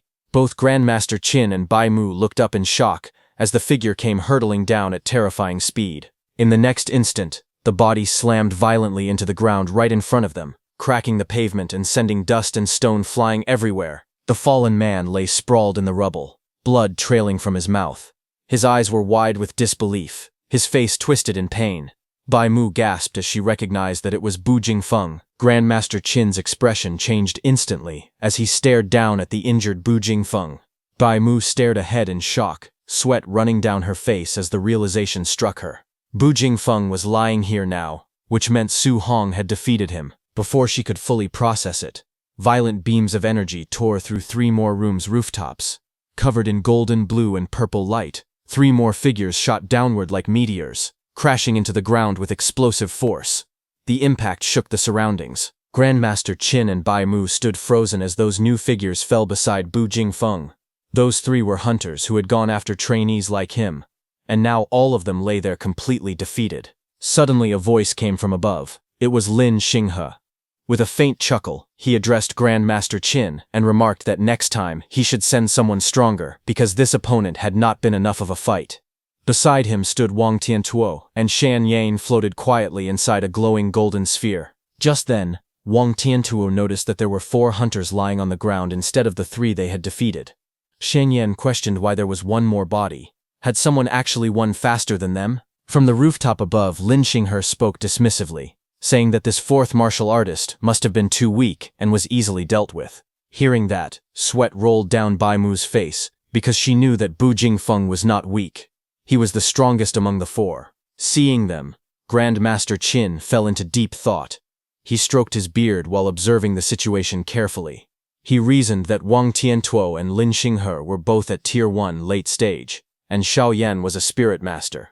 For them to win was normal. However, Su Hong was only at Tier 1 initial stage. Yet he had faced a quasi-Tier 2 martial artist and won even faster than Wang Tiantuo and the others. The more he thought about it, the more unsettled he became. He wondered how on earth Su Hong had done it. Was it a top-tier martial skill or a top-tier physique? Before he could continue analyzing, Lin Zhao came running toward them in panic. He shouted that something big had happened. Grandmaster Qin turned slightly and asked calmly if a trainee had been killed by mistake. Without showing any concern, he waved his hand dismissively and remarked that it was no big deal. After all, it was normal for a few people to die. But Lin Zhao rushed forward in panic and shouted that it was Su Hong. He quickly explained that when Su Hong was fighting Bu Jingfeng, he had used a fusion guidance technique. Hearing this, Grandmaster Qin paused slightly and murmured that it was a fusion guidance technique. He admitted that he had been wondering how Su Hong managed to defeat Bu Jingfeng. But the next second, Grandmaster Qin's expression changed. While releasing huge amounts of golden energy, he grabbed Lin Zhau's shoulders and demanded to know what he had just said, declaring that he could not simply spout such nonsense. Lin Zhao stated that Su Hong had truly fused the dual thunder and fire attribute guidance techniques and used them to defeat Bu Jingfeng. He insisted that he had seen it clearly on the surveillance. If no one believed him, they could go and ask Bu Jingfeng directly. Hearing that, Grandmaster Qin fell silent.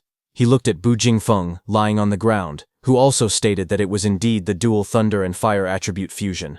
Hearing that, Grandmaster Qin's eyes burned with intensity as he declared that the only genius martial artist of the human race who had ever researched and achieved dual attribute fusion had taken a full 19 years to accomplish it. Yet Su Hong, according to the Star City Association, had been in contact with the 7 guidance techniques for less than a month. The comparison left him deeply shaken. He clenched his fists and called Su Hong a monster, but immediately corrected himself, saying this was not merely a monster. This was a heaven-descended Emperor Star, a true dragon appearing in the world. Beside him, Bai Mu pulled the trembling Lin Zhao backward, as he struggled to steady himself after Grandmaster Qin had shaken him completely. Bai Mu then asked Grandmaster Qin whether attribute fusion was truly that powerful. Could it really allow someone at Tier 1 initial stage to defeat Tier 2 Bu Jingfeng? Grandmaster Qin explained to her that back then, the martial artist who researched attribute fusion had been able to suppress and fight Tier 2 opponents while still at Tier 1. Hearing that, Bai Mu wondered aloud that with such formidable combat power, why it was not widely promoted for cultivation. Although the difficulty was high, what if the fusion succeeded? Grandmaster Qin answered with a grave expression that many people had tried in the past, but they discovered that attribute fusion was not only extremely difficult, it also carried a very high probability of crippling oneself. Even if someone truly succeeded in cultivating it, if they remained stuck at the Tier 1 martial artist realm for their entire life, what use would it be? But Su Hong was different. He had succeeded in fusing them in less than a month. Such comprehension was simply too heaven-defying. Moreover, he possessed 7 attributes simultaneously. If he were to fuse them all, Grandmaster Qin wondered with excitement how massive that power would become. Grandmaster Qin imagined the future.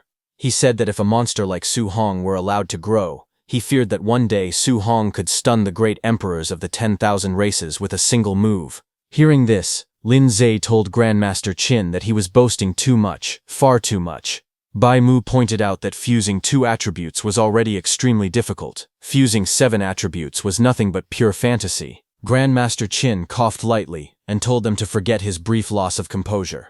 However, he continued seriously that if Su Hong were allowed to cultivate 7 attributes simultaneously, what if he became stuck while trying to fuse 3 attributes in the future and ended up delaying his breakthrough? If that happened, he, Qin Tianli, would become a sinner of the human race. At that moment, Lin Zhao suddenly remembered something important. He told Grandmaster Qin that Su Hong definitely possessed a special physique. His raw strength had even crushed Bu Jingfeng. Hearing that, Grandmaster Qin's expression changed instantly, and he demanded to know why such an important matter had not been mentioned earlier. They analyzed the situation carefully.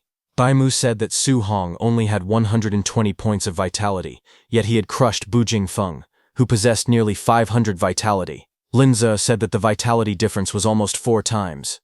Such strength amplification even surpassed Wang Tiantuo's barbarian god body. Hearing all that, Grandmaster Qin concluded that Su Hong's physique might also be a heaven-defying existence. After a moment of thought, he made a decision. They would organize a martial arts competition the next day. He wanted to comprehensively test Su Hong's combat power and vitality value. He ordered that Wang Tintuo's group of 3 be brought out to spar with Su Hong. With a serious expression, he stated that he wanted to see what kind of scene would unfold when a monster like Su Hong faced the strongest geniuses of the training camp.